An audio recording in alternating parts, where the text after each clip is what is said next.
It's gonna be about another 15 minutes, folks, just letting you know.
Good morning, everyone. Thanks for your patience. The time is 9:14.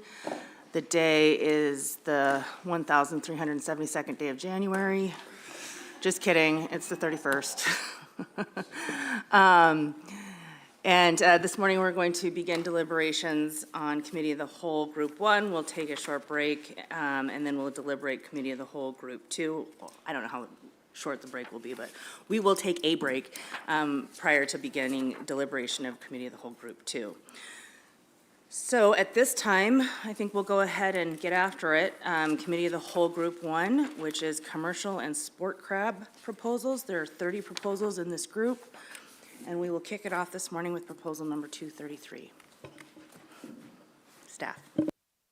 Madam Chair, Proposal 233, 5 AAC 34.110, fishing seasons for registration area A. Madam Chair. Move to adopt Proposal 233 with substitute language found in RC 44. I second and ask for unanimous consent. Hearing no objection, we have substitute language found in RC 44 in place for proposal number 233. Staff comments, please. For the record, my name is Adam Messmer, a shellfish biologist. 240, or the RC 44 takes up 233, 234, and 235 combined. 233 focused on the change of the start time for the golden king crab fishery. AWT staff and stakeholders reached an agreement that 10 o'clock would work for daylight hours. 234, this also encompassed the changing of the start time to following the largest set of tides with a date range between February 10th and February 17th, and also adding freezing spray to our weather delay criteria.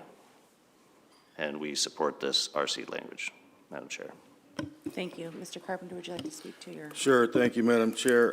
So the language found in RC 44 as stated by the department is, I basically took 3 proposals with the help of the department and public safety and had conversations with the stakeholders and felt that all of these different aspects of these fisheries were best formatted in one RC, which I did in RC 44. It basically moves the starting time from noon. The original proposal talked at about 8 a.m. There was concern from public safety regarding 8 a.m.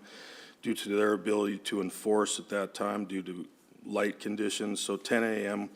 was a number that was compromised.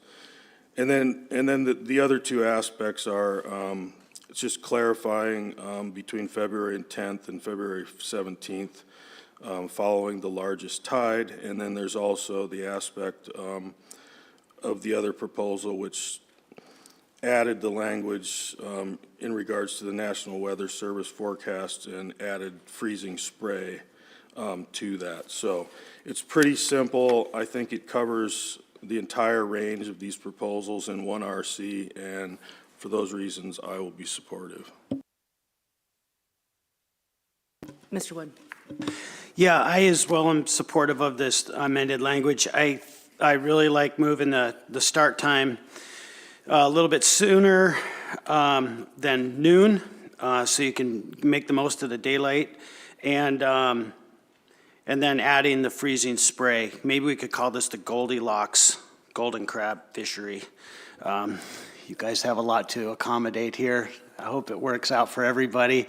And anyhow, so for those reasons, I'll be supporting this. Thanks. Thank you. Can the department give me just a little bit of background upon how these fisheries have been sort of historically managed, how these dates came about, why? Just a little bit of a summary on kind of why the change was precipitated in the first place and. So the change for the start date, Madam Chair? Well, we're on 233. I know we've got sort of a few of these together, so just kind of a high-level overview of Okay. for the record. So the golden king crab and tanner crab fisheries open concurrently together. They are each fishery has different challenges. The golden king crab fishery having more challenges because they're a deep water species. When there's large tides, the buoys go under in some areas. Not every area is created equal. There are some areas where the buoys don't go down, but there are areas where the tides and currents are so strong that the buoys will go down for upwards of 5 to 6 days to where they won't see a buoy. The way that the reg was written before, where it started on right after the smallest set of tides, the tides were building right after that.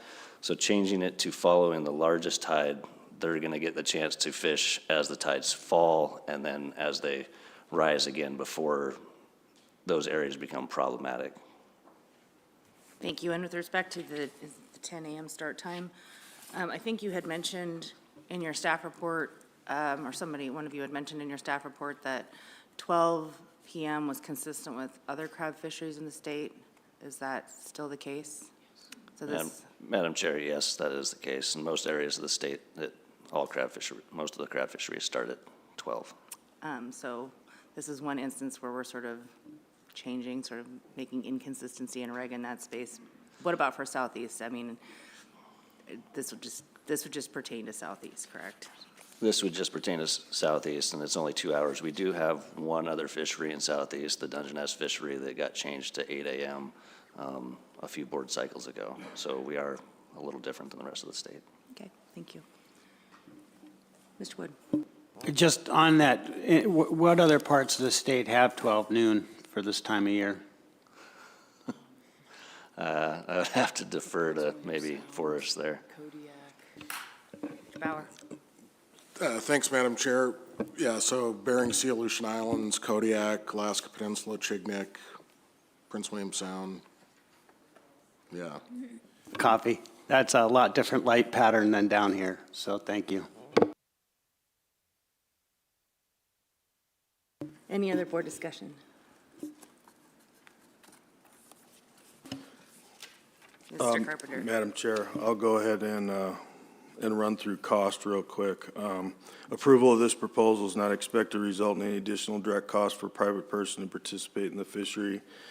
And approval of this proposal is not expected to result in any additional direct cost to the department. And if there's nothing further, I'll call the question. Thank you, Mr. Carpenter. Question has been called. Errors and omissions. Director Payton? No, Madam Chair. Mr. Bowers? No, Madam Chair. Director Wida? No, Madam Chair. Mr. Peterson? No, Madam Chair. Captain DeGraff? No, Madam Chair. Director Nelson, please call the roll. Final action on Proposal 233 as amended. Carpenter. Yes. Zareh. Yes. Godfrey. Yes. Carlson Van Dort. Yes. Wood. Yes. Svensson. Yes. Chamberlain. Yes. Motion carries 7-0, Madam Chair. Thank you. Proposal number 234. Madam Chair, Proposal 234, 5AAC 34.110, fishing seasons and registration area A. Madam Chair. Mr. Carpenter? Move we take no action based on the action the board took on Proposal 233. I second and ask for unanimous consent. Hearing no objection, the board will take no action on proposal number 234. Proposal number 235. Madam Chair, Proposal 235, 5AAC 34.110, fishing seasons and registration area A. Madam Chair, I move we take no action based on the action taken on Proposal 233. I second that and ask for unanimous consent. Hearing no objection, the board will take no action on proposal number 235. Proposal number 236. Madam Chair, Proposal 236, 5AAC 34.127, king crab pot storage requirements for registration area A. Madam Chair. Move to adopt. Second. Staff comments, please. Gear storage requirements for king crab in Southeast Alaska were established in 1996. During the department's summer and fall crab stock surveys, the red king and tanner crab surveys have experienced catching these species in depth ranges from 11 to 20 fathoms. And golden king crab have been caught in depths shallower in the 20 fathoms, but is extremely rare The department opposes this proposal, and AWT has further comments and concerns in their memo to this proposal. Madam Chair. Thank you. Will AWT please speak to their concerns? Madam Chair, we oppose this due to the clear delineation currently between the fishing grounds and storage grounds for crab gear when the depth is limited to 10 fathoms.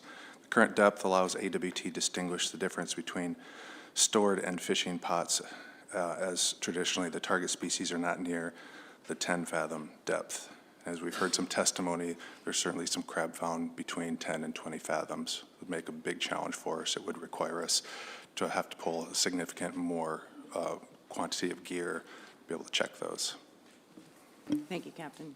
Board discussion. Mr. Carpenter.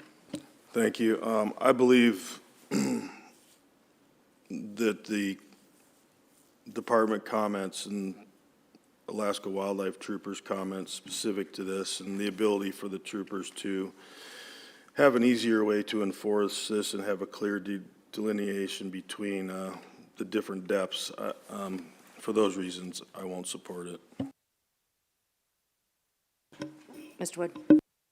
Yeah, I can see the understanding of wanting to accommodate people to, kind of stage their pots, but in a situation like this where you can't really tell whether they're fishing, so it seems like an added burden to the troopers, and for that reason, I won't be supporting it either. So one of the things that I hear about frequently at this table and from the public is they wish they had more enforcement on the grounds amongst all the fisheries in the state. I don't see a significant benefit necessarily to potentially having to increase the enforcement action and the time on this fishery for convenience sake, essentially. It's kind of how I think about it. So I won't be supportive of 236 either. Other comments? Mr. Zure. Yes, the Ketchikan AC, Petersburg AC, the Wrangell AC were all in support of this, and the Sitka AC was opposed. Mr. Carpenter, or Mr. Godfrey? I think in the past I've made this clear. Generally, when enforcement speaks up and they have an issue, it's pretty rare that I'm going to go against enforcement. I mean, I probably have on occasion, but by and large, that carries the day with me on these types of proposals. Mr. Carpenter. Approval of this proposal is not expected to result in any additional direct cost for a private person to participate in the fishery, and approval of this proposal is not expected to result in any additional direct cost to the department. I call the question. Thank you, Mr. Carpenter. The question has been called. Errors and omissions. Director Payton. No, Madam Chair. Director Bowers. No, Madam Chair. Director Wida. No, Madam Chair. Mr. Peterson. No, Madam Chair. Captain DeGraff. No, Madam Chair. Director Nelson, please call the roll. Final action on Proposal 236. Godfrey. No. Wood. No. Chamberlain. No. Zare. No. Carpenter. No. Svensson. No. Carlson Van Dorp. No. Motion fails 0-7, Madam Chair. Proposal number 237. Madam Chair, Proposal 237, 5AAC 34.107, description of golden king crab fishing areas within registration area A. Madam Chair. Move to adopt. Second. Staff comments, please. Madam Chair, during the 1987 season, the Southeast Alaska was split into three major traditional fishing areas to prevent overexploitation in any single fishing grounds. In 1993, this was expanded to 5 areas, and at the 2005 board meeting, this was expanded to another 2 areas. All 7 management areas were renamed and have been the same since 2005-06 season. The area proposed to be added does contain substrate and depths where golden king crab may reside, and we have no historical harvest or any other data from this area. The department is neutral on this allocated proposal, and the department will not increase the GHL if this proposal passes. Madam Chair. Mr. Carpenter. Thank you. Question for the department. The area that's requested in this proposal, is this an area, because you don't, obviously you stated that the GHL won't increase, but is this an area that because the golden king crab fishery is managed on a CPUE basis, is this an area that would be worthwhile to the department to be able to gather information if the area was made accessible to them? Through the chair, Board Member Carpenter, yes, we have no information in this area, and it would be nice to see if there's actually crab there. There's quite a few areas within southeast Alaska that aren't encompassed in our 7 management areas that do have golden king crab habitat, Madam Chair. And then maybe just a quick follow-up, in your department comments, you talk about this area would potentially allow for pot retrieval during the tides. Is it just based on the nature of where these areas are and the ability for people to pull pots more often based on currents and things like that? Through the chair, Board Member Carpenter, yes, this lower Chatham Strait area is one of the worst tidal areas, and the proposed area is a little bit outside of the most difficult area. Thank you. Question, that's a significant expansion. It's, I don't know what the math is, but it looks like nearly double the size. Is that about accurate?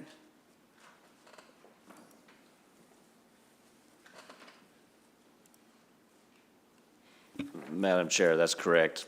The proposed area has some golden king crab habitat in it, but a lot of that area is not at suitable depths for golden king crab.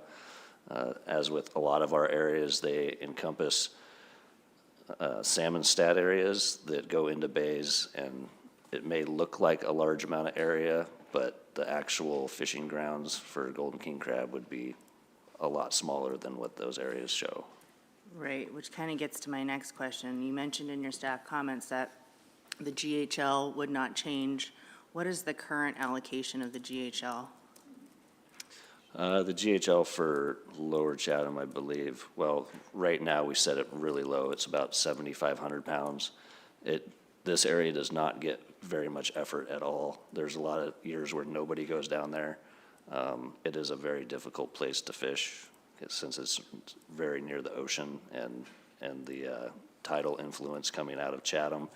Those buoys go down for a lot longer than in other areas.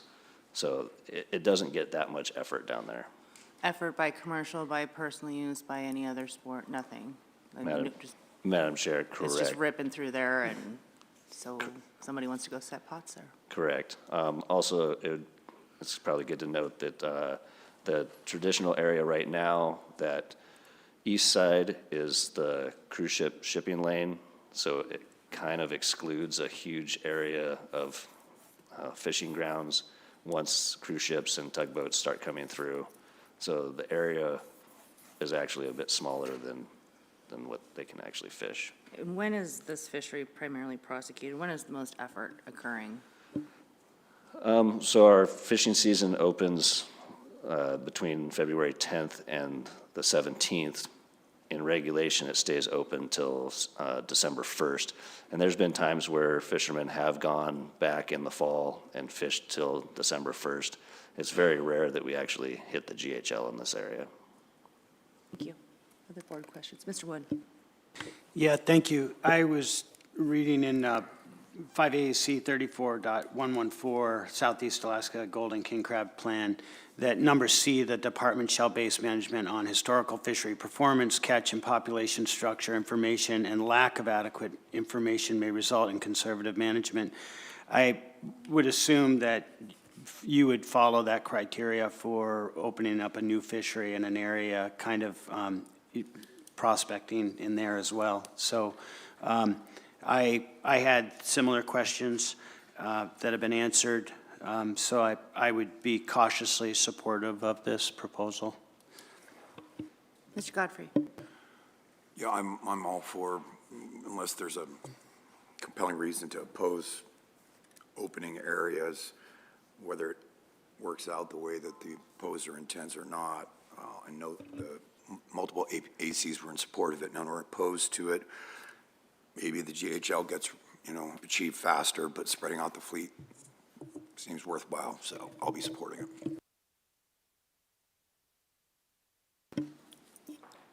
Just so that I got it clear in my mind, I'm gearing up here, I'm still warming up. There's very little, or is there any personal use subsistence sport fish occurring in golden king crab in this area? I mean, you mentioned that, you know, there's a lot of this area that's not really fishable because it's not, you know, habitat or whatever, they're just not there. So if we're pushing, if those crab are only available in certain areas in this expanded section, are people present there utilizing it that's going to cause conflict? Madam Chair, there is very little golden king crab personal use in Southeast Alaska. Most of it is done by people that have commercial boats. It's a big old pot. And it's a huge pot and it's a lot of line. And a lot It's, of line, most, well, skiffs can't really, you know, haul the gear that would actually be used. Maybe somebody want Sure. to do some upper body exercise and go catch some crab. I don't know. Mr. Zray. Yes, the Petersburg AC and the Wrangell AC were in support, and there was no opposition. Mr. Carpenter. Thank you, Madam Chair. For the reasons stated in the questions that the department answered, I feel very comfortable in doing this at this time, so I will be supportive. I think golden king crab at the depths that they're fished and the ability for people in the subsistence and personal use to be able to participate is very, very limited. So I don't think that we have any obstruction in the way of, you know, having conflicts in that regard. So I'm going to support that to this time. And approval of this proposal is not expected to result in any additional direct cost for a private person to participate in the fishery. And approval of this proposal is not expected to result in any additional direct cost to the department. If there's nothing further, I'd call a question. I just wanted to, before I recognize the question, just wanted to touch on the allocation criteria, since it was noted that it was allocative, and that was the nature of a lot of my questions, is just making sure that we're being mindful of potential allocation issues. From what I heard from the department, that there's very little personal use, guided sport activity on golden king crab in this area for the reasons that we talked about. It's a low number of people that would be likely participating in the fishery. Either way, there's limited areas in which they could successfully prosecute and drop their pots. There are other alternative areas in the way, in the area. I'll just kind of dovetail up with some of the things that Member Carpenter said, but I did want to make sure that we just did address some of the allocation issues. With that, the question's been called. Errors and omissions, Director Payton. No, Madam Chair. Director Bowers. No, Madam Chair. Mr. Peterson. No, Madam Chair. Captain DeGraff. No, Madam Chair. Director Nelson, call the roll, please. Final action on Proposal 237. Carlson Van Dort. Yes. Carpenter. Yes. Wood. Yes. Godfrey. Yes. Svensson. Yes. Chamberlain. Yes. Yes. Zaret. Yes. Motion carries 7-0, Madam Chair. Proposal number 238. Madam Chair, Proposal 238, 5AAC 34.107, description of golden king crab fishing areas in registration area A. Madam Chair. Move to adopt. Second. Staff comments, please.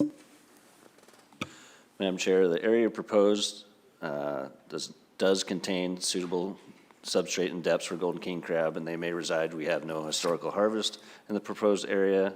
And for the past 5 seasons, the southern management area has averaged around 20,000 pounds by 4 permit holders, which is about 4% of the total annual harvest for the region.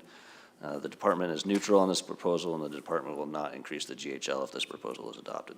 Madam Chair. Board discussion. Mr. Carpenter. Thank you. I guess to the department, are generally speaking your comments, although we're talking about a different area, are your comments very similar to the last proposal? Through the chair, Board Member Carpenter, yes, they're very identical to the last proposal. And speaking to some of the concerns regarding competition or conflicts between personal use, sport, and subsistence, would those also apply in this area? Through the chair, Board Member Carpenter, yes. Thank you. Mr. Godfrey. I'll be supporting this based on the same rationales I supported the last one. Mr. Wood. Yeah, there's some public testimony in areas closer to villages that could potentially be impacted. it looks like they would be in the similar area, but given the fact that it's golden king crab and it's so inaccessible that I'm okay with it. So I'm supportive. Thank you. Mr. Swenson? I also would support this. I think the idea of more places for people to be able to fish and not be stacked up on each other is a good idea. Mr. Zaray? Yes, and the Petersburg AC and the Wrangell AC were in support of this, and there was no opposition.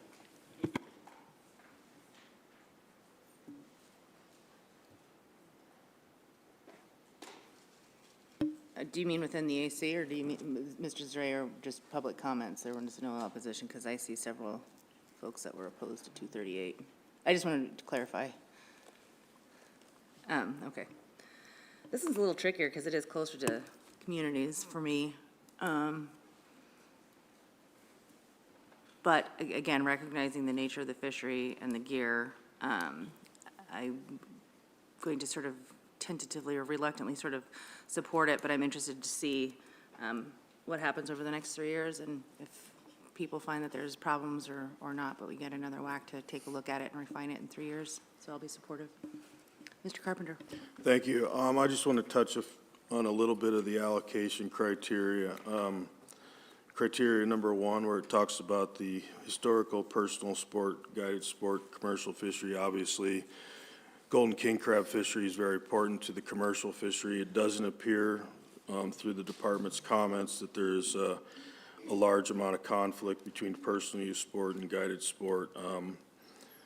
This is obviously an important fishery to communities across Southeast Alaska, people that hold golden king crab permits. It does give them the ability to go into other areas and to basically help the state find information that they might not currently have. And I also want to touch on the importance of this fishery to the economy of this state, because I think that all of these small king crab fisheries in Southeast Alaska add to that. Other than that, I would do cost. Approval of this proposal is not expected to result in any additional direct cost for a private person to participate in the fishery, and approval of this proposal is not expected to result in any additional direct cost to the department. And if there's nothing further, I'd call the question. Thank you, Mr. Carpenter. Question's been called. Errors and omissions. Director Payton. No, Madam Chair. Director Bauer. Not an error or omission, Madam Chair, but since the board has mentioned the sport fishery a couple times, it's worth noting that there's no sport fishery for king crab in Southeast Alaska. So just a point of information for you there, but no errors and omissions. Thanks. Appreciate that clarification. Director Rita. Thank you, Madam Chair. I also have a point of clarification. There's no C&T finding for golden king crab in this area either, so no error or omission, but thank you, Madam Chair. Thank you very much. Mr. Peterson. No, Madam Chair. No, Captain Madam Graff. Chair. Director Nelson. Final action on Proposal 238. Zaray. Yes. Chamberlain. Yes. Godfrey. Yes. Svensson. Yes. Wood. Yes. Carlson Van Dorp. Yes. Carpenter. Yes. Motion carries 7-0, Madam Chair. Proposal number 239.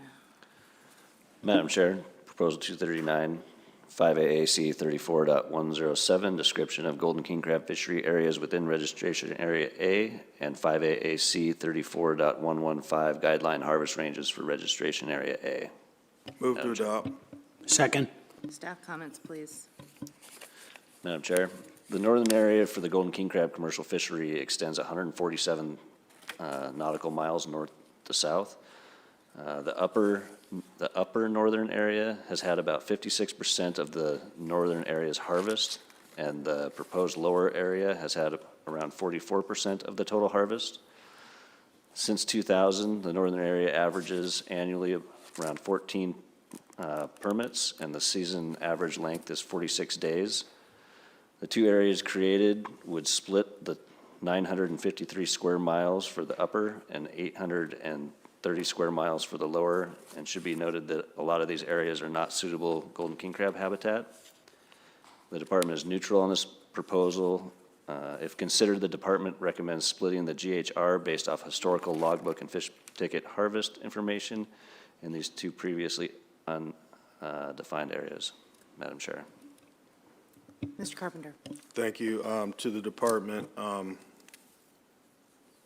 this is a big area, and I guess my question is,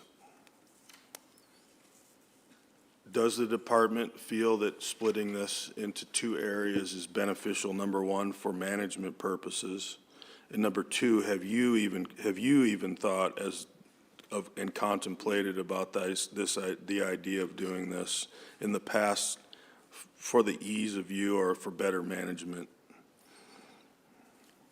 Through the chair, Member Carpenter, Board Member Carpenter, I would say yes to both of those. Like mentioned before, the tidal influence in some areas and not other areas. The lower end of this area has extreme tidal influences and the upper end does not. So when managing and trying to set a closure date, people that are fishing on the lower end of this area, their buoys will not be retrievable, while fishers on the upper end of this area can continue to fish, which makes closures rather difficult. And then I guess the other part of my question would be, the proposal asked to take the GHL and split it between the two areas, and in your comments, you suggest applying the upper limits of the GHR between the northern and southern area. You know, you have 81,200 pounds for the northern area and 63,800 pounds for the lower area. Is that something that you will apply through your management practices, or are those something that the board would need to put in? I mean, I know the department sets the GHL, so I would assume that our main goal here is to just decide if we should split the areas. Am I correct?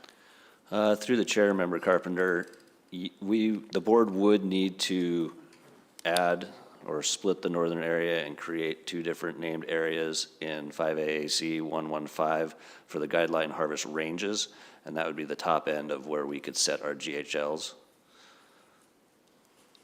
Okay, thank you. Any other board discussion? Mr. Wood?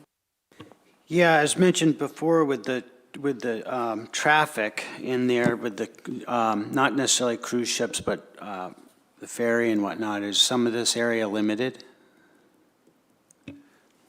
Through the chair, Board Member Wood, this area closes a little bit sooner than that lower Chatham area, so it doesn't have as much traffic before it closes. So it's a little less apt for cruise ships, just occasional tugboat. Okay, thank you. Just looking back to trying to remember what we did, like 3 proposals ago, and 237, I think that dealt with Lower Chatham also. And I'm just want to make sure that I understand where that expanded area would be in the sort of proposed.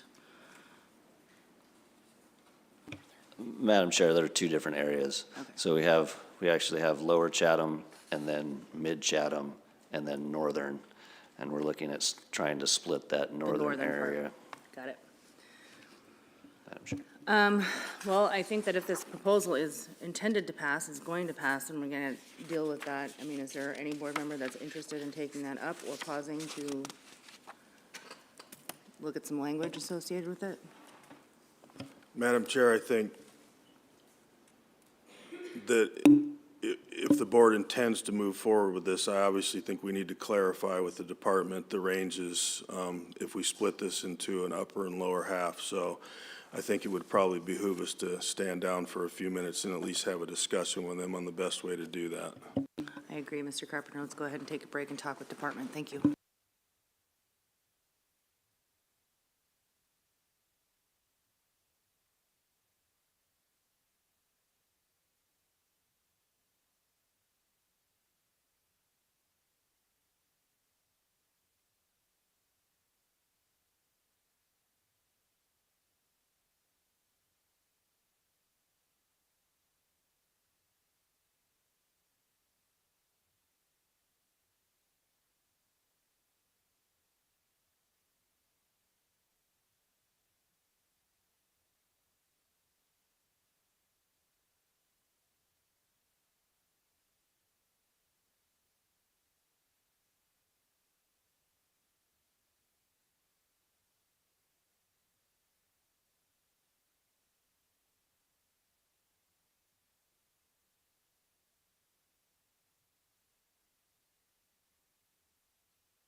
Okay, thank you. We're back on the record. Still deliberating proposal number 239, getting a little bit of clarification from staff there on what would need to be amended, and Mr. Carpenter. Thank you, Madam Chair. After clarifying with staff, I would move to amend Proposal 239 to add the upper limit of the GHR for the northern area at 81,000 pounds, and the lower portion of this area, the upper limit of the GHR would be 64,000 pounds.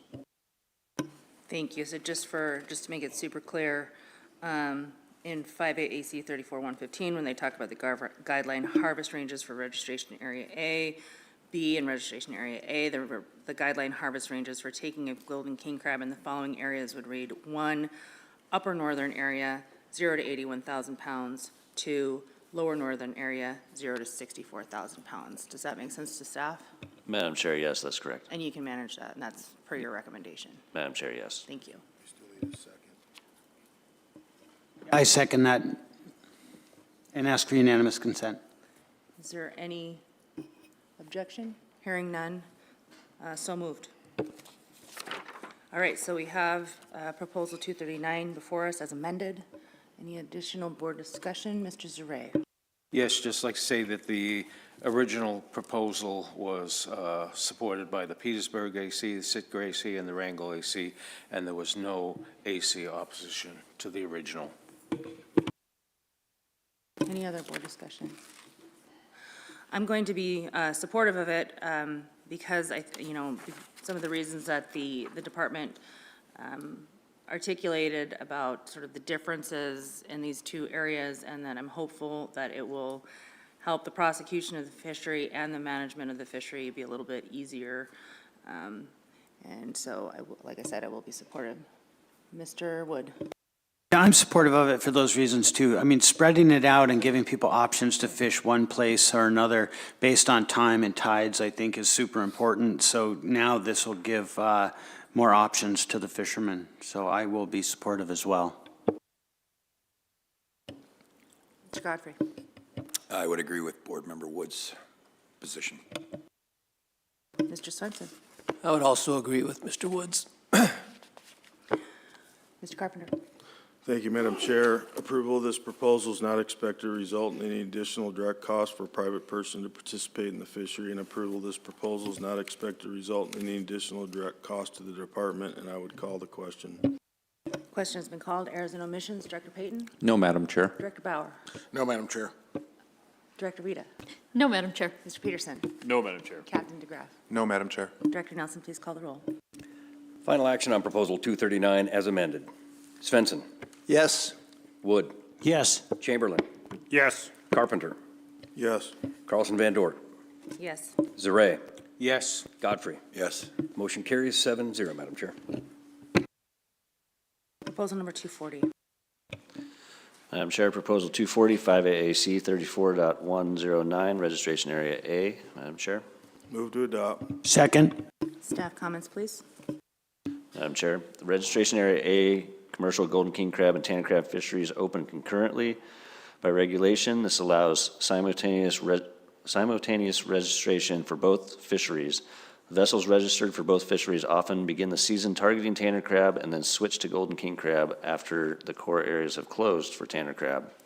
The department opposes this proposal. There is a concern that there would allow permit holders to continue to haul and retain tanner crab while fishing for golden king crab in a closed commercial tanner crab fishing area. And we believe that AWT has concerns in their memo as well, Madam Chair. Thank you. Will AWT speak to their concerns? Yeah, Madam Chair, I would mirror his comments. It would just greatly complicate our enforcement efforts of the closed waters and closed season regulations if this were to pass. Thank you, Captain. Board discussion. Mr. Godfrey, then Mr. Zaret.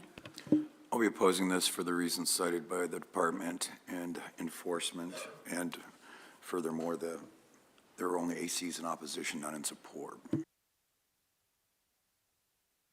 Mr. Zaret. Thank you, Madam Chair. The Ketchikan AC and the Sitka AC were in opposition to this, and there was no AC support. Mr. Wood. Yeah, I'd just like to also reinforce the fact that anything that makes a trooper's job even harder, in this case, I would not be supportive of, so I won't be supporting this. Yeah, I remember this discussion in committee, and essentially my takeaway from it was that it was, again, my characterization, inconvenient to not be fishing for golden king crab while you had to sort of run to town for upwards of 3 days to unload your tanner. And we do our best around this table to try and make regulations clear, but they're not always convenient. We're not necessarily in the business of creating regulation for convenience sake. So there is a responsibility to the fishery, to the resource, and to be able to legally enforce it. And these types of proposals sometimes just cause pause. But yeah, just keep that in mind, I guess, that as we move through some of these proposals, that convenience and efficiency is not a bad thing, but if it interferes with enforcement, I'm typically not going to be very supportive of it. Mr. Chamberlain. Thank you, Madam Chair. I likewise, I like clean lines on management of a fishery and switching between targeted species. I understand the needs for efficiency, but unclear lines can lead to a lot of abuse and can lead to adverse consequences. As a trial lawyer, I've seen it all the time where we've argued bad laws over and over. And so if we have a clear enforcement mechanism and clear lines and responsibilities for the user groups, I think it operates for a better, or it moves to a better fishery. So I will likewise be opposing this. Mr. Carpenter. Thank you, Madam Chair. I would echo the comments of several of the board members. Approval of this proposal is not expected to result in any additional direct cost for a private person to participate in the fishery, and approval of this proposal is not expected to result in any additional direct cost to the department. I call the question. Question's been called. Errors and omissions. Director Payton. No, Madam Chair. Director Bowers. No, Madam Chair. Director Wida. No, Madam Chair. Mr. Peterson. No, Madam Chair. Captain DeGraff. No, Madam Chair. Director Nelson, call the roll, please. Final action on Proposal 240. Wood. No. Godfrey. No. Carlson Van Dort. No. Zaret. No. Chamberlain. No. Carpenter. Svensson. No. Motion fails, 0-7, Madam Chair. Proposal number 241. For the record, Madam Chair, my name is Jan Rumble. I'm the Program Coordinator for Groundfish and Shellfish in Southeast Alaska for Commercial Fisheries. Proposal 241, 5 AAC 34.128, Operation of Other Gear in Registration Area A. Madam Chair. Move to adopt proposal 241 with substitute language found in RC 55. I second that and ask for unanimous consent. Hearing no objection, we now have RC 055 substituted for proposal number 241. And if staff could provide some comments on both sort of what the proposal does and what the substitute language does, please. Madam Chair, this proposal, the original proposal, and also the substitute language would allow allow slinky pots or groundfish coil pots to be used during king crab fisheries. Statewide regulations do not allow a person or a vessel who is validly registered for a commercial king crab fishery to operate commercial subsistence, sport, or personal use pots other than commercial king crab pots unless they stop participating in the commercial king crab fishery. In Registration Area A, it is lawful to operate commercial shrimp or Dungeness pots during an open king crab season if the seasons overlap. That's just some of the nuances of other regulations. For the Registration Area A golden king crab commercial fishery, only 80 pots are allowed to be operated from a vessel. These crab pots have specific webbing size, webbing coverage, and escape ring requirements to allow the escape of undersized king crab. In addition, current groundfish regulations allow for a validly registered king crab vessel to bait fish using gear other than pots during the fishery, and that's typically using longline gear.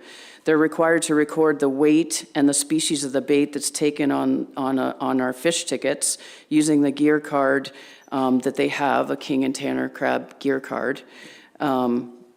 for the species for which the bait was intended. In some other state of Alaska crab fisheries, regulations allow groundfish pots to be operated during these fisheries to catch bait. These regulations also include groundfish bait pot limits and require the configuration of these pots to adhere to groundfish pot definitions. So to get to the good stuff, Department supports the proposal with this amended language from RC 55, working with the Alaska Wildlife Troopers, and the proposal to develop regulations for king crab and tanner crab that address some of the issues that we had with the original proposal. And so in the new language in RC 55, we include pot limits, and also refer to regulations in our in the bait regulation that we have for Southeast. So this practice would only be allowed to happen during the king crab and tanner crab fisheries, so it wouldn't affect any of the prospecting regulations that happen pre-season. They wouldn't be allowed to be operated before the season starts. So there's very specific regulations in there in the amended language, and we believe that it covered all of the Alaska Wildlife Troopers' concerns and our concerns too. Madam Chair. Thanks, Jan. Board discussion, Mr. Zaret, and then Commissioner. Yes, the Ketchikan AC, Petersburg AC, Wrangell AC were all in support of the original proposal, and the Sitka AC was in opposition to the original proposal. Commissioner. Yeah, so I don't have my reg book with me.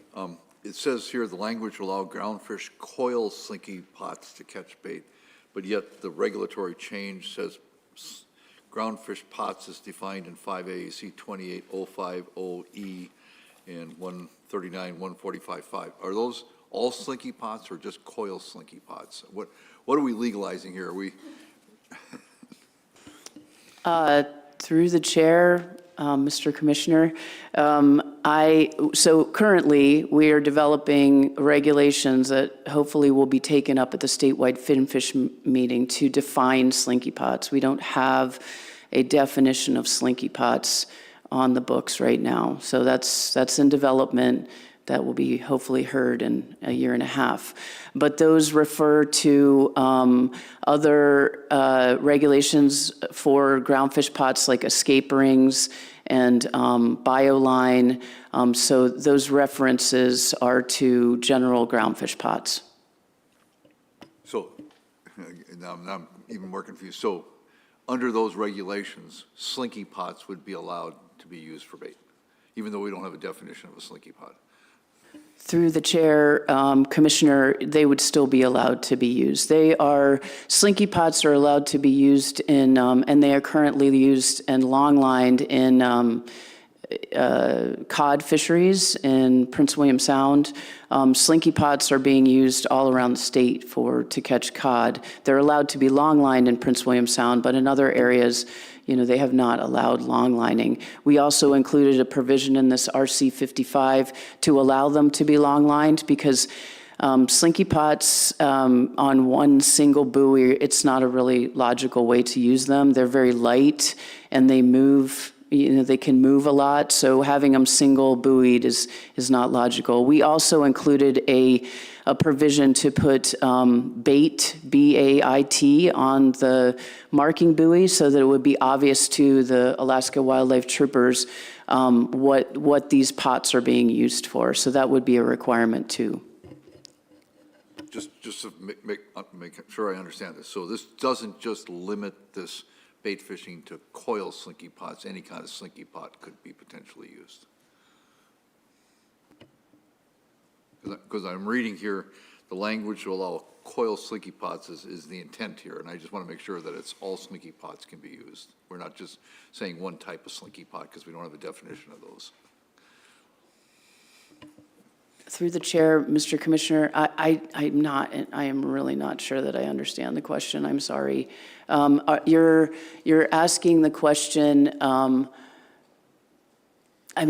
slinky pots, we're allowing long lining of slinky pots, which currently is not allowed in this bait. Let me back it up for Okay. a second. Are there more types of slinky pots than coil slinky pots?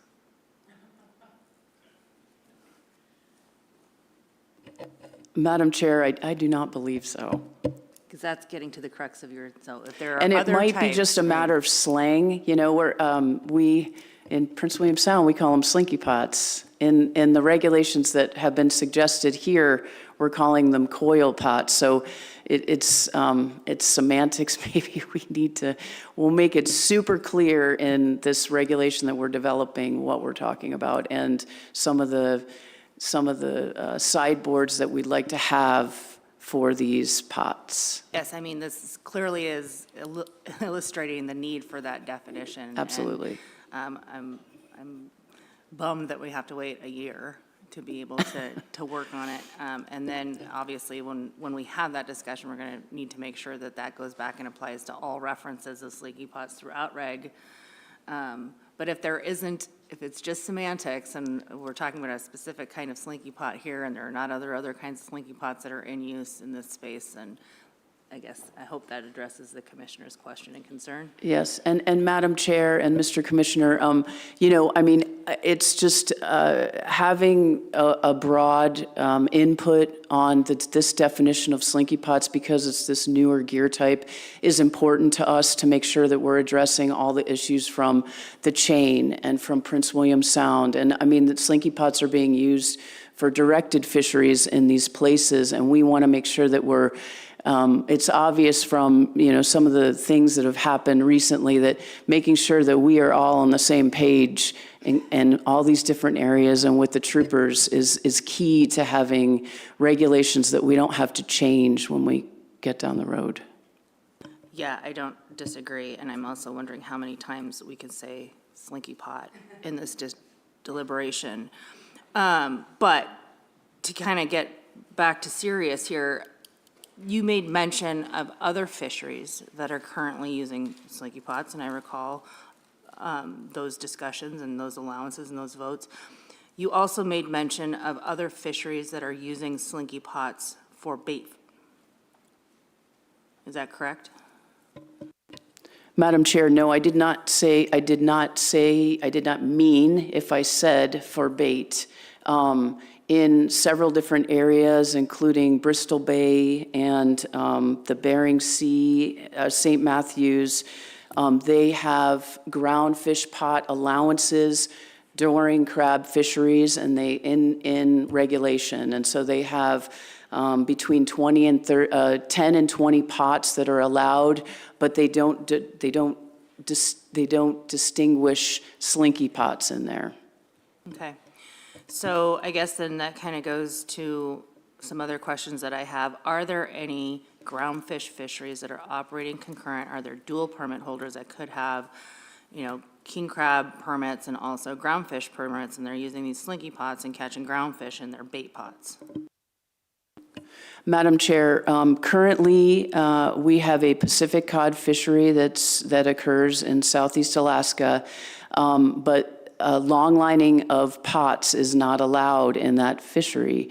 There is a proposal that's coming up in the groundfish section in the next deliberations that asks you to allow them to long line pots, and they're thinking about slinky pots when they're asking for this. So there is also, you're also allowed to longline slinky pots up in Prince William Sound, but in that area, you're not allowed to have two gear types aboard a boat at any one time. And I'm not sure if that was changed at the last meeting, but at one time that was a regulation. So I hope I answered your question. Yeah, you did, and I think that that's kind of why this is giving me a little bit of pause. Like, I totally understand the reason for it, but I'm a little worried about sort of the practical implementation, and if you have dual permits, are you using your bait pots to catch, you know, and participate in other fisheries and then sell them?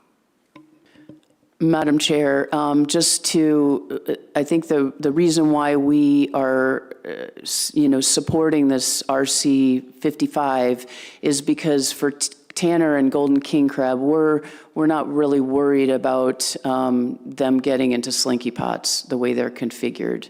And because it's a new gear type, we feel like we're not worried as much, and we'd really like to try and see if it comes out in the next 3 years that they are, that we are finding anecdotally that they're capturing crab, then we can certainly change things. They're not allowed to retain crab from these slinky pots.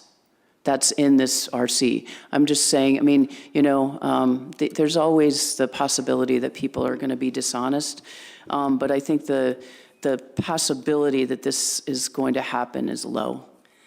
So I think you were veering into my next question, which was about, crab being caught in these slinky pots could be considered additional gear, right? And the retention of those crab if they are legal size in those slinky pots. So that's because, when you're long lining for bait, you're not catching a crab on a long line typically, right?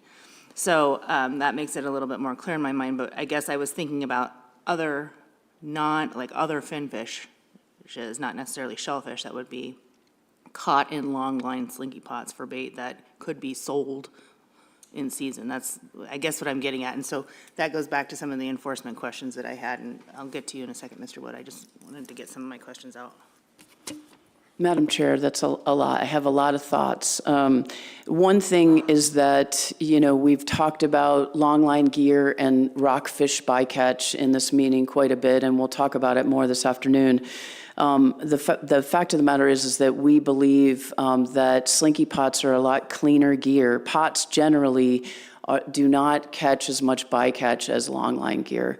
And so longline gear is allowed to be used currently with our bait regulation. So that's one thing. We don't think that rockfish are going to get in these slinky pots. They're not allowed to be used as bait anyway with our regulations that we refer to in RC 55. And then also, we do have a Pacific cod fishery that people can catch bait with different times at other times of the year. So that's available to them with a CFEC card that's specific to groundfish fisheries. So there are, in these regulations that we've suggested, you wouldn't be able to keep certain species, including rockfish and sablefish, to use as bait. Madam Chair. Mr. Wood. Okay, thank you. So the conversation here is, do we add slinky pot to it? And I like that word. But I'd also, what brought up this issue is if you look at 28.190, when it talks about the harvest of bait and commercial permit holders for the Gulf for bait, it pretty much addresses all of these issues here. And it does say how you can catch rockfish, but you cannot, put the whole rockfish in there. Only the head, tail, and fins. It also goes on to say that sablefish, you're not allowed to participate and catch sablefish or return them. And you can't, these rockfish that are caught, I guess, as bycatch in terms of bait cannot be purchased or sold.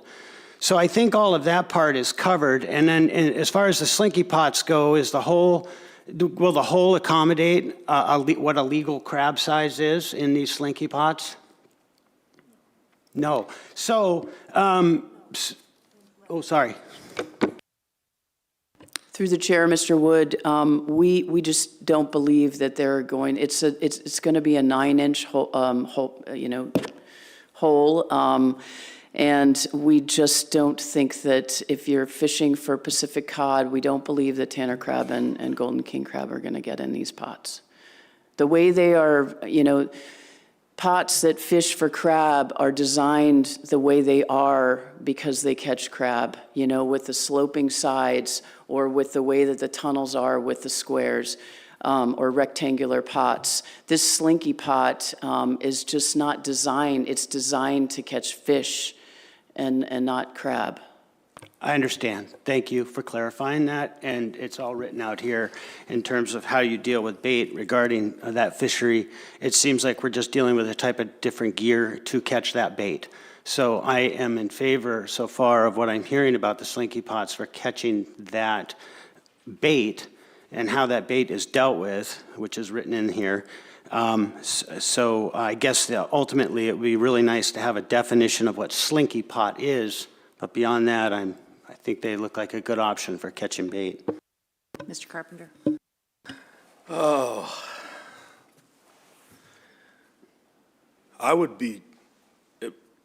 It behooves the public, when they come up with these new inventions, to come before the board with some sort of definition, because as we have traveled around the state and fisheries have begun to utilize these slinky pots for many, many reasons, these conversations that we have during deliberations are constantly happening. So I'm very happy to hear that the department, with public input, is working on this definition. I understand completely why this proposal is here. When you look across crab fisheries around the state, there are allowances for crab fishermen to catch bait, to execute those fisheries. I don't think that that's something uncommon. I think that, at least from my understanding, is that these crab fisheries in Southeast Alaska specifically have pot limits associated with them. So currently, if an individual would want to try and catch bait so that they didn't have to run back and forth to town, they would have to pull a certain portion of their pots out and reconfigure them to catch bait, which kind of takes away from the idea of pot limits. So I think that this is a valuable tool. I also have some trepidation about passing regulations where we don't currently have a very specific definition, but I understand that that is being developed. And so for those reasons, I'm going to reluctantly support this amended language, or this substitute language, but I will look forward to the day that we have an actual definition.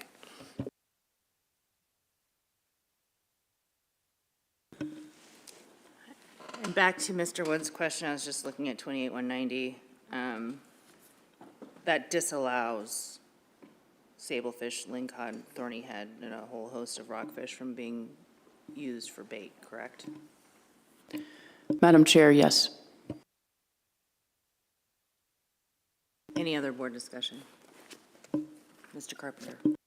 Thank you, Madam Chair. Approval of this proposal is not expected to result in any additional direct cost for a private person to participate in the fishery. And approval of this proposal is not expected to result in any additional direct cost to the department, and I call the question. Question has been called. Errors and omissions, Dr. Payton? No, Madam Chair. Dr. Bowers? No, Madam Chair. Dr. Wida? No, Madam Chair. Mr. Peterson? No, Madam Chair. Captain DeGraff? No, Madam Chair.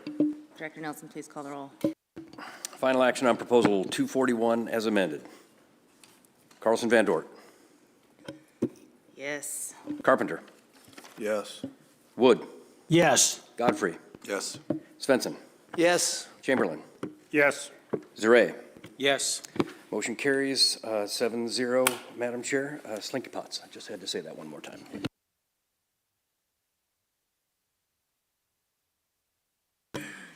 Proposal number 242. Madam Chair, Proposal 242, 5AAC 34.111, Section 11A, Red and Blue King Crab Management and Allocation Plan. Madam Chair. Move to adopt. Second.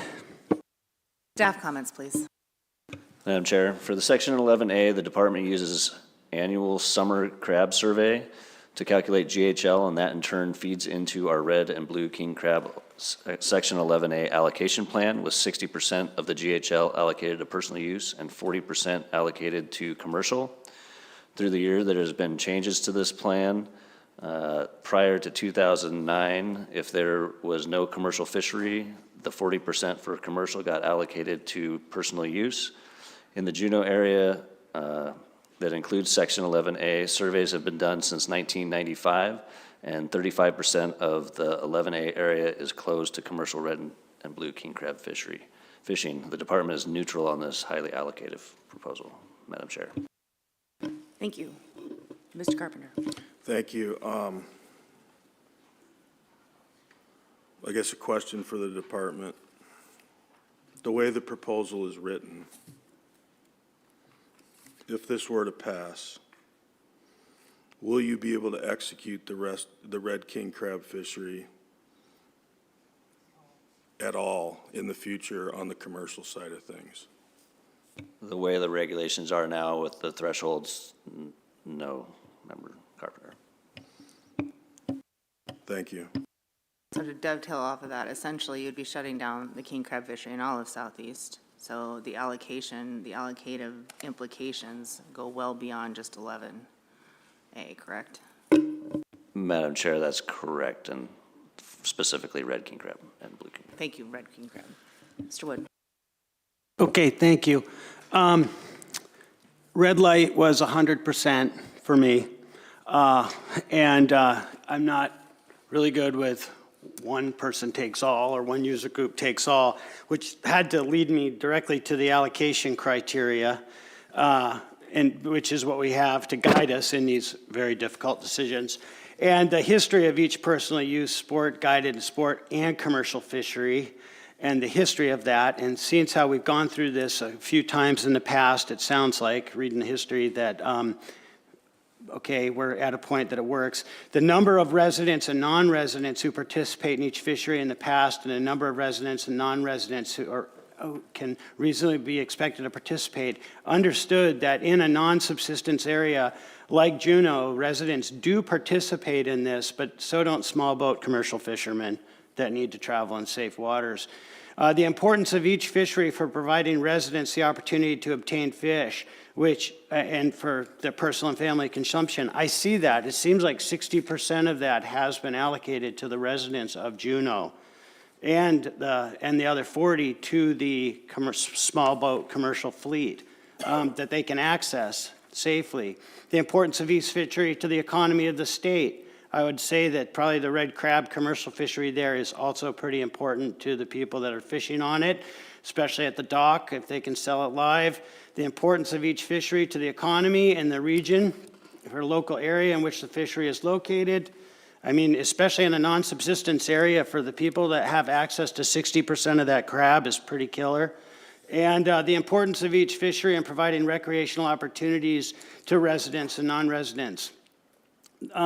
Again, Juneau being a non-subsistence area and having access to all of that opportunity, 60% of it, pretty lucky for the capital. Anyhow, with that, I'll just say that I think, looking at all of this, I am definitely not in support of this proposal, and I think it's a lot to ask. Thank you. Mr. Bowers. Thanks, Madam Chair. I just wanted to go back to the question of impacts of this proposal being passed on potential future openings of the commercial fishery. So right now, Section 11A contributes a large proportion of the regional biomass of red king crab, but you know, if this proposal were to pass and biomass increased in other areas sufficient to meet the region-wide GHL, then the fishery could open.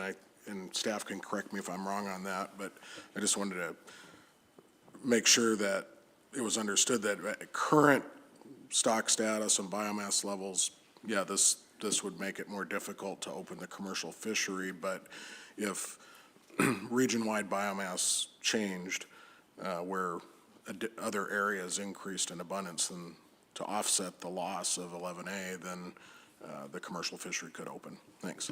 Thank you, appreciate that. And how would that assessment occur potentially? Madam Chair, so we have a annual stock assessment survey that surveys 7 areas to assess red king crab biomass, and that's how we make a determination on whether or not we've met that 200,000 pound region-wide GHL. Thanks. Mr. Carpenter. Thank you. Thank you for clarifying that, Mr. Bowers. You know, one thing when we sit up here and look at these proposals, at least for myself, when I see 100% also of anything, a red flag goes up in my eyes too, you know. A lot of times we're considering the impacts on sport, subsistence, and personal use fisheries that a commercial fishery might have an impact on. This is the inverse of that. And so I also have to take into consideration, you know, what reallocating 100% of any given resource to a user group would have on the one that is currently participating. So for those reasons and the reasons that Mr. Wood stated on the record specific to the allocation plan, I can't support this. Mr. Godfrey, then Mr. Chamberlain. Yeah, I would echo what both the two prior board members have said and agree with the sentiment. It's a bridge too far, in my opinion, too big of a bite of the apple. Maybe sometimes nibbling around the edges is more effective when you're trying to get a proposal passed. And sometimes, often, I'm compelled by where the AC stand on things, but it's a wash here because they're split 2 for and 2 against. But the opposition far outpaces the support on the record here, and I can't support this. It's a little too dramatic. Mr. Chamberlain. So echoing everyone's, the other board members' concerns, I'll also be opposing this. I view, like, if the Alaska fishery was a body, this proposal would be cutting off the right arm to support the left. I think the long-term implications and damage to the overall body of the Alaska fishery cannot justify benefiting the personal use. As much as I love Alaskans to have crab meat in their freezer or in their pots, I can't go that far. Thank you. Mr. Swenson. I can't support this either, but it resonated with me what Mr. Carpenter said. You know, a lot of times we're protecting the sport, the subsistence, personal use. And I think here we need to give some support to the commercial side of this too. Thank you. Mr. Zaret. Yes, thank you, Madam Chair. I'd like to note that the Juneau Douglas AC and the Ketchikan AC were in support of this. The Petersburg and Wrangell AC were in opposition, and there were a very large number of, but equal number on each side of people in support and opposition to this proposal. Mr. Carpenter.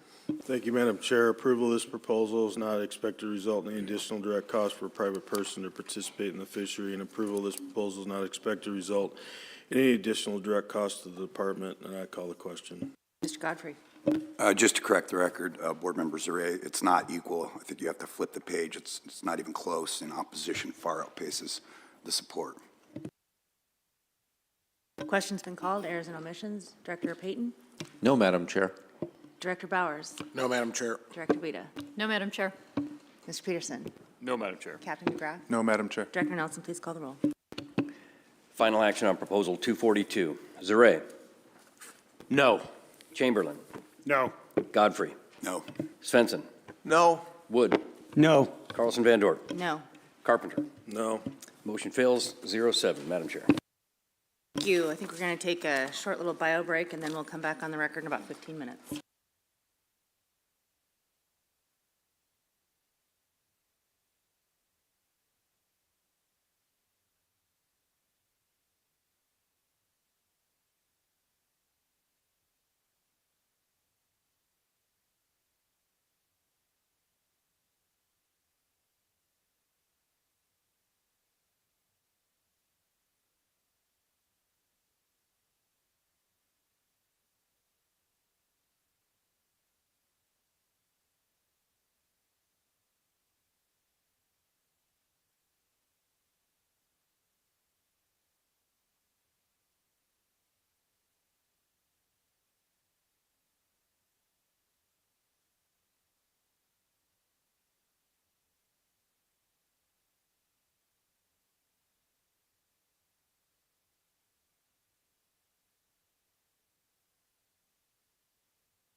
All right, the time is 10:57. We are back on the record, and we're going to resume deliberations. Group 1, we're at proposal number 243, pardon me.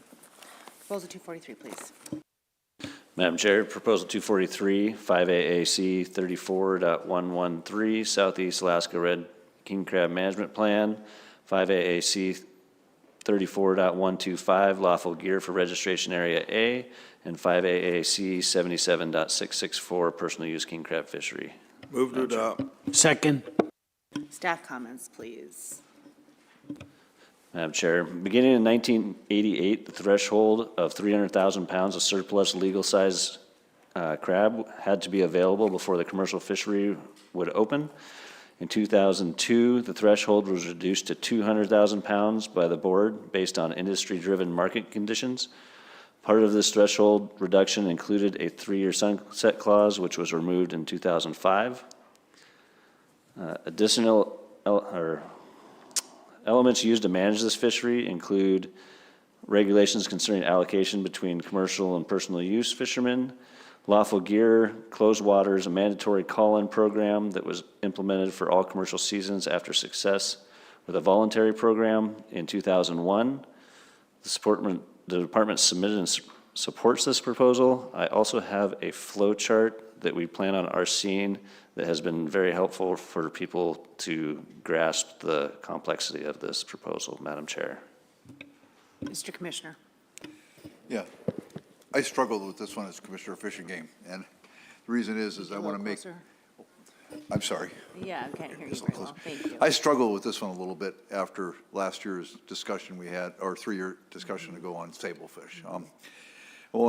This is necessary to have an orderly fishery and a well-managed fishery, given that we have low levels of abundance, but these are not individual fishery quotas. And I want to make it clear that my support for this is to have an orderly fishery, but not with the expectation that this is a individual fishery quota like you have for halibut, where it's an allocation. And it doesn't tie the board's hands moving forward in terms of potentially reallocating resources or other things moving forward. So I just get really nervous when we give these equal quota shares out, that people think they're an allocation to them, rather this is a way to more orderly conduct the fishery. So on that point, Commissioner, I remember that discussion too, and that was, I think, the primary reason it failed. And so, obviously the department has submitted and taken a position on this, and I would like to have in the discussion now or later why the department does not believe it's allocated, and just have a good explanation of that for the record. Mr. Svensson.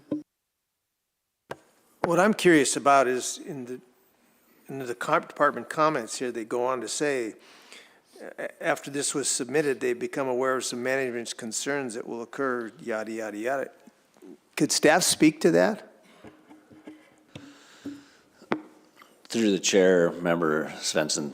Yeah, so I wanted to make it very clear to fishermen and the board that, this isn't a guaranteed ICL. So if a fisherman has 2,000 pounds to go catch, I'm going to manage this similar way to if there was a regular fishery open. We manage in 8 different areas, our 7 surveyed areas and our non-surveyed areas. Each one of those gets associated a GHL, or if we don't deem that there's enough crab there, the GHL would be 0. If I open an area that, say, has 10,000 pound GHL, and I have 20 guys that show up there, 20 fishers that show up there on day 1, I am going to open and close that very quickly. And if there's 1,000 pounds left on the table, I will not be reopening that area for conservation concerns. So fishers will have to move around to catch their 2,000 pounds. And with the long season, if they wait long enough, they may have to be fishing in a non-surveyed area that may not hold a lot of red king crab and may not catch their whole ICL. So do you wish this Fish and Game had never approved of this? Through the chair, Member Svensson, No, this is our proposal. I believe that we can do this. Looking back over the history, if this was implemented, it would have opened the fishery, I believe, twice in the last 20 years.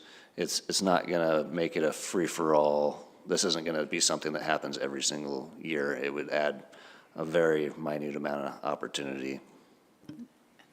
Okay, thank you. Since we're expecting, you know, a pretty good discussion, and I'd like the department to give the board a full primer on it, and I'd like to give Adam the latitude to do so, but before we get too far deep into the weeds, I just kind of wanted to give you the opportunity to sort of give us that primer, give us that little bit of context for the discussion that we're going to continue to have. Mr. Bauer.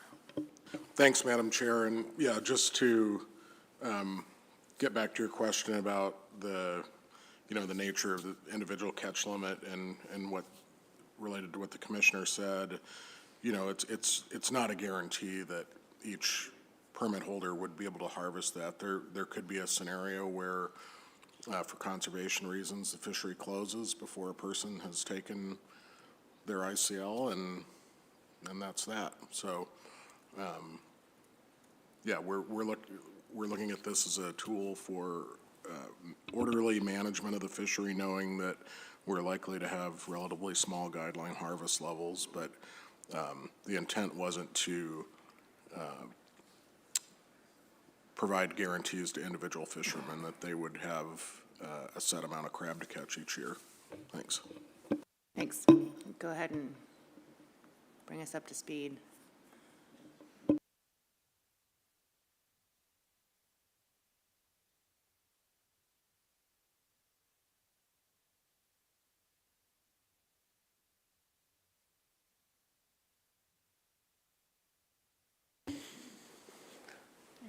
All right, Madam Chair, this, on the left-hand side is the way that the commercial fishery is today. If we hit 200,000 pound threshold for all of our surveyed areas and non-surveyed areas combined, we have a competitive fishery. Scenario 2, if we're below the legal male biomass, the median, then there is no fishery. And then scenario 3, if we are above the mean legal male biomass and above that 50% historical long-term average, then we open the ICL fishery and establish a harvest rate to open that fishery, and we set the maximum harvest rate off of that and apply that harvest rate to the removals. So one thing to note here is our non-surveyed areas comprise about 47% of our going towards the GHL, and that's based off of our surveyed areas. So as our surveyed areas start doing better, we assume that the non-surveyed areas are doing well as well. When we're calculating our GHL, those non-surveyed areas are set at 10%. That's our harvest rate.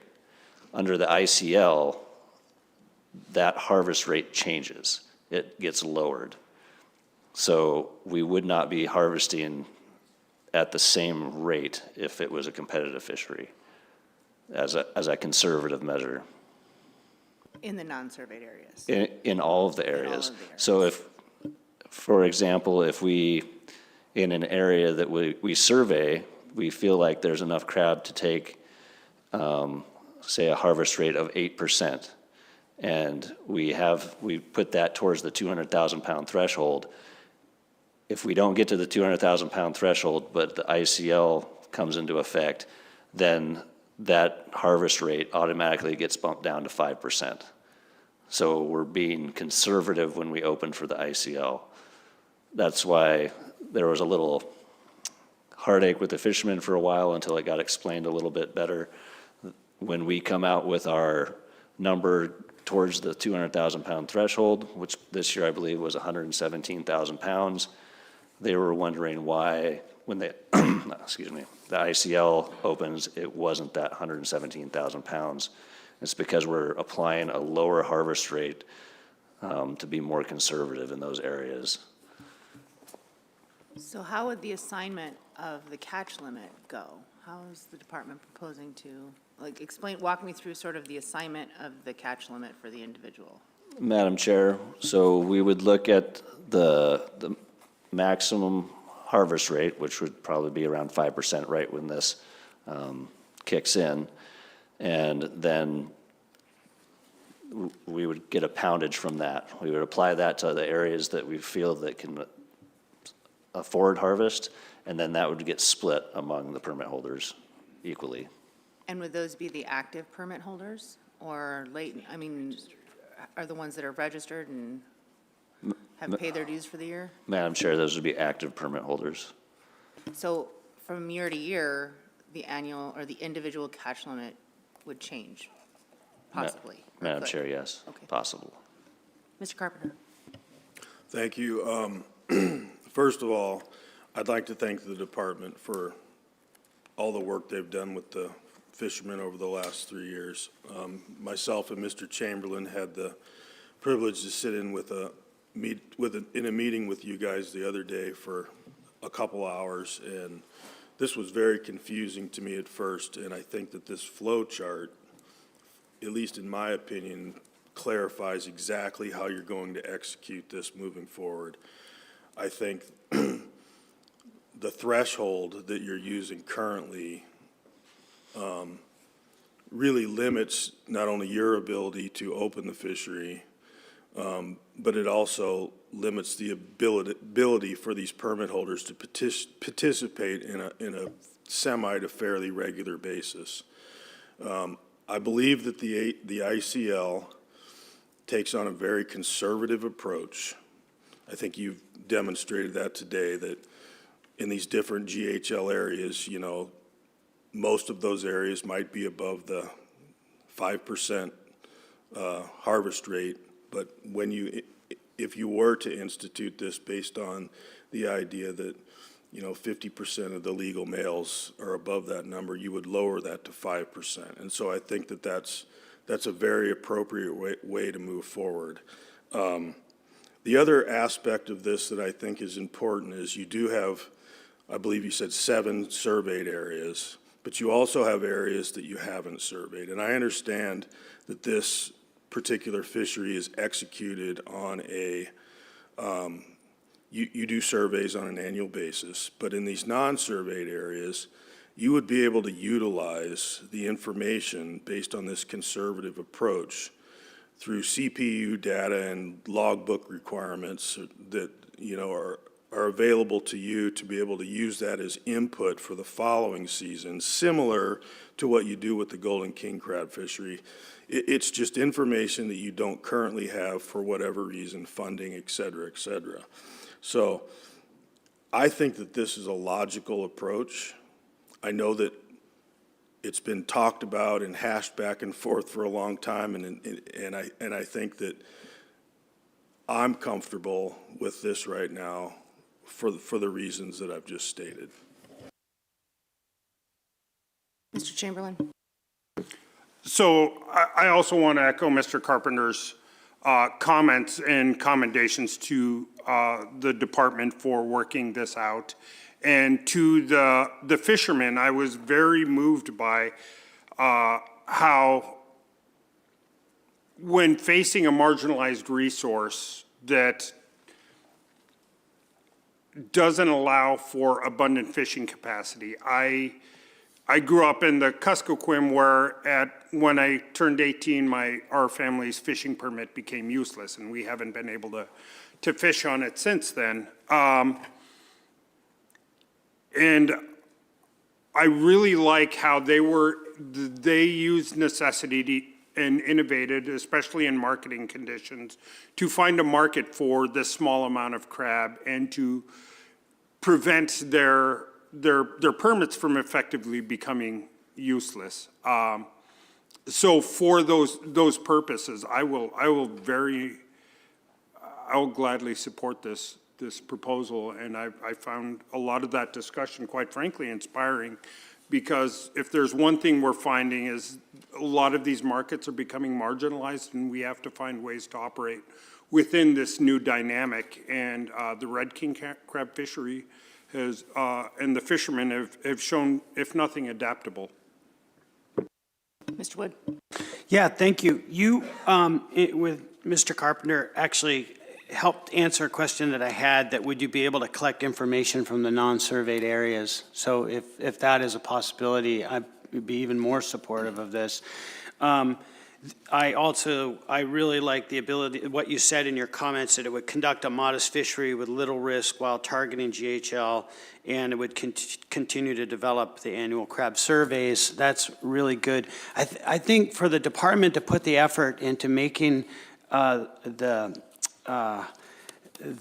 species or the product available to the people is really great, like allowing that opportunity. Sometimes we get blamed for not allowing access, and this provides access while gaining some valuable information.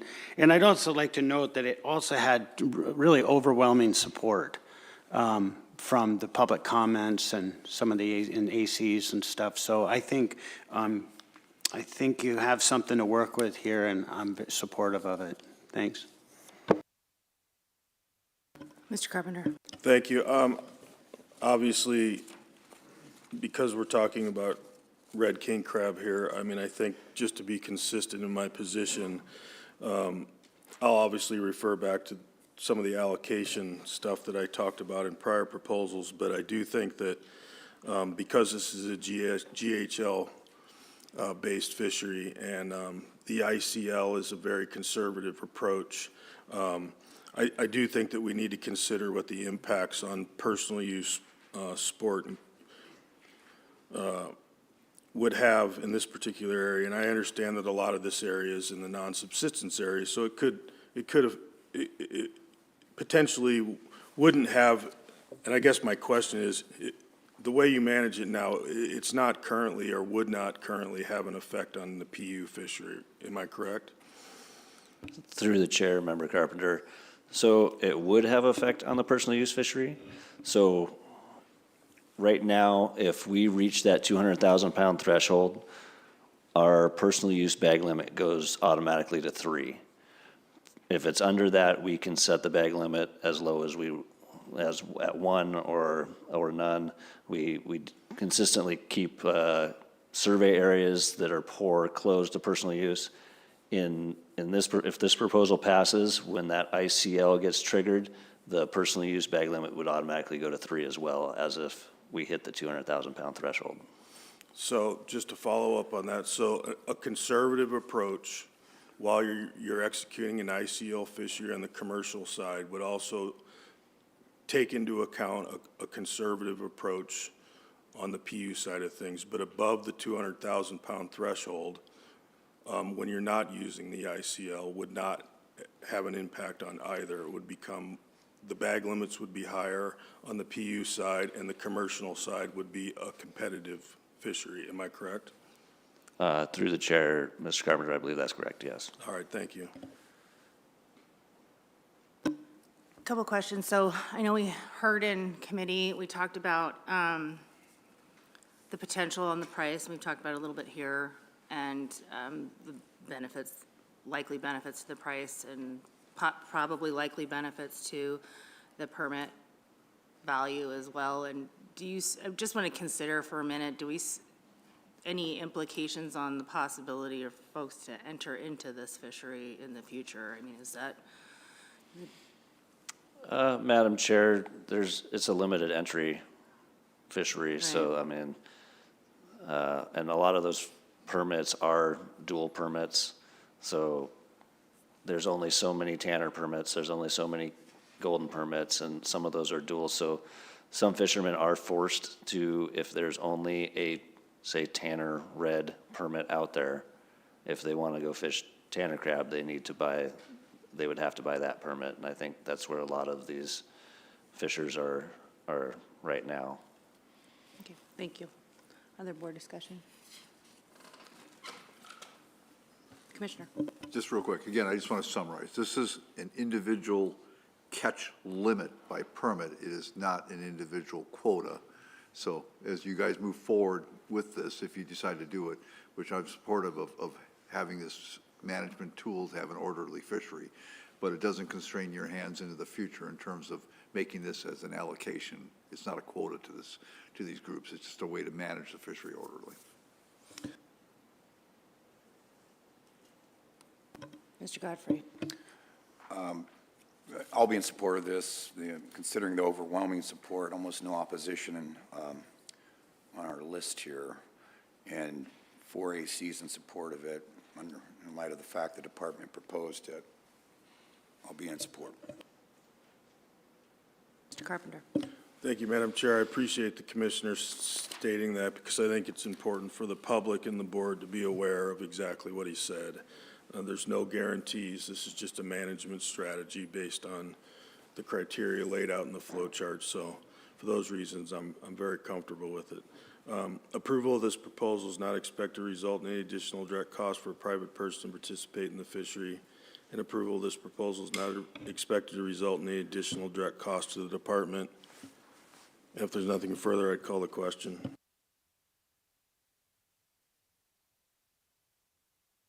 Question has been called. Errors and omissions. Director Payton? No, Madam Chair. Director Bowers? No, Madam Chair. Director Wida? No, Madam Chair. Mr. Peterson? No, Madam Chair. Captain DeGraff? No, Madam Chair. Mr. Nelson, please call the roll. Final action on Proposal 243. Chamberlain. Yes. Carlson Van Dort. Yes. Zare. Yes. Svensson. Yes. Godfrey. Yes. Carpenter. Yes. Wood. Yes. Motion carries 7-0, Madam Chair. Thank you. And I think it's about 11:30, or getting close on there. Let's go ahead before we get into Dungeness Crab. Let's take a break for an early lunch. Yes, ma'am. Do we have another one? Madam Chair, we still have the Tanner crab proposals. Oh, we do. Let's see. Some of them have RCs that were mentioned in the Golden King crab part. Thank you. We do, don't we? So let's do, I was looking at my roadmap. Thank you for that. Let's go ahead and, yeah, we'll go into 244 then. Proposal number 244, please. Thank you, Madam Chair. For the record, my name is Tessa Bergman. I'm a fishery biologist with the Crab Group for the Division of Commercial Fisheries. Proposal 244, 5 AAC 35.110, fishing season for registration area A. Madam Chair. Move to adopt proposal 244 with substitute language found in RC 45. Second that and ask for unanimous consent.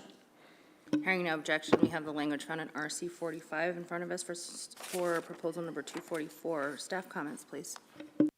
Thank you, Madam Chair. I will refer to the comments that were given earlier for the Golden King crab proposal with language that mirrors this Tanner crab proposal. The department supports the language found in RC 45, which combines 3 proposals. The department would encourage considering taking the same action on this proposal as was taken on companion proposal 233, 234, and 235, with changes that were found in RC 44. Madam Chair. Thank you. Member Carpenter. Thank you. I'll speak to the substitute language. Very similar, almost exact, other than the fact that we're talking about Tanner crab in this particular instance, to the language that we had moved forward specific to king crab earlier in the meeting. It deals with it takes 3 proposals, and it deals with the starting time, the title situation between February 10th and February 17th, and it also adds the National Weather Service forecast and adds freezing spray. Other than that, there's nothing that's different than what we did earlier, other than the fact that this is applying to the Tanner crab fishery. Thank you, Mr. Carpenter. Mr. Wood. Yep, I'll reference all the comments I made about when we discussed this earlier. And I think 10 a.m. is a really reasonable time to be starting. So you got a little bit of light and some ability to do enforcement, and so I'm supportive of this. Mr. Zare. Yes, thank you, Madam Chair. I'd like to note the Catch Can AC and the Sitka AC were in support, and there were no ACs in opposition. Thank you. Mr. Carpenter. Thank you, Madam Chair. Approval of this proposal is not expected to result in any additional direct cost for a private person to participate in the fishery, and approval of this proposal is not expected to result in any additional cost to the department, and I would call the question. Question's been called. Errors and omissions. Director Payton. No, Madam Chair. Mr. Bowers. No, Madam Chair. Director Wita. No, Madam Chair. Mr. Peterson. No, Madam Chair. Captain DeGraff. No, Madam Chair. Director Nelson, please call the roll. Final action on proposal 244 as amended. Svensson. Yes? Wood. Yes. Chamberlain. Yes. Carpenter. Yes. Carlson Van Dort. Yes. Zarek. Yes. Godfrey. Yes. Motion carries 7-0. Madam Chair. Proposal number 245. Thank you, Madam Chair. Proposal 245, 5 AAC 35.110, fishing season for registration area A. Madam Chair. Madam Chair, move we take no action on proposal 245 based on the board action on proposal 244. I second that and ask for unanimous consent. Hearing no objection, the board will take no action on proposal number 245. Proposal number 246. Proposal 246, 5 AAC 35.110, fishing season for registration area A. Madam Chair. Madam Chair, I move we take no action on proposal 246 based on the action the board took on proposal 244. I second that and ask for unanimous consent. Hearing no objection, the board will take no action on proposal number 246. Proposal number 247. Thank you, Madam Chair. Proposal 247, 5 AAC 35.127, Tanner crab gear storage requirements for registration area A. Madam Chair. Move to adopt. Second. Staff comments, please. The department opposes this proposal. Current gear storage requirements aid in enforcement in making an easy delineation between the fishing and non-fishing pots. Habitat for these Tanner crab is generally deeper than 10 fathoms. Thank you, Madam Chair. Thank you. AWT. Madam Chair, we have the same comments for proposal 236 where we pose this due to the challenges of enforcing it. Thank you. Board discussion, Mr. Carpenter. I will also refer to my comments that I made on proposal 236, and I will be opposed to this. Mr. Wood. Yeah, I'll refer to my past comments as well, and I support the trooper's decision on this. So I'll be a no. Mr. Zarek. Yes, thank you, Madam Chair. The Ketchikan AC and the Petersburg AC were in support of this proposal, and the Sitka AC was in opposition to it. Thank you. Mr. Carpenter. Thank you, Madam Chair. Approval of this proposal is not expected to result in any additional direct cost for a private person to participate in the fishery, and approval of this proposal is not expected to result in any additional direct cost to the department. I'd call the question. Thank you. The question's been called. Errors and omissions. Director Payton. No, Madam Chair. Director Bowers. No, Madam Chair. Director Wita. No, Madam Chair. Mr. Peterson. No, Madam Chair. Captain. No, Madam Chair. Director Nelson, please call the roll. Final action on proposal 247. Carlson Van Dort. No. Carpenter. No. Wood. No. Godfrey. No. Svensson. No? Chamberlain. No. Zarek. No. Motion fails 0-7. Madam Chair. Proposal number 248. Madam Chair, for the record, my name is Jan Rumble. I'm the program coordinator for groundfish and shellfish in Southeast Alaska commercial fisheries. Proposal 248, 5 AAC 35.128, operation of other gear. Madam Chair. Madam Chair, move we take no action on proposal 248 based on the board's action on proposal 241. I second that and ask for unanimous consent. Hearing no objection, the board will take no action on proposal number 248. Proposal number 249. Proposal 249, 5 AAC 35.128, operation of other gear in registration area A. Madam Chair. Madam Chair, move to adopt proposal 249 with substitute language found in RC 53. I second that and ask for unanimous consent. Hearing no objection, the board has before it the substitute language found in RC 53 for proposal number 249. Staff comments, please. The department supports language found in RC 53, and the department has no conservation concerns. This proposal would allow fishermen to personal use, subsistence, or sport fish pot gear once they're done participating in the commercial Tanner crab fishery and have unregistered from the fishery. Thank you, Madam Chair. Mr. Carpenter. Thank you. I'll speak to the substitute language found in RC 53. The general idea behind this language is the shrimp fishery, I guess 3 years ago, switched from the fall to the spring, and this regulatory language was on the books. The department can correct me if I'm wrong, but I'm sure that that's the case.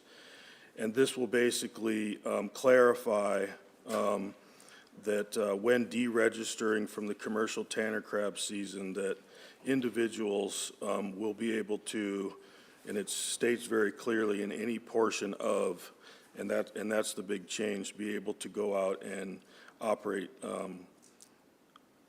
different types of gear after they deregister. And if I'm incorrect in that statement, please add to the conversation. Yes, ma'am. Through the chair, Mr. Carpenter, the reason this is based on the extension of the commercial tanner crab fishery that was put into regulation by the Board of Fish in 2018, which extended the fishing season through March 31st, so not relative to the shrimp fishery in this case, Madam Chair. Just to follow up, there's no conservation concerns, issues, or anything like that. This is just kind of, it's kind of sort of housekeeping to a certain degree. Am I correct? Yes, sir. Through the chair, that is correct. It used to be in regulation this way in the past. This, like you said, yes, that is correct. Can you put your name on the record too, just so that, we put your name on the record just so we know who's speaking? Oh, yes, Thank Tessa you. Bergman for the record. Thank you, Tessa. Mr. Wood? Yeah, I like this added language. I also think, reading the department's comments, they mention that they have no conservation concerns, and so I'm comfortable with this, with the amended language. Other board discussion? Mr. Zaray? Thank you, Madam Chair. The Ketchikan AC, Petersburg AC, and the Sid AC were in support of this proposal, and there was no opposition AC. Just to get on the record, there's no concerns from law enforcement? He's shaking his head no. No, Madam Chair. Thank you. Mr. Carpenter? Thank you, Madam Chair. Approval of this proposal is not expected to result in any additional direct cost for a private person to participate in the fishery, and approval of this proposal is not expected to result in any additional direct cost to the department. I'd call the question. Question's been called. Errors and omissions. Director Payton? No, Madam Chair. Director Bowers? No, Madam Chair. Director Bita? No, Madam Chair. Mr. Peterson? No, Madam Chair. Captain DeGraff? No, Madam Chair. Director Nelson, call the roll, please. Final action on proposal 249 as amended. Carpenter. Yes. Zaray. Yes. Godfrey. Yes. Carlson Van Dort. Yes. Wood. Yes. Svensson. Yes. Chamberlain. Yes. Motion carries 7-0, Madam Chair. Thank you. Now we're going to be staring down the barrel of Dungeness crab. But before we do so, I think I'd like to take a lunch break. So I think we'll break a little bit early. We'll come back together at 1 p.m. to begin deliberations on the Dungeness crab portion of Group 1. See you at 1 o'clock. Thank you.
We'll get started in a little bit, folks. We're just waiting on a few RCs to come through with some substitute language, and then we'll get started. Thank you.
Okay.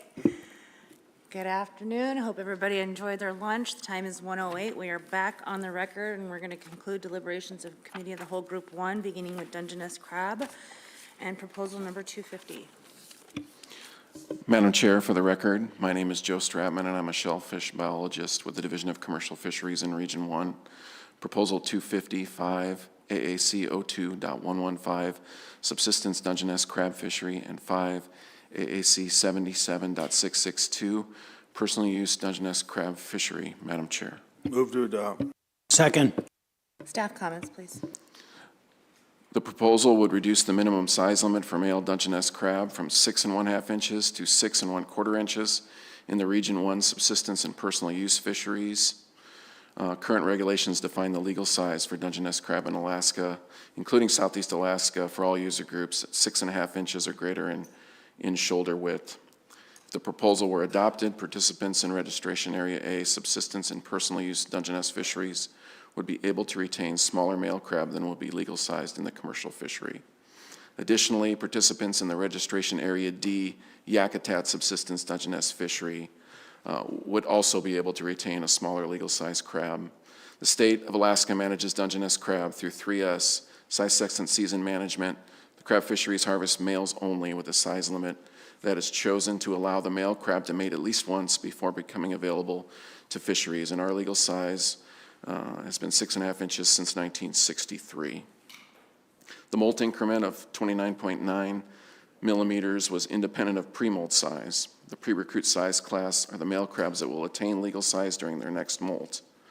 The current size limit protects males to reproduce at least once before being available for harvest. The department opposes this proposal. The legal size is based on male maturity and reproductive productivity of the population. It's an important part of 3S management and protects males, allowing them to reproduce at least once before becoming available in the fishery as a legal crab. Madam Chair. Thank you. Board discussion.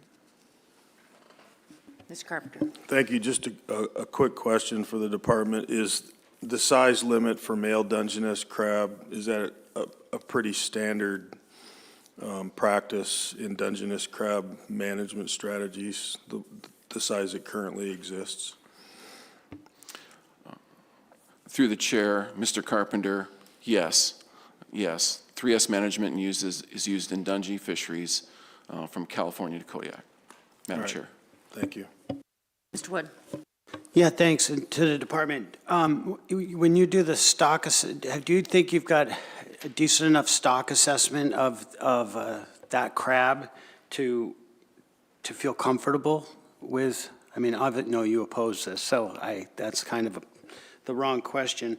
But because a lot of comments out there, especially there was some really good ones from the Pelican AC about this, and it sounds like that they're opposed to it because they really don't want to start like digging into the younger, more immature crab. Even though it would provide more opportunity for locals, it seems like it's just a little bit far reach. So that was noted also by the Sitka AC. And anyhow, it doesn't seem like a good idea to start tapping into the more immature crab. Through the chair, Mr. Wood, the information we have to manage Dungeness in Southeast Alaska is fishery dependent. However, there has been research done in central Southeast Alaska that identified a pre-recruit size. Those are crab that are mature but not yet legal in the fishery as 140 to 165 millimeters. And these are crabs that will attain legal size during their next molt. So the growth increment molt probability research done in Southeast Alaska sets that legal size, so those crabs have at least one opportunity to mate before becoming available in the fisheries, Madam Chair. Hey, thank you. Question. I was looking at the subsistence reg review portion of this, and there's no ANS set for Dungeness in Southeast or in the subsistence areas? Am I reading that correctly? Thank you, Madam Chair. There is C&T determinations for a variety of locations, and there's no ANS. Thank you, Madam Chair. Based on the sort of whatever data we have related to subsistence uses and, for that matter, are we talking about personal use? Do we have any indicators that folks are unable to harvest Dungeness crab for subsistence or personal use in Southeast?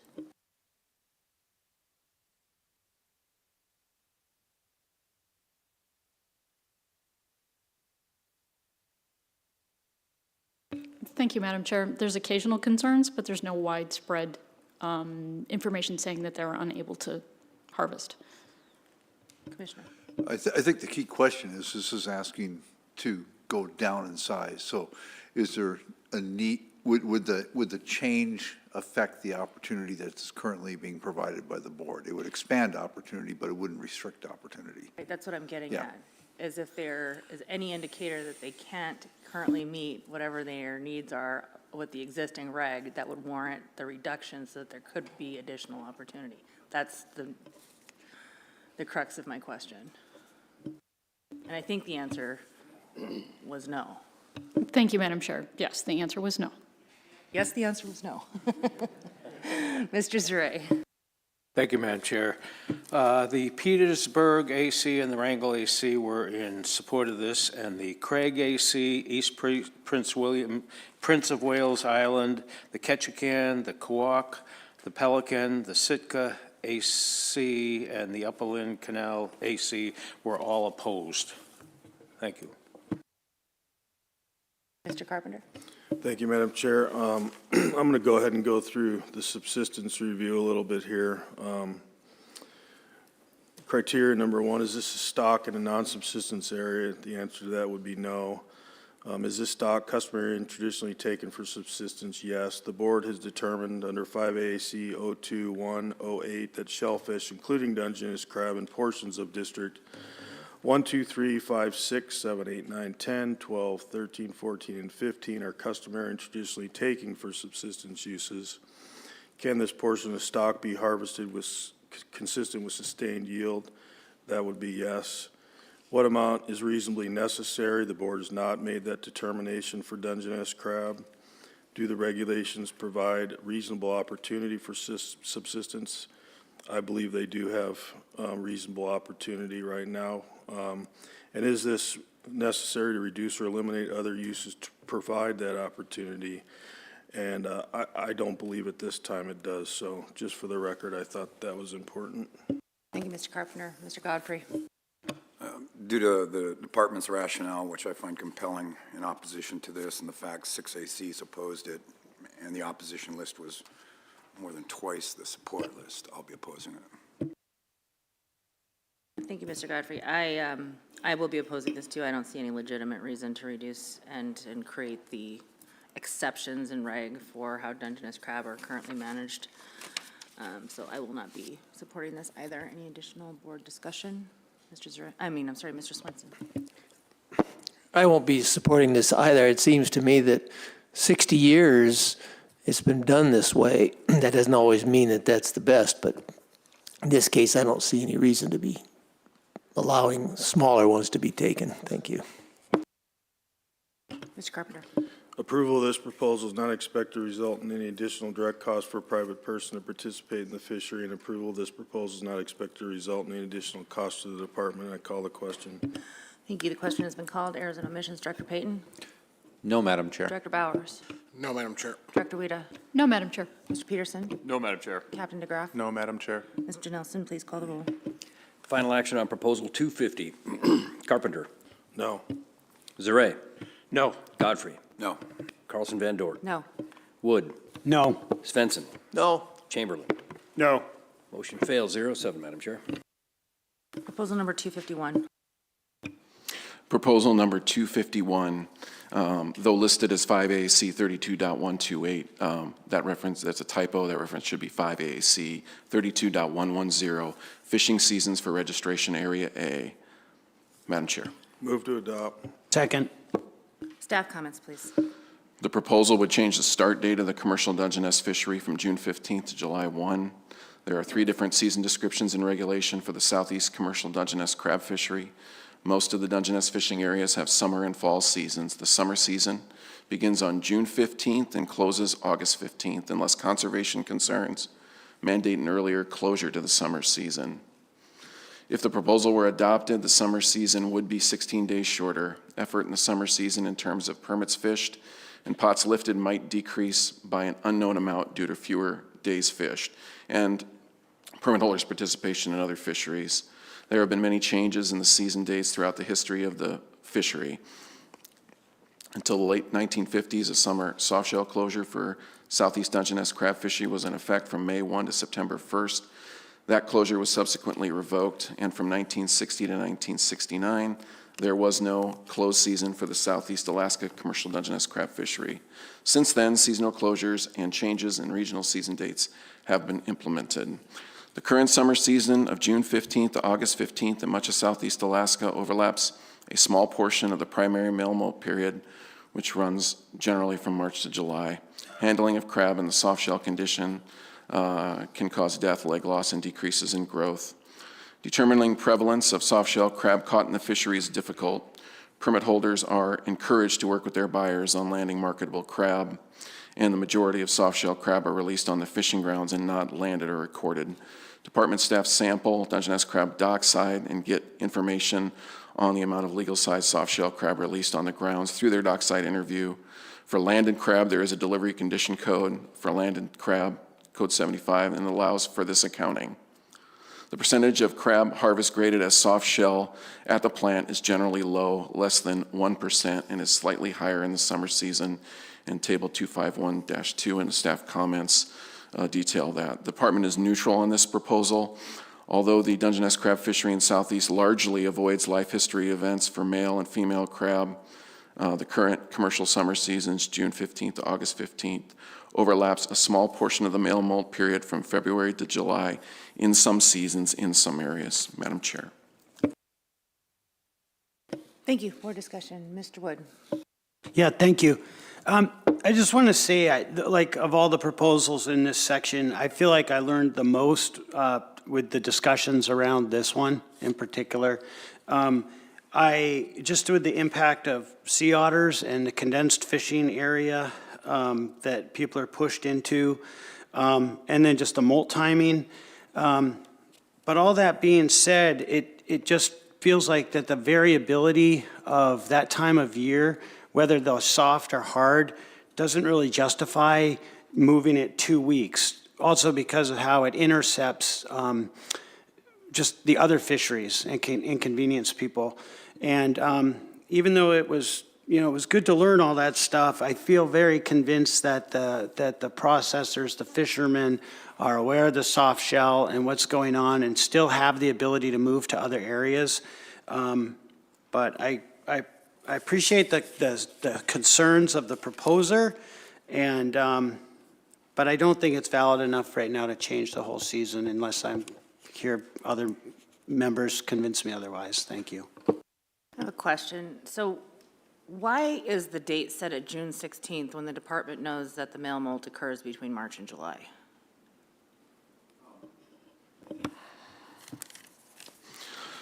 Madam Chair, throughout the history of all the changes to the season descriptions over the years, there has always been some commercial fishing that overlaps at least a portion of the male or the female molt period. While the male molt period is defined generally as occurring March to July, I hear reports from commercial fishermen that have noted softshell crab in October and November. And the table in the staff comments, 25-1-2, shows the percentage of crab labeled with that softshell condition, and it occurs in small amounts throughout the summer and into the fall, Madam Chair. Thank you. So in sort of determining from a department perspective, how hard these shells are or when they might be hardening within that sort of overlap period of time, you mentioned dockside surveys, correct? Are you doing any, what is your dockside survey doing? The dockside dockside sampling, Madam Chair. Go ahead.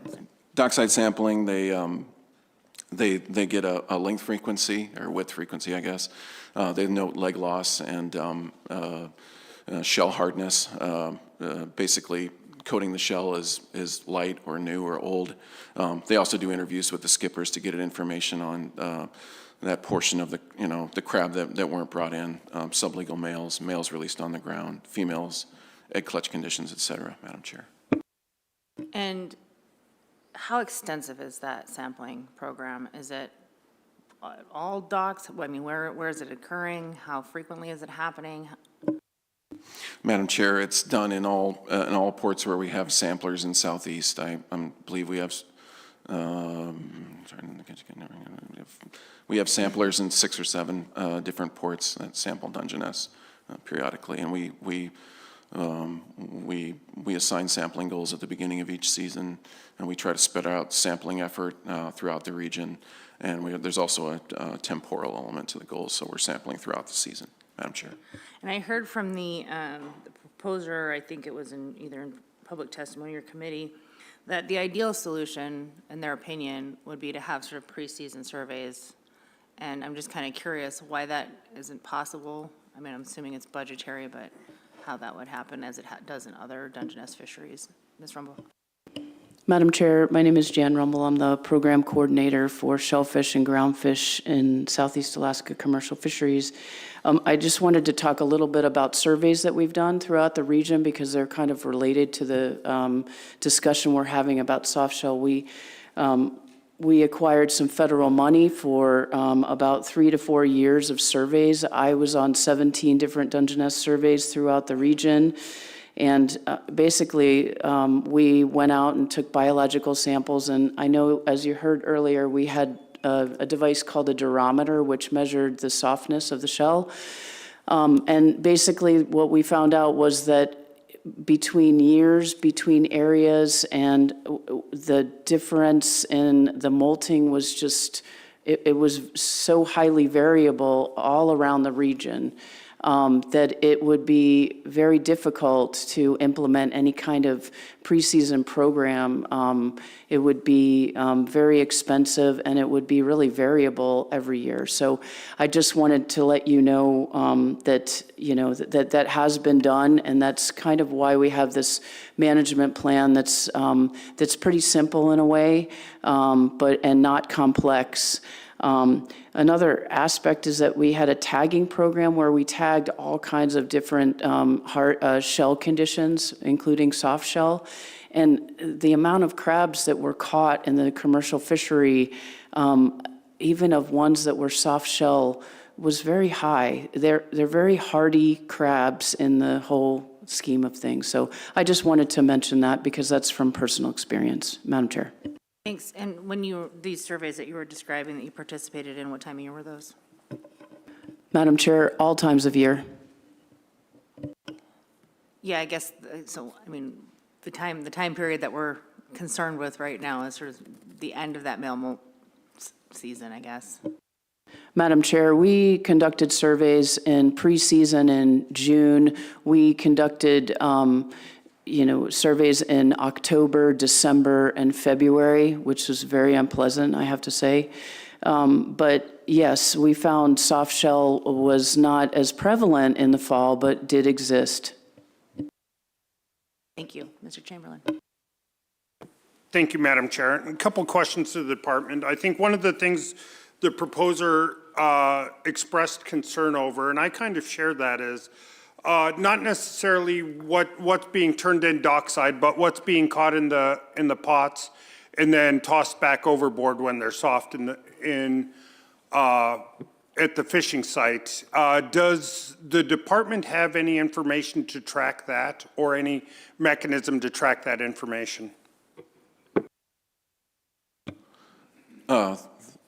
Through the chair, Mr. Chamberlain, there is a code 98 for discarded sea, and some permit holders use that code, and some just throw them back. But like I said, we get information. Most of the information we get on that portion of legal-sized males that were released at sea comes from our port sampling program. Madam Chair. So So what I'm hearing there is there's unreliable information there. Do we have, and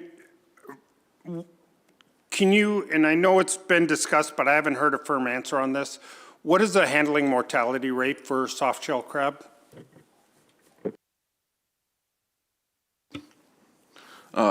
Through the chair, Mr. Chamberlain, there is some information in the last paragraph of the background section on staff comments.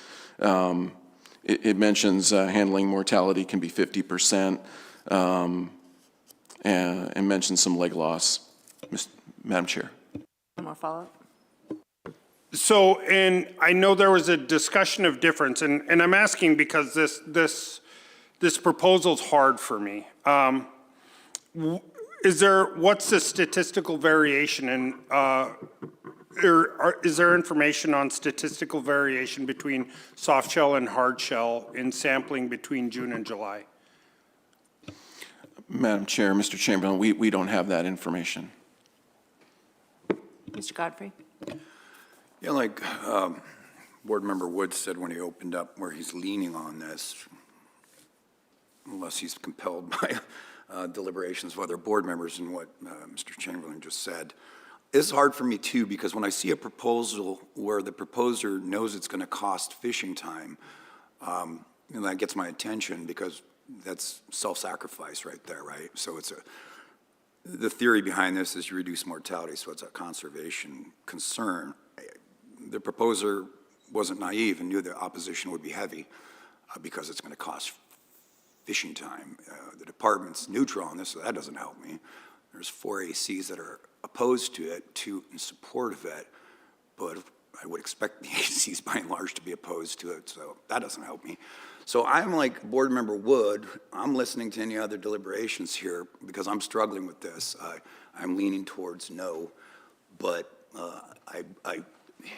because the data is evasive and that's problematic, and what staff just said about the variability as well is problematic, which then moves me, to opposing it. But I'm still Switzerland right now. Mr. Swenson? I think the proposer of this has done a good job and came up with some good ideas.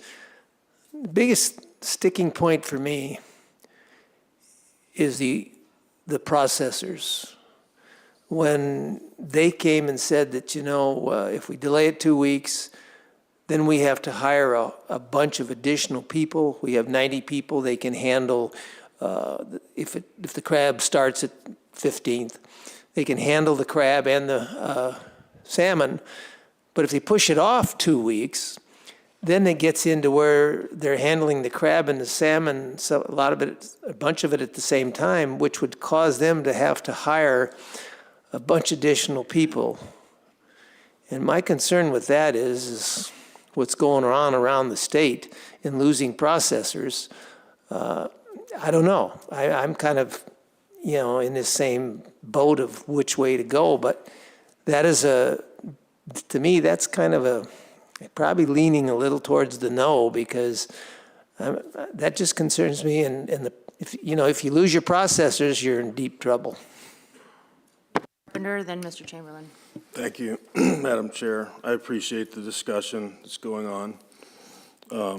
At the outset of this conversation, listening to public testimony and listening to the department's comments, I am very sympathetic to the idea that the proposer brings forward specifically to the sea otters and what they're doing in the encroachment that is expanding on a daily basis probably in southeast Alaska, if not other parts of the state, that are having impacts on biological impacts in some situations on populations of different shellfish species. But the one thing that I haven't heard is that, number one, the department has a biological concern, and that's very important to me when I make my decisions. Secondly, of all the fisheries that we have to make decisions on, specifically to conditions of things that are being harvested, the ability to return crab back to their natural environment is very easily done in this situation. I'm not sold on the fact that the 50% mortality and handling of soft-shell crabs is very accurate in any shape or form, and I feel that it's very anecdotal for the most part. The other thing that I consider is the effects that it's going to have not only on the processors and their ability to be able to be open and to handle all these different species that are brought forward, but I also think that generally speaking, that the ability to prosecute this fishery and to allow for the participants in Southeast Alaska to participate in multiple fisheries, I think timeliness is of the essence. And so unless there's a biological reason not to do so, I'm going to oppose this. Mr. Chamberlain. I was listening so tightly to, or closely to Mr. Carpenter's comments, I forgot the question I had for the department. But I think I'm leaning a slight yes on this one, simply because I don't have information to second guess the department's concerns over mortality, and I feel a duty to the resource and to making sure that we do as little damage to the resource as we can. And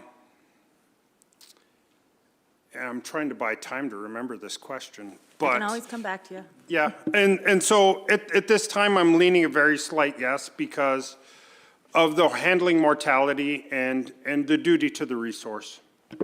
Mr. Wood. Thank you. I was going back and rereading staff comments, and in here it says, unless conservation concerns mandate an early closure for the summer season.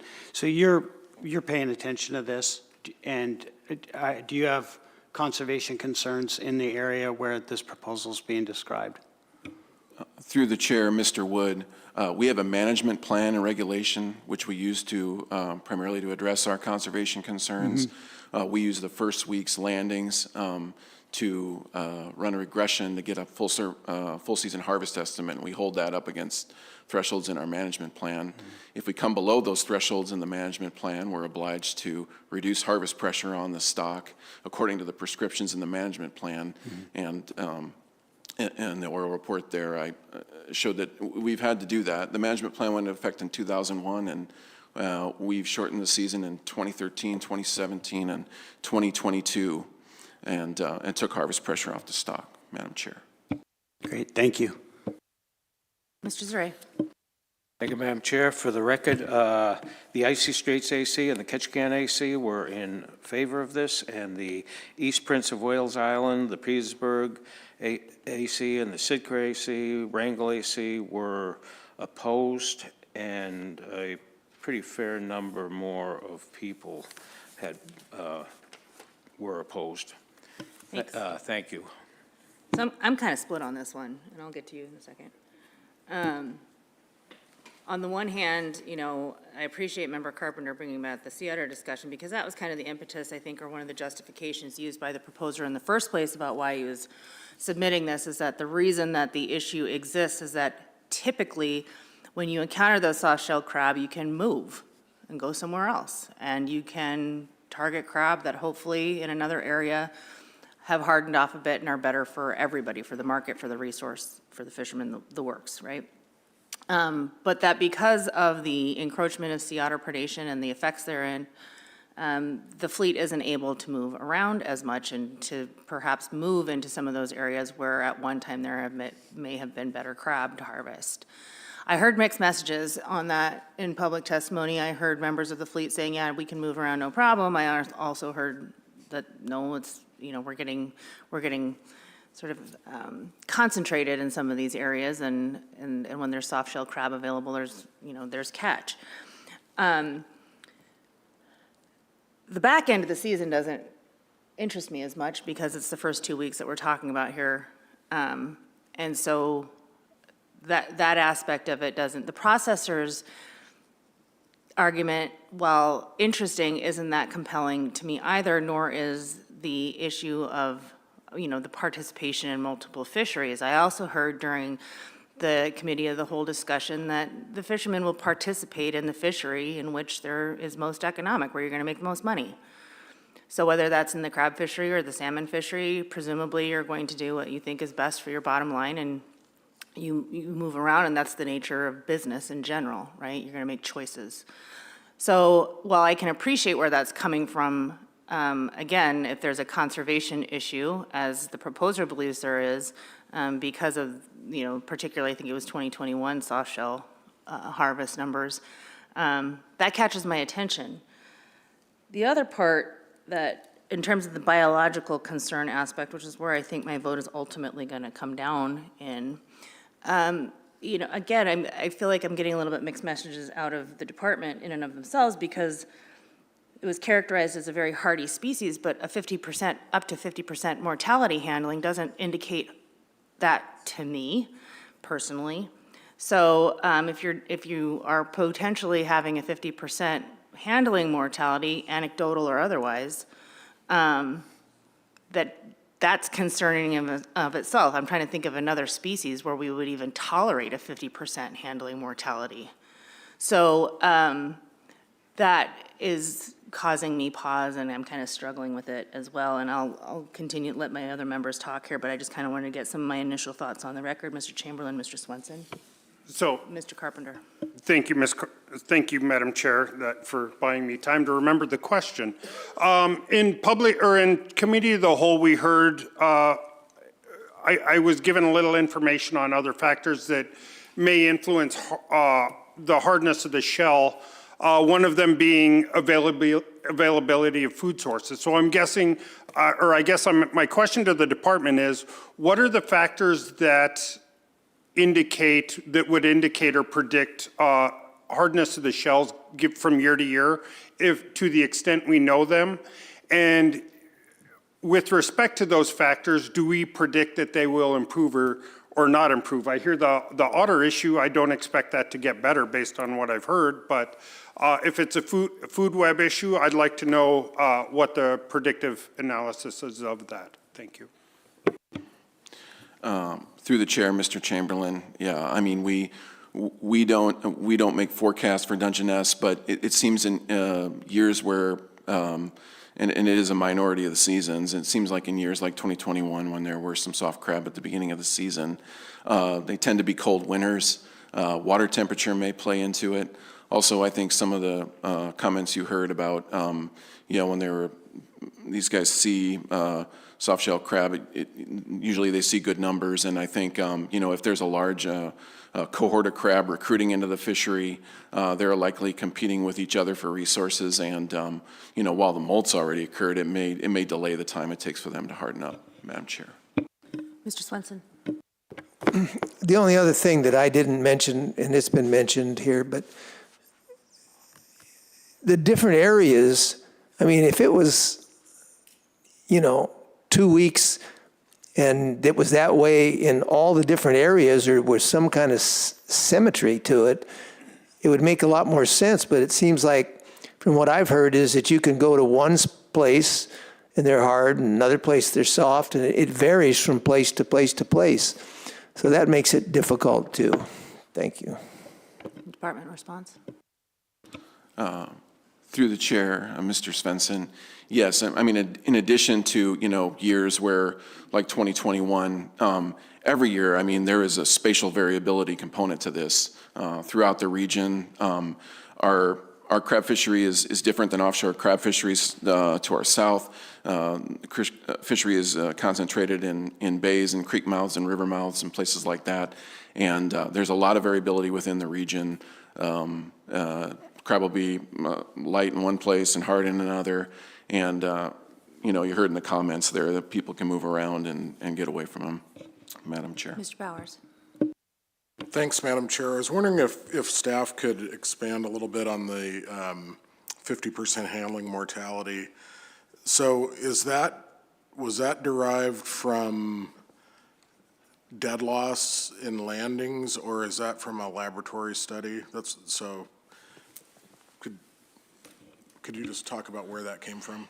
Through the chair, Mr. Bowers, that was a study done in Alaska in the 80s, and I'm blanking on the name of the person who did that study. Describe the study. I mean, like, Madam Chair, Okay. I don't have that, I don't have the paper in front of me. Got it. Okay, thanks. Mr. Carpenter, then Mr. Wood. Thank you, Madam Chair. Once again, I appreciate the discussion. I'm focusing on the conservation issue mostly. I think with Dungeness crab specifically, because that's what we're talking about, I think that any portion of the year that you try to execute a Dungeness crab fishery, there's going to always be a percentage of soft-shell crabs, and I think the department stated that when they did this independent work at different months of the year. So I think that that's an important thing to consider, but the most important thing for me to consider also is the fact that we have a management plan in place that gives the department the ability to restrict fisheries based on in-season data that's collected, and it appears from what they've said that they've done that on a routine basis. So for that fact, it even makes my position stronger, and I will definitely not be supporting it for all those reasons. Mr. Wood. Thanks. In my notes, I had written down that 3/4 of it is caught, 3/4 of the quota is caught in the first month, and there's only about a 10 to 15% throwback rate. Could you verify that or elaborate on it?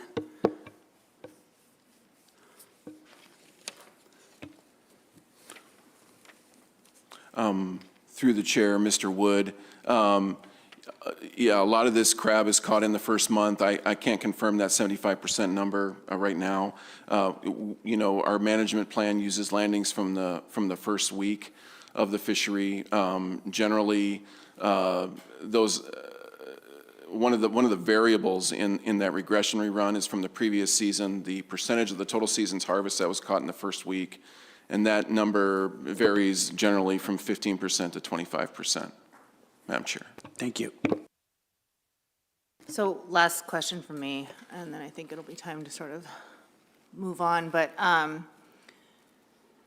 does the department manage for relatively high numbers of soft crab early in the season? How do you get those indicators? How would you have managed, or did you manage in 2021 for that issue? That's what, the reason why we're having this discussion today. Madam Chair, in 2021, we conducted our full season harvest estimate using the first week's landings. We were, through our dockside sampling program, we were sampling loads of Dungeness and getting interviews from fishermen on the amount of Dungeness crab that was legal size but not retained. We have our EO authority in the event we have an issue. We could manage by EO if there's a conservation concerns. But in the 20 years I've been working with crab, we've identified our conservation concerns through our management plan and our full season harvest estimate. Madam Chair. One follow-up on that. Thank you for that. What would be the threshold that the department would consider, using that EO authority early as a result of, significant or concerning indications of soft shells? Madam Chair, Jan Rumble for the record. We don't, these are dockside interviews with people, so it's not exactly any kind of scientifically designed, we get as much as we can from the fishermen and just trying to get an idea of soft shell on the grounds, but it's just, it's not very scientific, and it's not anything that we would want to rely on.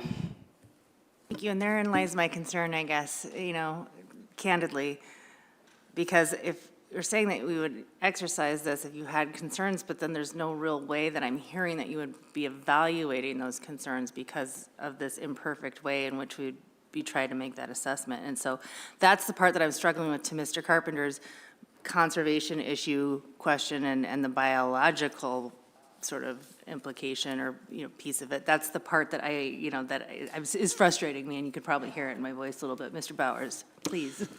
Yeah, thanks, Madam Chair. So I think one thing to keep in mind about 3S management, which is used coastwide for Dungeness crab fisheries, is that you've got three elements: size, sex, season. So the size is inherently conservative in that we're not harvesting crab until they've had a chance to reproduce. The sex is inherently conservative. It's a male-only fishery. The season, you're debating whether or not that's inherently conservative. In the past, when the board has deliberated on this issue, they've had conversations like this where they're trying to balance avoiding soft shell periods and yet taking into account all these other factors related to other fishing opportunities and economic opportunity for the fleet. I think you can look at the catches that we've seen in this fishery as a metric of how successful it's been or not. In recent years, we've seen some of the largest catches on record in Alaska for Dungeness crab. So, you're going to have years like 2021 when there may be a higher proportion of soft shell crab present in the fishery, and others when there's less. As we've heard, it's difficult to use shell hardness as a metric to manage the fishery in season or pre-season. Off the coast of Washington, Oregon, where they do use soft shell prevalence to determine season openings, it's imperfect there as well. So I think it's important to look at the track record. So harvests go up and down, but we've seen in recent years very large harvests that suggests that the 3S approach that we have now is sustainable. Thanks. Thank you. Mr. Zaray, and then Mr. Carpenter. Yeah, I'm just going to weigh in on this one. I've been listening to everything all along here, and I just do not see a need for this proposal to pass at this time. I'll just leave it at that. But I've been listening to everything everybody's been saying from the beginning here. Thank you. Mr. Carpenter. Thank you, Madam Chair. Approval of this proposal is not expected to result in any additional direct cost for a private person to participate in the fishery, and approval of this proposal is not expected to result in any additional direct cost to the department. I would call the question. Question's been called. Errors and omissions. Director Payton. No, Madam Chair. Director Bowers. No, Madam Chair. Director Wida. No, Madam Chair. Mr. Peterson. No, Madam Chair. Captain DeGraff. No, Madam Chair. Director Nelson, please call the roll. Final action on proposal 251. Svensson. No. Wood. No. Chamberlain. Yes. Carpenter. No. Carlson Van Dort. No. Zaray. No. Godfrey. No. Motion fails 1-6, Madam Chair.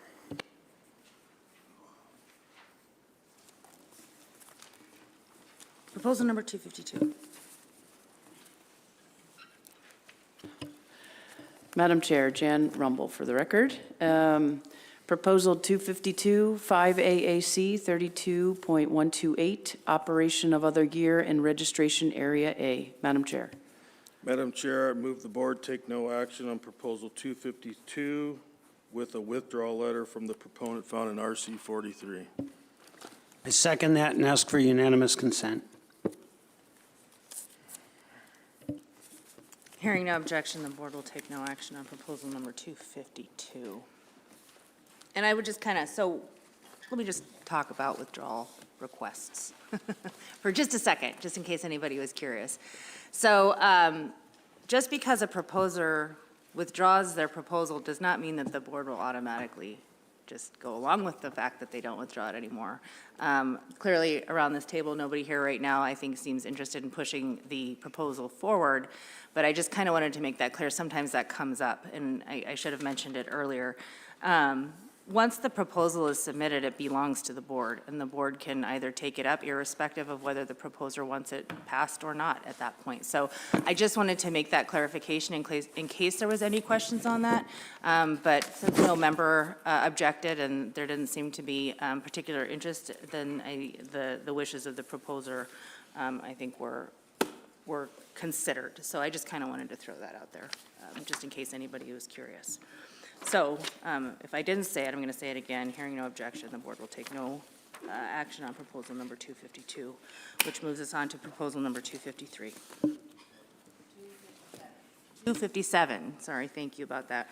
And this is a little bit out of order in the roadmap for members. I forgot to mention it earlier. And this is at the recommendation of staff.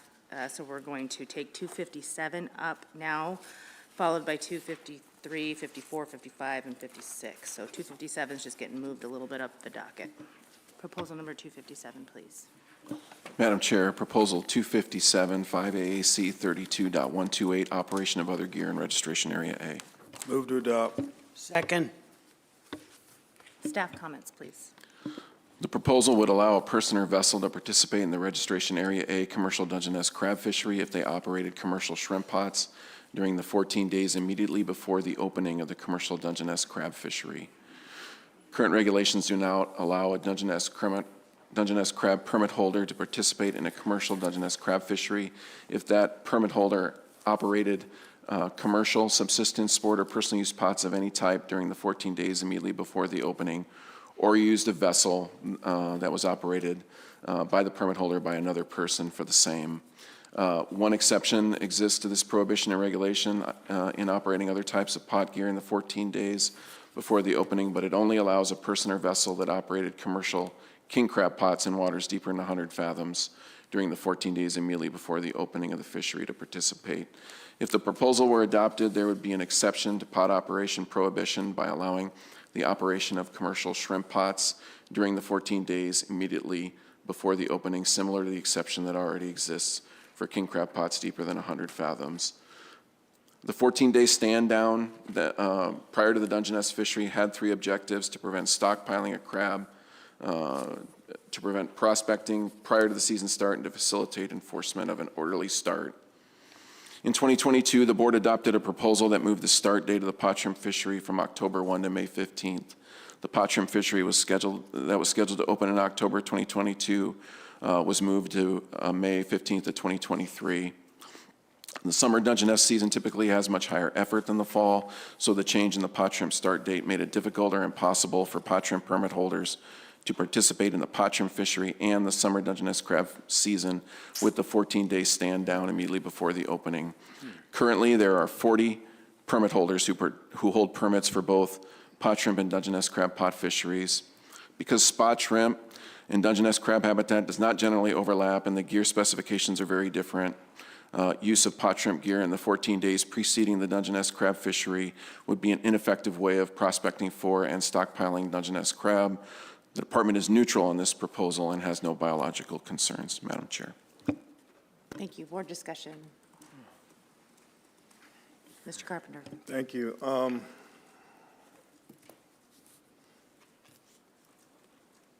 I guess I'm trying to get a little guidance from the department here. I understand that you're neutral on this, but I'm trying to see what the downside of this would be. I mean, do you have any real concerns other than your neutral position specific to downside in regards to the way this proposal is written? Through the chair, Mr. Carpenter, no. Okay, thank you. Other board discussion. Mr. Zure.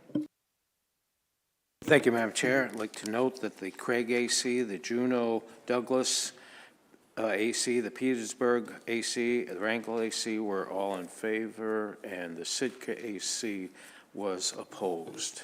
Thank you. Mr. Wood?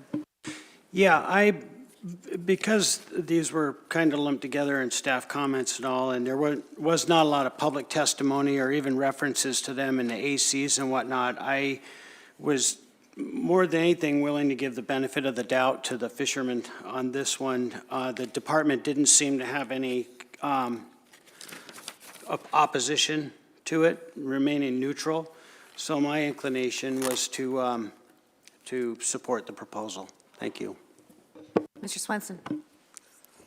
I would tend to go along with Mr. Wood on this because, as he said, there was not much discussion. It doesn't seem to be a a bother, and I'd go along with the fishermen also. Any other board discussion? Mr. Carpenter? Thank you, Madam Chair. Approval of this proposal is not expected to result in the additional direct cost for a private person to participate in the fishery, and approval of this proposal is not expected to result in any additional cost to the department, and I'd call the question. The question has been called errors and omissions. Director Payton? No, Madam Chair. Director Bowers? No, Madam Chair. Director Wida? No, Madam Chair. Mr. Peterson? No, Madam Chair. Captain DeGraff? No, Madam Chair. Director Nelson, call the roll, please. Final action on proposal 257. Godfrey. Yes. Wood. Yes. Chamberlain. Yes. Zaret. Yes. Carpenter. Yes. Svensson. Yes. Carlson Van Dort. Yes. Motion carries 7-0, Madam Chair. Proposal number 253. Madam Chair, Proposal 253, 5 AAC 32.128, operation of other gear in registration area A. Madam Chair. Madam Chair, move we take no action on Proposal 253 in light of action taken on Proposal 257. I second that and ask for unanimous consent. Hearing no objection, the board will take no action on proposal number 253. Proposal number 254. Madam Chair, Proposal 254, 5 AAC 32.128, operation of other gear in registration area A. Madam Chair. Madam Chair, I move that the board take no action on Proposal 254 in light of action taken on Proposal 257. I second that and ask for unanimous consent. Hearing no objection, the board will take no action on proposal number 254. Proposal number 255. Madam Chair, Proposal 255, 5 AAC 32.128, operation of other gear in registration area A. Madam Chair. Move to adopt. Second. Staff comments, please. Madam Chair, the proposal would allow a person or vessel to participate in the registration area A commercial Dungeness crab fishery if they operated commercial, personal use, or subsistence shrimp pots during the 14 days immediately before the opening of the commercial Dungeness crab fishery. As previously stated, current regulations do not allow a Dungeness crab permit holder to participate in a commercial Dungeness crab fishery if that permit holder operated commercial, subsistence, sport, or personal use pots of any type during the 14 days before the opening, or used a vessel used by that permit holder or by another person for the same. If the proposal were adopted, there would be an exception to the pot operation prohibition by allowing the operation of, in addition to commercial shrimp pots, personal use pots and subsistence pots during the 14 days immediately before the opening of the commercial Dungeness crab fishery, similar to the exception that already exists for operating king crab pots in waters deeper than 100 fathoms. This could increase pot gear on the grounds and make it more challenging for AWT to monitor pot limits associated with the pot shrimp and Dungeness crab fishery.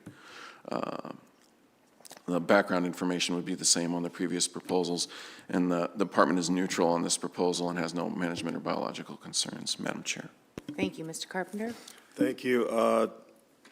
And I guess just a clarification from the department, just for the public's sake and the board's sake, in light of what the board did with Proposal 257, the difference here is it's not specifically in the proposal talking about commercial only. There's also the addition of personal uses and subsistence pots that's suggested in this. Is that generally speaking correct?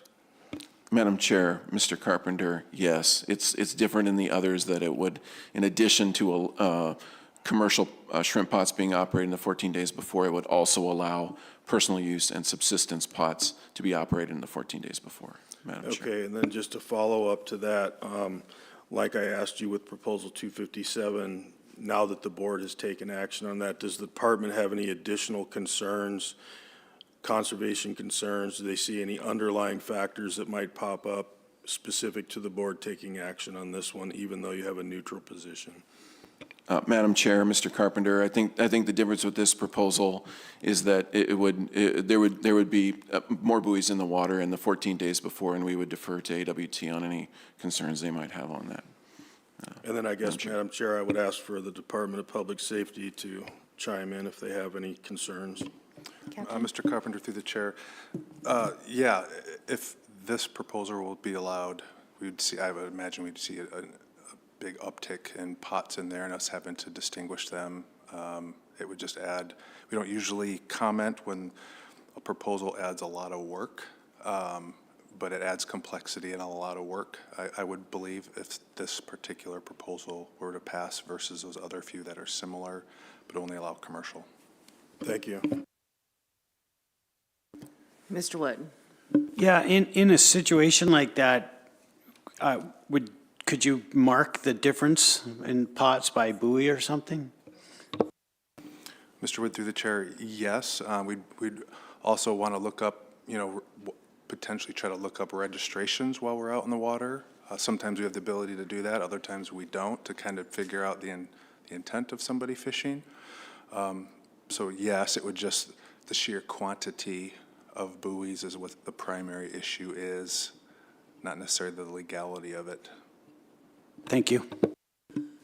Okay, I'm thoroughly confusing myself here. So in the action that we took on 253, we removed that prohibition, essentially. Madam Chair, you removed the prohibition only on allowing commercial shrimp pots in the 14 days before Dungeness. Right. So my question now is there an existing prohibition in that same time period for subsistence and personal use? And there is. Madam Chair, yes. So what we essentially are considering here is restricting a subsistence or personal use fishery, but allowing a commercial fishery. Am I misreading that or misunderstanding that? Madam Chair, I don't think you are misunderstanding that. So I'm trying to figure out if we allow a subsistence and a personal use fishery to occur within this time period, there will be more buoys in the water. I'm just wondering whether or not, I'm just trying to figure out if we're allowing a commercial fishery, why would it be necessary to disallow a subsistence and or a personal use fishery, or why that would add enforcement complexity necessarily if the people are harvesting legally and are allowed to do so? I guess you're saying if this didn't pass, it would be a problem? Madam Chair, our understanding is if this particular proposal passes, it will allow those other groups to be able to fish shrimp at the same time on top of the commercial that was just granted. That's my understanding. Hence, a lot more buoys in the water. Thank you. Mr. Bowers. So maybe I can clarify this a little bit. So the subsistence and subsistence personal use fishery is open. This relates to what a person who is registered in the commercial fishery can do. So this would, in your previous action, you allowed a commercial fisherman who is registered in the Dungeness crab fishery to operate commercial shrimp pots. If you adopted this proposal, you would allow that same fisherman to operate personal use or subsistence pots. And light dawns on Marblehead. Thank you. Now I'm clear, because I was like trying to figure, I was operating under the assumption that for some reason the subsistence and the personal use was closed. No, Thank you the for fishery is clarification that open. It is not. It's Got it. Yeah. Phew. Mr. Chamberlain. So and this is a question I asked the group I was sitting with the other day. How can this go sideways? And how does this open the door for bad actors in the event we pass this? I understand there are, the prior rules were put in place for, banking Dungeness crab before the start of the season. I don't see how that happens with shrimp pots, but are we creating a backdoor for bad actors? I guess, and very broadly, just how can this go wrong?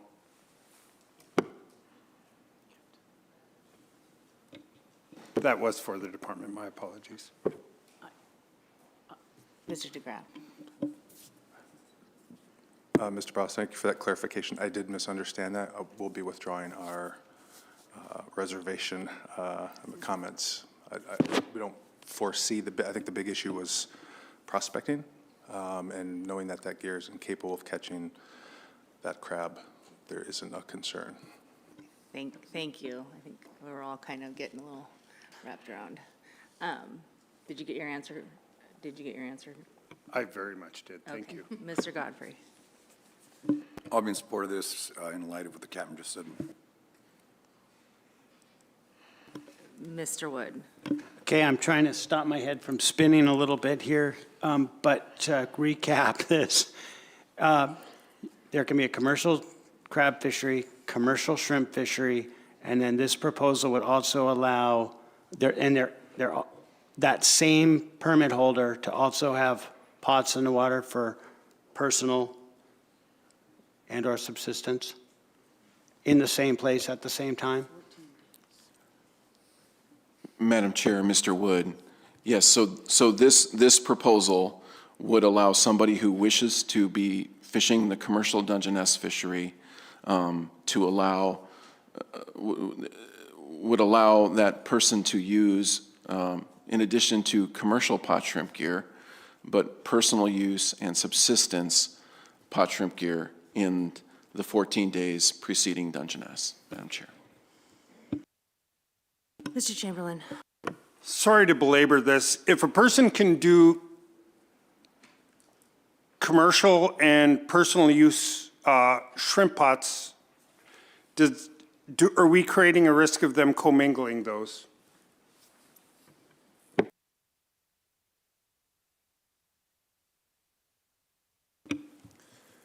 Mr. Chamberlain, through the chair. For the record, my name is Bo Meredith. I'm the area management biologist for commercial fisheries here in Ketchikan. If I could just try and clarify the situation. A commercial Dungeness fisherman seasons begins on June 15th. With the change from the fall to the spring fishery for the shrimp fishery, beginning on May 15th, you have permit holders who participate in both of those fisheries. Right, so by taking action on 257, you allowed a commercial shrimp fisherman who is also a commercial Dungeness permit holder to participate up into the start of the Dungeness fishery. If a commercial pot shrimp fisherman chooses to participate in the commercial fishery and then he wants to personal use or subsistence fish, he has to unregister as a commercial fisherman prior to setting any personal use subsistence gear. Excuse me. Madam Chair. Thank you. So bottom line is that based on the action that we took on 257, I mean, this isn't really a necessary proposal anymore. I mean, the shrimp fisherman, whether he's a Dungeness fisherman or not, if he wants to go out and drop commercial shrimp pots or subsistence shrimp pots or however he wants to do it, there's no impact on subsistence fishery or personal use fishery. They can do whatever they want, and we're not restricting anybody else in that time frame either. So it's really just the fisherman's decision about whether or not, if he's a Dungeness fisherman without having to unregister, if he wants to go drop some shrimp pots, and if he wants to sell them, he can. If he wants to keep them for subsistence or personal use, they can do that either. I don't see the purpose of this proposal, so I'm not sure that, I don't have a problem with it necessarily, but I just don't know if it's necessary. And if the department can help enlighten me a little bit, that might help the board also. Madam Chair, this, for somebody who wants to participate in Dungeness, if this proposal passes, in addition to participating in the commercial shrimp fishery, they could also set personal use or subsistence pots in those 14 days before the Dungeness fishery and still participate in the Dungeness fishery. But if they were an eligible subsistence or personal use user, they could do that anyway, couldn't they? Madam Chair, no. Current Okay, regulations that's what I'm prohibit operation of, for the Dungeness fishery, the current regulations prohibit operation of any type of pot, commercial, subsistence, sport, personal use in the 14 days before the opening of Dungeness currently, or use a vessel that was operated by that person or another person for the same. There's a 2-week window that we're talking about here, so it's But didn't we just ditch that with 257? for commercial gear. For commercial gear, but not for not subsistence or, for- oh, I got, now I Yeah. got it. Mr. Carpenter, Yeah.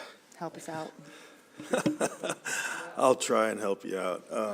So does a lot of this surround the registration date in which you have to, is there a registration date for the Dungeness commercial fishery?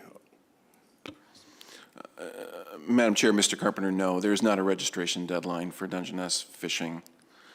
This became an issue largely when the season date for the commercial pot shrimp fishery changed from October 1 to May 15th, Madam Chair. So I'm going to try and summarize this. So a person that has a commercial shrimp permit and a commercial Dungeness permit, what we did in 257, that allows him to participate in both of those fisheries now. Okay. What this proposal is doing is that it is also going to allow him, if it passes, to either set a shrimp personal use or subsistence shrimp pot fishery prior to the beginning of that season. Am I correct there? So basically, this is just giving the person that owns those commercial permits the opportunity to participate in whatever he wants. Am I correct? Madam Chair, Mr. Carpenter, there are 40 permit holders who operate or hold permits for each event. The answer is yes. Well, it would allow anyone. Yeah. Yeah. Yeah, so it would not just allow those 40 permit holders who have a commercial shrimp pot permit to fish commercially in the 14 days before Dungies and still fish Dungeness. It would allow anybody wishing to fish in the Dungeness fishery the opportunity to operate personal use and sport gear in the 14 days before, Madam Chair. Okay, I understand it very clearly now. Thank you. I'm trying to piece this Commissioner. together in my mind, too. So I think the regulation was originally adopted to prohibit people going out prospecting but how many, this is about shrimping, so how many, can you prospect with the gear that you're thinking about opening up here for Dungeness crab? Is that even feasible to do? Madam Chair, Commissioner, so the lawful gear descriptions for pot shrimp gear and Dungeness crab gear and regulation, they differ in a lot of ways. The tunnel size on pot shrimp gear is limited to tunnel eye openings that cannot exceed 15 inches. Tunnel size on commercial Dungeness pots is twice as large, 30 inches, which allows a legal-sized Dungeness to enter a pot with a 30-inch tunnel, Madam Chair. So you really couldn't prospect with the gear we're talking about for Dungeness before the season using, if the board were to adopt this? Madam Chair, Commissioner Lang, it would be an ineffective way to prospect for Dungeness. Right, and I think that's what Captain DeGraff's comment spoke towards too. Was confusing myself, so glad I wasn't the only one. All right. Mr. Carpenter. Approval of this proposal is not expected to result in any additional direct cost for a private person to participate in the fishery, and approval of this proposal is not expected to result in any additional direct cost to the department, and I would call the question. Rightfully, the question has been called. And I will go to errors and omissions. Director Payton. No, Madam Chair. Director Bowers. No, Madam Chair. Director Wida. No, Madam Chair. Mr. Peterson. No, Madam Chair. Captain McGrath. No, Madam Chair. Director Nelson, please call the roll. Final action on proposal 255. I had to double check that. Chamberlain. Yes. Carlson Van Dort. Yes. Zaret. Yes. Svensson. Yes. Godfrey. Yes. Carpenter. Yes. Wood. Yes. Motion carries 7-0, Madam Chair. Gong. Thank you. Proposal number 256. Madam Chair, Proposal 256, 5AAC 32.128, Operation of Other Gear in Registration Area A. Madam Chair. Madam Chair, I move the board take no action on proposal 256 in light of action taken on 257. I second that and ask for unanimous consent. Hearing no objection, the board will take no action on proposal number 256. Proposal number 258. Madam Chair, Proposal 258, 5AAC 32.150, Closed Waters in Registration Area A. Madam Chair. Move to adopt. Second. Staff comments, please. The proposal would open some or all areas currently closed to commercial Dungeness crab fishing in Registration Area A. There are 20 areas in southeast Alaska, mostly near communities, that are closed to commercial fishing for Dungeness crab. If the proposal were adopted, this may increase commercial harvest by some unknown amount or shift effort to these previously closed areas and may reduce opportunity for non-commercial user groups. Multiple areas in southeast are closed to commercial Dungeness crab fishing, most near population centers. Regulations closing closing areas to Dungeness crab fishing first appeared in 1978. In 1984, 3 more areas were added, and since then, more closed areas have been added and repealed from regulation. Most recently, in 2022, closed waters near Shinnecoe Inlet, Whale Pass, and Natsahini Bay were added to regulation. Many factors have served to concentrate effort in the commercial Dungeness crab fishery, foremost among them the expansion of sea otter populations in southeast.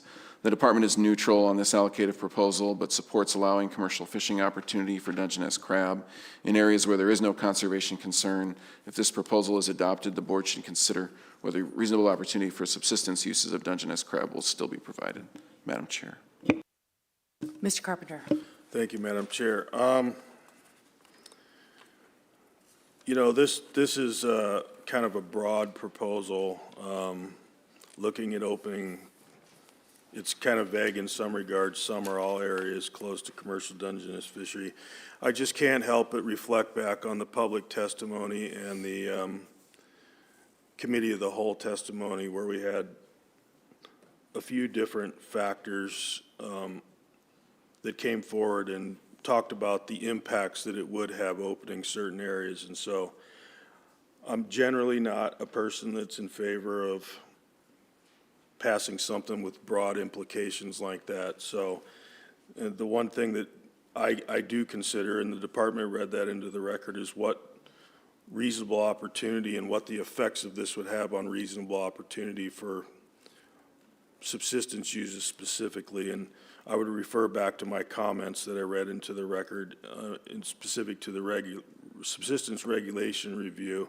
And I think a lot of that is pertinent to this conversation. So for those reasons, I won't be supporting it. Mr. Godfrey. Similarly, during committee of the whole, I said in an earlier proposal today, a big bite of the apple, and sometimes I think you got to nibble around the edges because of the unknown factors at play. They could be extensive and reverberating in a negative way to the fishery and the communities that would be subject to some of these opening areas if they did get opened. It's just too broad. It paints with too broad of a brush. There's too many unknowns, and it's just too sweeping without really being able to anticipate the probable unintended consequences, so I'll be opposed to it. Mr. Wood. Yeah, thanks.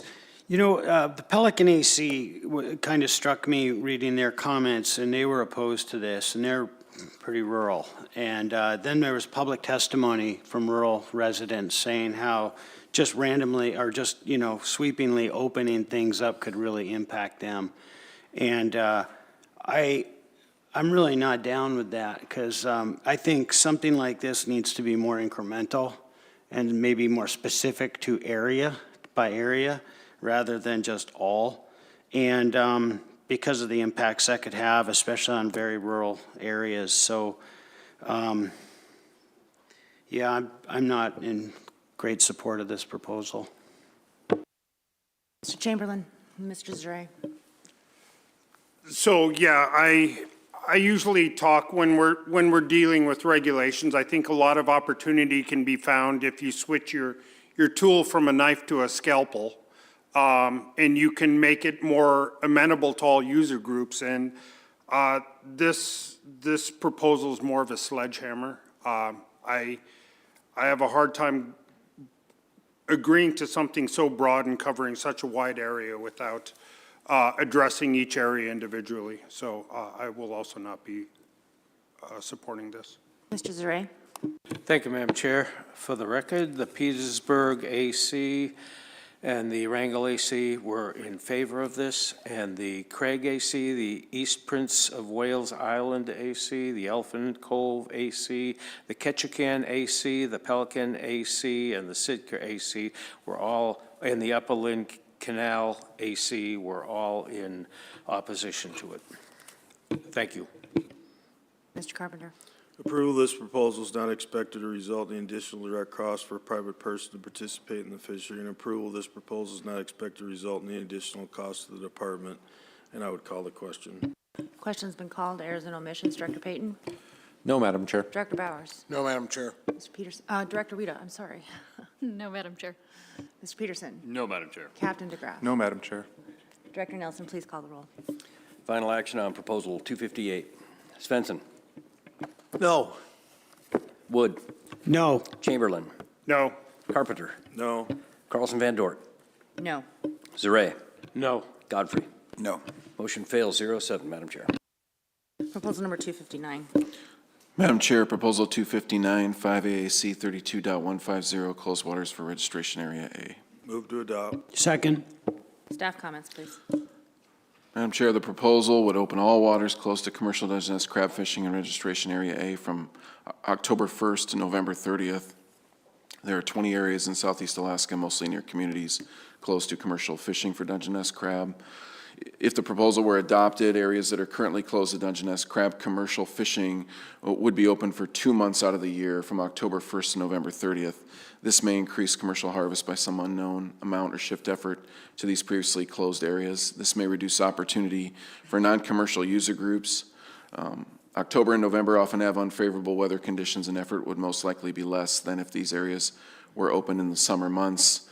The background of this would be the same for the previous proposal, and the department is neutral on this allocative proposal, but supports allowing commercial fishing opportunity for Dungeness crab in areas where there is no conservation concern. If this proposal were adopted, the board should consider whether reasonable opportunity for Dungeness would continue to be provided. Madam Chair. Board discussion? Mr. Svensson, then Mr. Carpenter. Well, I think this falls in line with the one we just had before, and I won't be supporting this because of the discussion we had. Mr. Carpenter. Thank you, Madam Chair. Similarly, this is not quite as big of a broad stroke as the prior proposal, but I think in light of all the public testimony we heard surrounding potential impacts around some of the smaller, more rural places, I will not support it at this time. Mr. Wood. Yeah, I'm going to stick with my decision on the last one as well and use the same comments. I would say that the department in their comments did say that they support allowing commercial fishing opportunity in areas where there's no conservation concern. But again, I would like to know area by area before we open it, if there is or isn't. So anyhow, I'm going to just stick with my original thought process on this, especially when again, a little broad for me.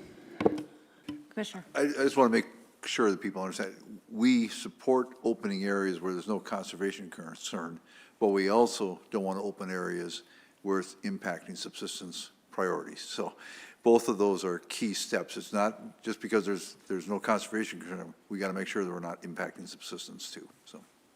Mr. Godfrey. I'll be opposed to this for similar reasons as other board members have indicated, And also, the opposition to this is dramatically larger than the support. Quite impressively, actually.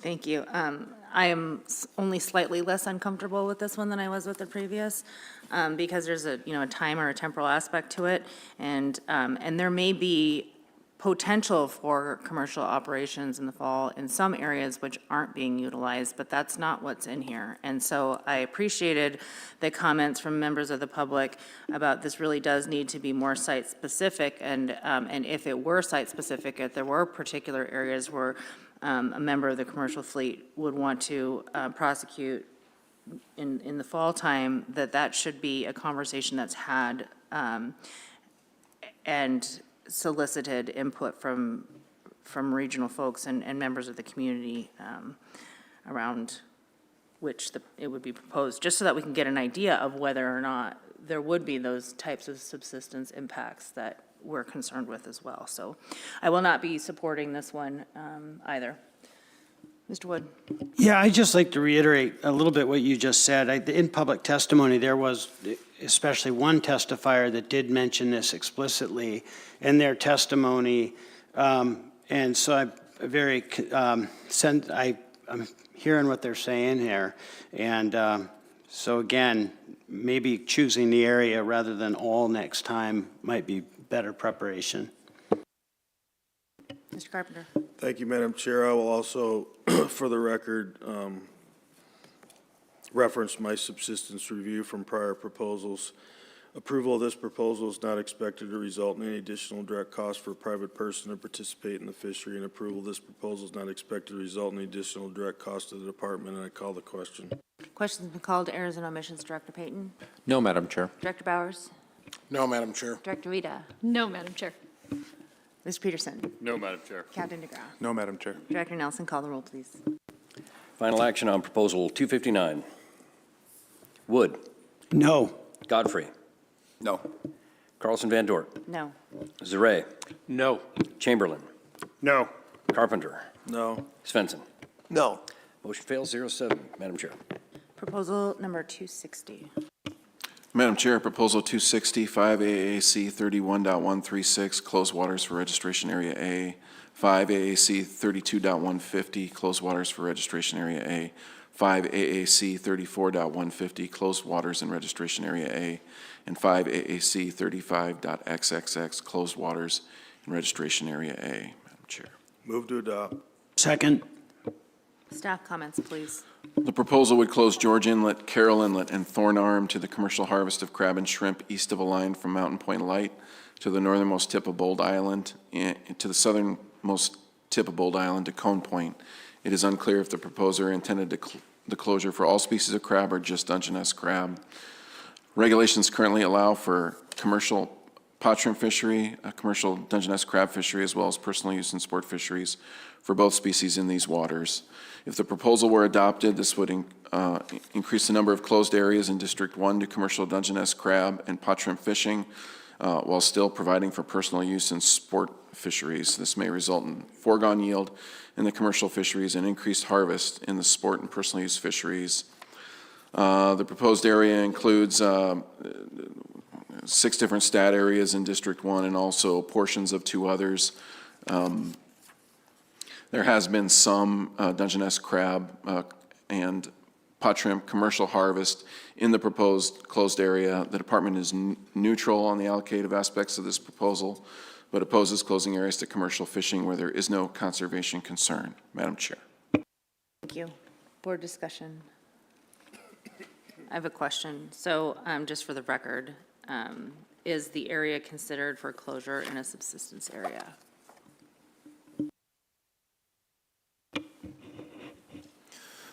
Madam Chair, for the record, my name is Bo Meredith. I'm the area management biologist for commercial fisheries in Ketchikan. There is a CNT finding for Dungeness crab in north of a latitude. So a portion of this is in a positive CNT finding for Dungeness crab only, not shrimp. Madam Chair. Thank you. Mr. Carpenter and Mr. Wood. Thank you. To the department, when I read this proposal, is it crystal clear that the proposal is only talking about Dungeness crab? Or is it talking about crab in general? I'm just not real clear on that.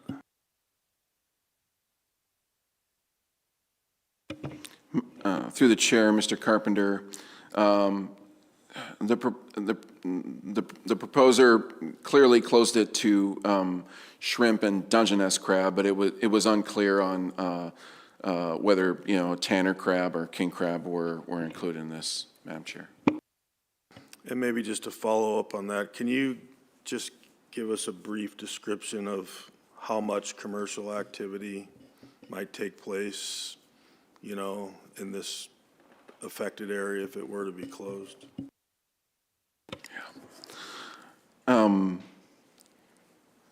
Through the chair, Mr. Carpenter, I can read some of the information in the background section. The Dungeness crab harvest in statistical areas 10140, 10141, 10143, 10144, 10145, 10146, 10148 for the past 10 full seasons is 5,458 pounds. There has been no commercial red or golden king crab fishing harvest in these statistical areas in the last 30 years, and no commercial tanner crab harvest in the last 20 years. And there has been some pot shrimp harvest. Reading out of the staff comments, the 10-year average for that commercial pot shrimp harvest in District 1 is 58,000 pounds by 19 permits, and the 10-year average harvest from the proposed closed area is 7,800 pounds of spot shrimp by 5 permits, or 14% of total District 1 GHL. Thank you. So what I'm hearing you say, and the reason I wanted you to speak to that is there's no significant crab harvest in this area. There's obviously some spot shrimp harvest. But the way the proposal is written, it kind of lumps everything together. And so I just wanted to put that on the record. Thank you. Mr. Wood. Yeah, thank you. Looking at the staff comments, there wasn't a conservation concern. And because this is allocative, trying to remove commercial from there, you gotta kind of cruise down through the allocation criteria. And, well, first I'll ask, has the rural residents had any problem harvesting enough food out of there for personal use or subsistence? Through the chair, Mr. Wood, that's a difficult question to quantify. We heard public testimony that there was no problem, and then we had heard public testimony that they would like more opportunity. The personal use permitting is difficult to accurately assess what the actual poundage is in that fine of an area. Sometimes your reporting comes back as District 1 or unnamed points that you're not familiar with. The best we can tell is that the personal use shrimp harvest from 2019 to 2033 was 800 pounds by 49 permits. So again, it's a difficult question to answer. Okay, thank you for that. Well, I'll just go down to the allocation criteria, the history of the personal use sport, guided and commercial fishery in this area, and it looks like the two of them are kind of cohabitating pretty well.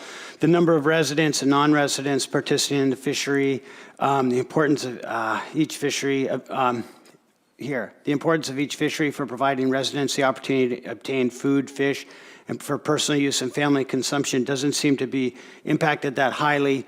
And the importance of the commercial fishery to the economy of the state. So trying to prevent them from being in there altogether seems a bit unnecessary. So with that, I'll be a no on this. Mr. Zray, then Mr. Godfrey. Thank you, Madam Chair. The East Prince of Wales Island AC and the Ketchikan AC were in support of this, and there was no public listed as being in support.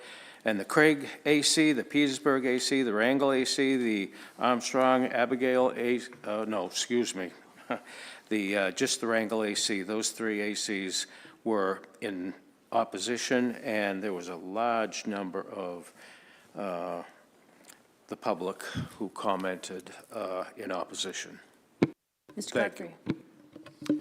I'll be opposed to this for the same reasons that the department cited, given lack of conservation concerns, shutting down opportunity. I will not support it. Just briefly, my comments, as I'm just looking at the map here provided along with staff comments 260-1. And it seems to be a pretty significant area that's close to town that they want to shut down. And I would also just note that there are also areas close to town that have already been restricted for the shrimp pot fishery and Dungeness crab specifically in this map. So I kind of feel the same way about this one as I did about the last couple, but for the same reason, but for a different group. I just don't see the justification to restrict the commercial fleet that heavily at this time based on the very limited justification that the board has received in terms of any impacts specifically on personal or subsistence users' ability to harvest. So I won't be supportive. Mr. Chamberlain. Similarly, I'm leaning towards no on this one as well. I take the Ketchikan AC's support of this actually very seriously because it does, I'm sorry. I do take in a lot of the concerns on this one very seriously, but if this were to come forward, I would expect more of a record to be built. And yeah, if you're going to change the current criteria, I would like to see more support and a stronger justification to make this closure. So on that one, I will be voting no on this. Mr. Carpenter. Thank you, Madam Chair. I concur with the last two board comments. Approval of this proposal is not expected to result in any additional direct cost for a private person to participate in the fishery. And approval of this proposal is not expected to result in any additional direct cost to the department. I call the question. Question's been called. Errors and omissions. Director Payton. No, Madam Chair. Director Bowers. No, Madam Chair. Director Vita. No, Madam Chair. Mr. Peterson. No, Madam Chair. Captain DeGraff. No, Madam Chair. Director Nelson, call the roll, please. Final action on proposal 260. Godfrey. No. Wood. No. Chamberlain. No. Zare. No. Carpenter. No. Svensson. No. Carlson Van Dort. No. Motion fails 0-7, Madam Chair. Proposal number 261. Madam Chair, Proposal 261, 5AAC 31.136, closed waters in registration area A. 5AAC 32.150, closed waters in registration area A. 5AAC 34.150, closed waters in registration area A. 5AAC 35.xxx, closed waters in registration area A. And 5AAC 47.021, special provisions for seasons, bag, possession, annual and size limits, and methods and means for the salt waters of Southeast Alaska. Madam Chair. Move to adopt. Second. Staff comments, please. Madam Chair, the proposal would close Traders Cove to commercial and sport shellfish harvest. Regulations allow for commercial pot shrimp fishery, commercial Dungeness crab and tanner crab fisheries, personal use shellfish and sport shellfish harvest in these waters. Traders Cove is within the Ketchikan non-subsistence area. Various areas described in Southeast Alaska are closed to commercial fishing for Dungeness crab, and areas described, and also for commercial shrimp. Other areas near Ketchikan, the waters of Blank and Bostwick Inlets are closed to commercial Dungeness crab fishing, and the waters of Clover Pass are closed to both commercial Dungeness crab and spot shrimp. If the proposal were adopted, this would increase the number of closed areas in District 1 to commercial Dungeness crab and pot shrimp fishing, while still providing for personal use fisheries. This may result in foregone yield in the commercial fisheries and increased harvest in the personal use fisheries. This action would close sport fishing for all shellfish species in Traders Cove and create greater disparity between sport and personal use regulations. There have been commercial Dungeness and shrimp harvests in the proposed closed area. And further detail on this is provided in the written staff comments. The department is neutral on the allocative aspects of this proposal, but opposes closing areas to commercial or sport fishing where there is no conservation concern. Adoption may provide personal use users with more opportunity to harvest crab, shrimp, and other shellfish. However, the department is concerned that it would further complicate shellfish regulations in Southeast Alaska. Madam Chair. Thank you. Board discussion. Mr. Godfrey. I'll be opposed to this one for the similar sentiment as the last and the department's comments on this, and the fact that on the record, those in opposition are a whole bunch and those in support are zero. Mr. Wood. Yeah, thanks. I just want to recognize, too, that it was brought up by the department, but this is in a non-subsistence area. I understand the desire of the local people wanting to protect their ability to access food.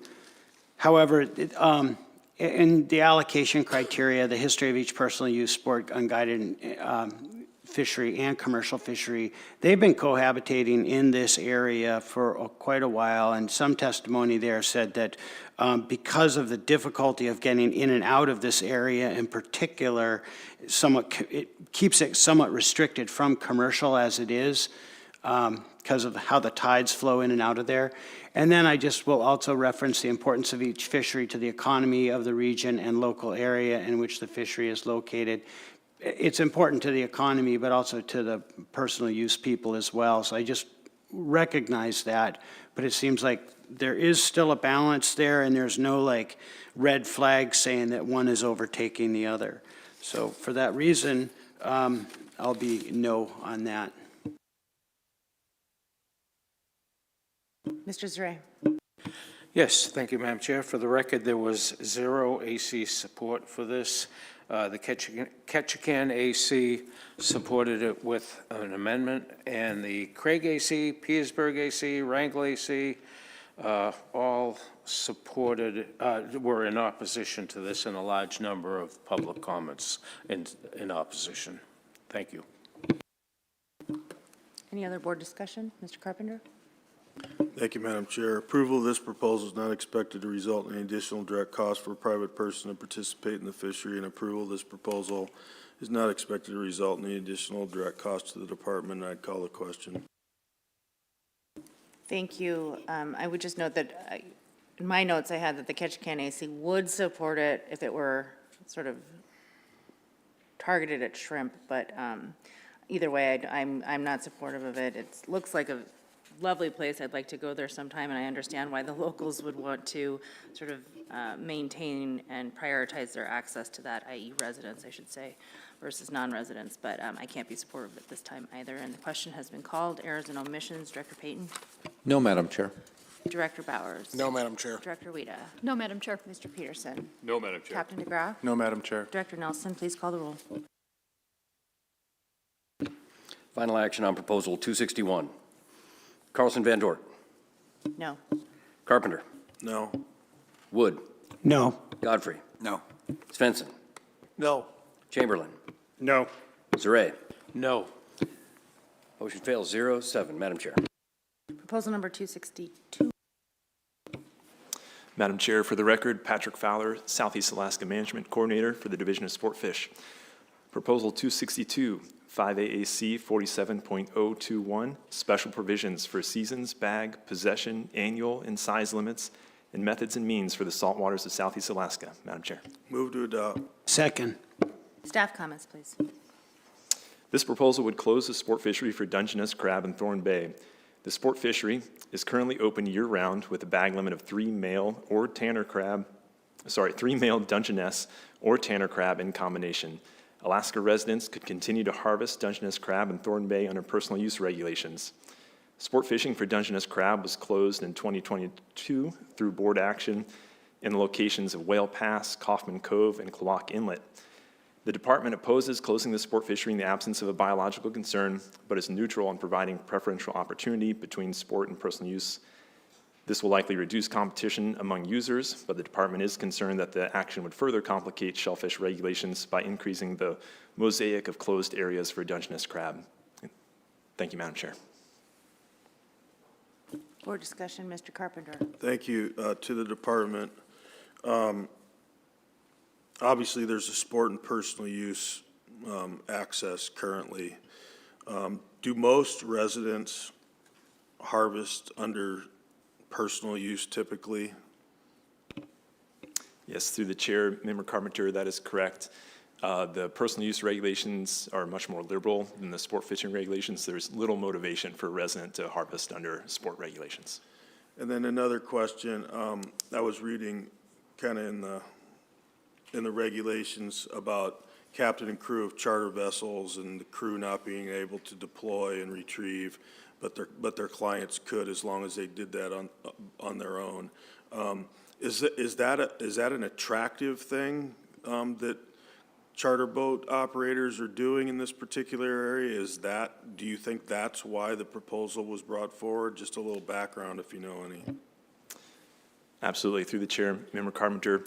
I think it's rare for a charter vessel in Southeast Alaska to have paying clients that set Dungeness pots because of the requirement for the clients to set the pots and also retrieve them. It certainly happens. In this area, there is a small boat rental facility that probably rents mostly to non-resident anglers, and I think that's probably the driver of this proposal. And then just one final thing, I see that the department opposes closing this sport fishery, and I think it's pretty clear that you don't have a biological concern at this time specific to this area for the record, is that correct? That is correct. Thank you. Mr. Wood. Yeah, how long has the sport fishery been operating in the area?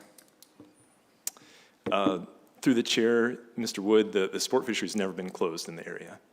So Never been closed? Correct. So, and you don't have any concerns over the status of the stock or anything in there, so, okay. All right, thanks. Let me go. Mr. Godfrey. No, I'll be opposed to this for the reasons the department cited in their comments. Mr. Wood.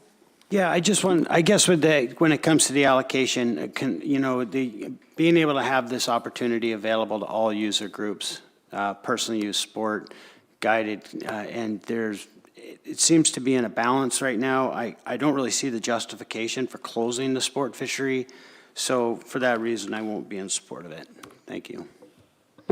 So I can really appreciate the spirit in which this was brought. I remember some of those discussions from the last cycle related to some other communities nearby.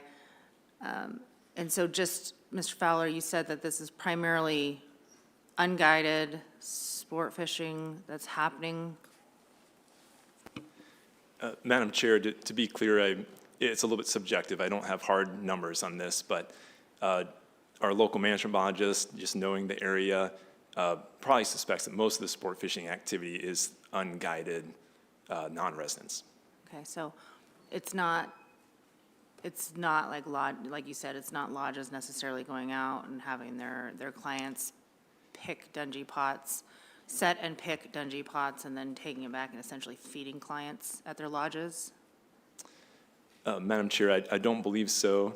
I'm not familiar with all the businesses in the area, and I guess it depends on your definition of a lodge, whether that is, there are lodges that provide boat rental services, and there's lodges that also provide guided sport fishing activity.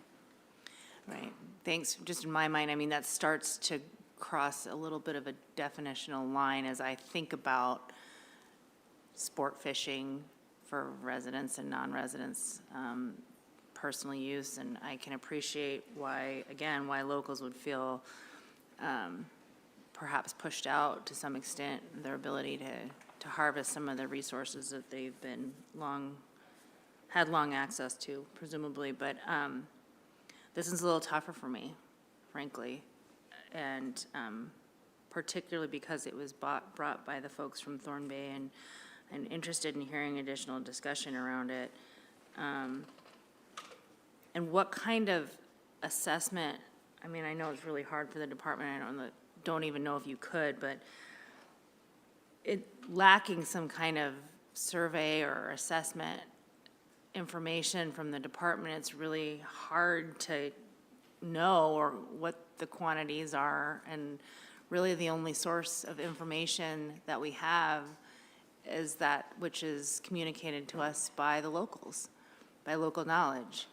And unless the department has sort of quantifiable user information about this particular area, my inclination is to lean on that local knowledge. But perhaps you can help me or enlighten me a little bit more. Absolutely, Madam Chair. So the Statewide Harvest Survey does collect information on Dungeness crab. The 10-year average for the greater area of the East Prince of Wales Island is approximately 4,800 crab annually, Dungeness crab annually. So the department doesn't have harvest estimates for this specific area, but when you include the entire east coast of the Prince of Wales Island, that's 4,800 annually.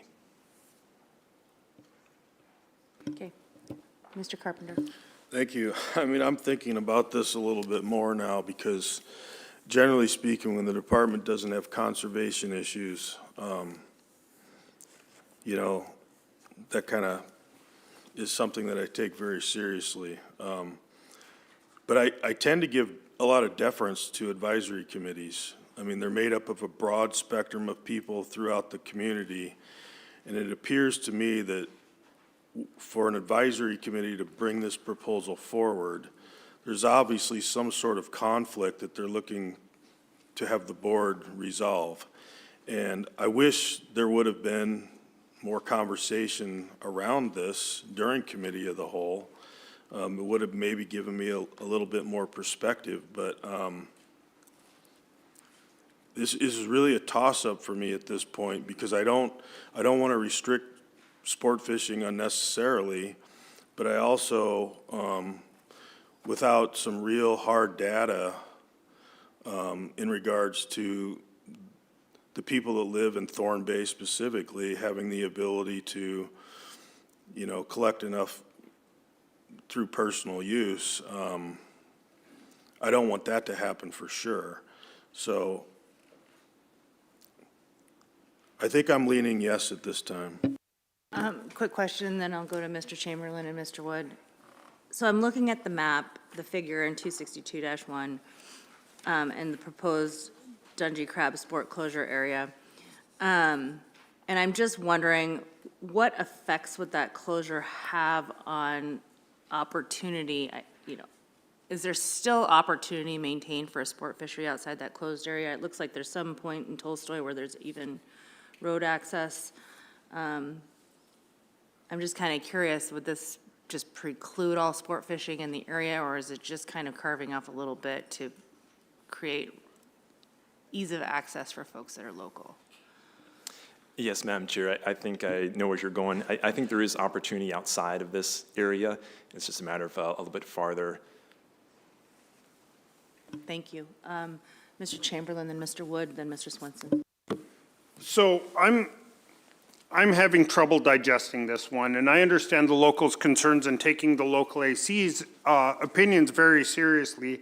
However, this is highly allocative because we are essentially cutting off one of the user groups entirely from this region. And looking at the allocation criteria, it's hard to find a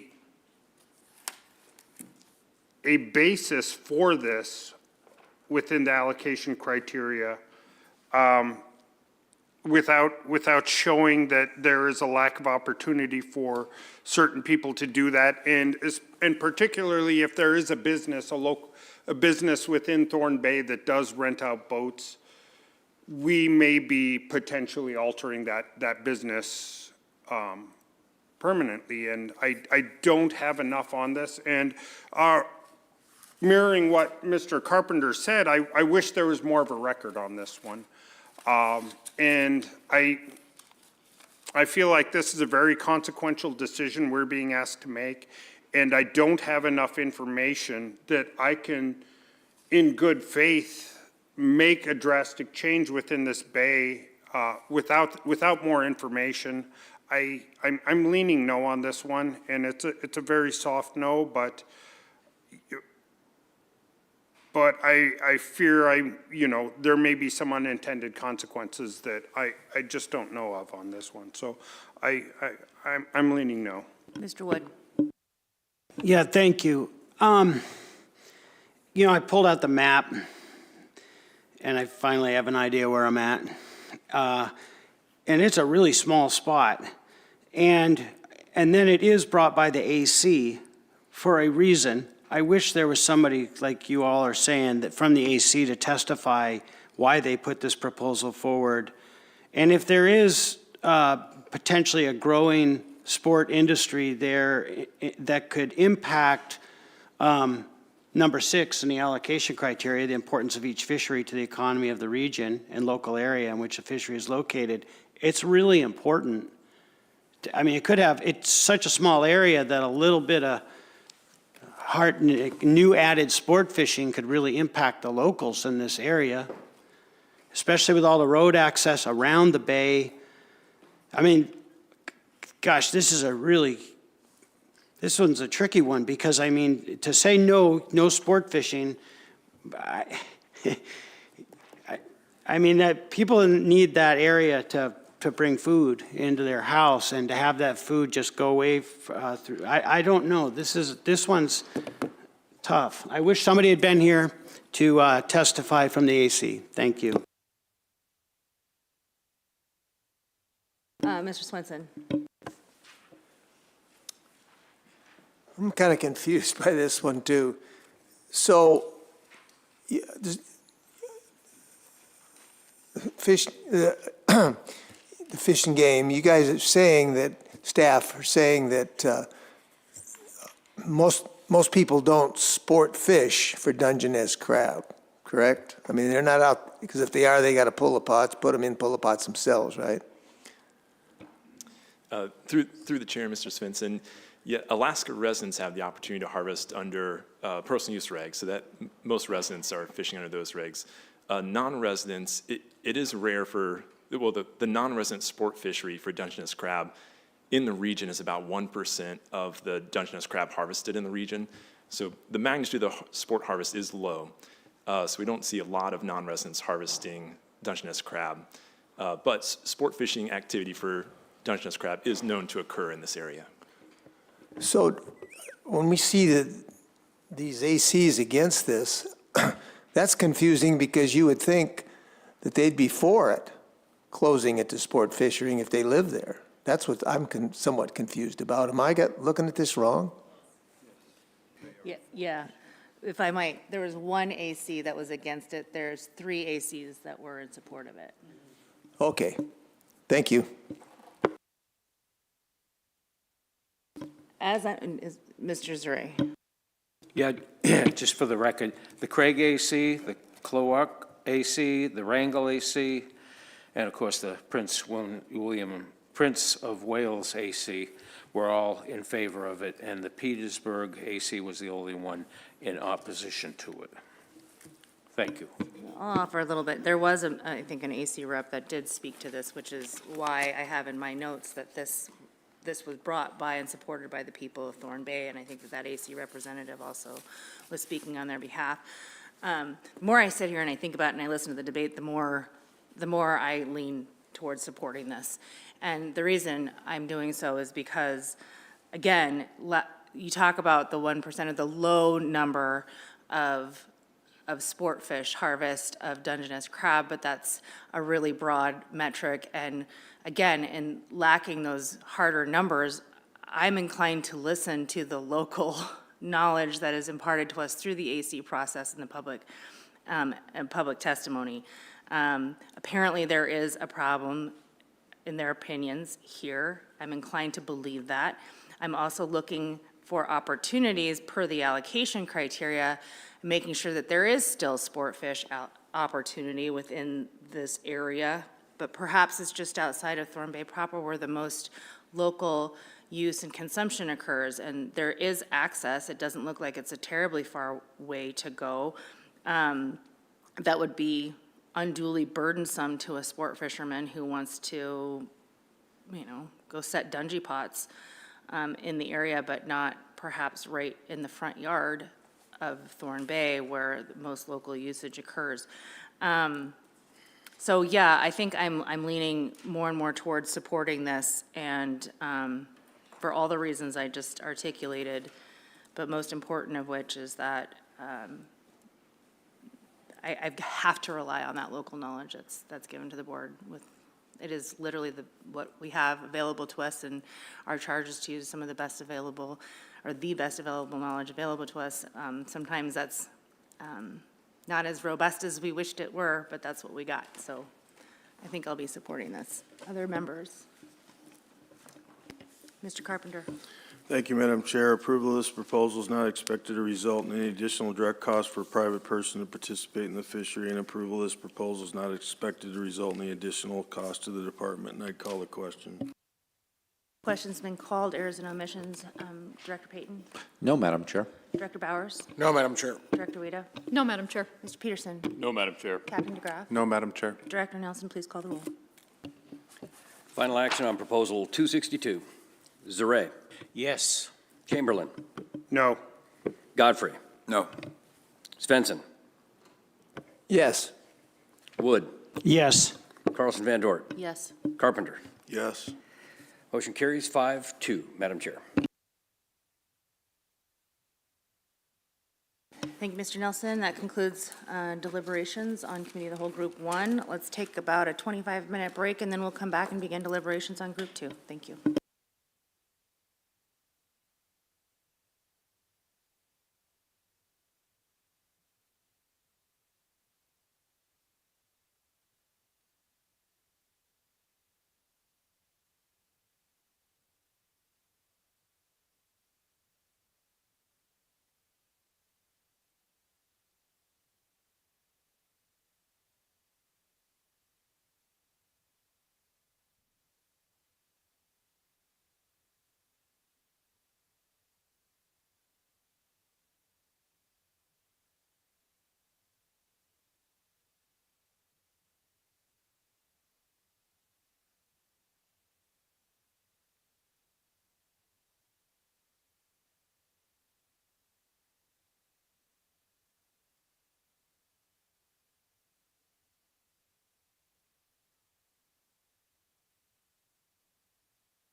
Okay, we're back on the record. The time is 3:58. We are about to take up deliberations on Committee of the Whole Group 2, Commercial Subsistence Sport Personal Use Groundfish. There are 21 proposals in this group, and we will begin this afternoon with proposal number 191.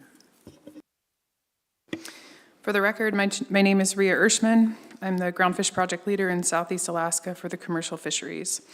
Proposal 191, 5 AAC 28.175, logbooks for the Eastern Gulf of Alaska area. Madam Chair. Move to adopt. Second. Staff comments, please. This proposal would amend logbook requirements for vessels fishing for groundfish with pot and longline gear.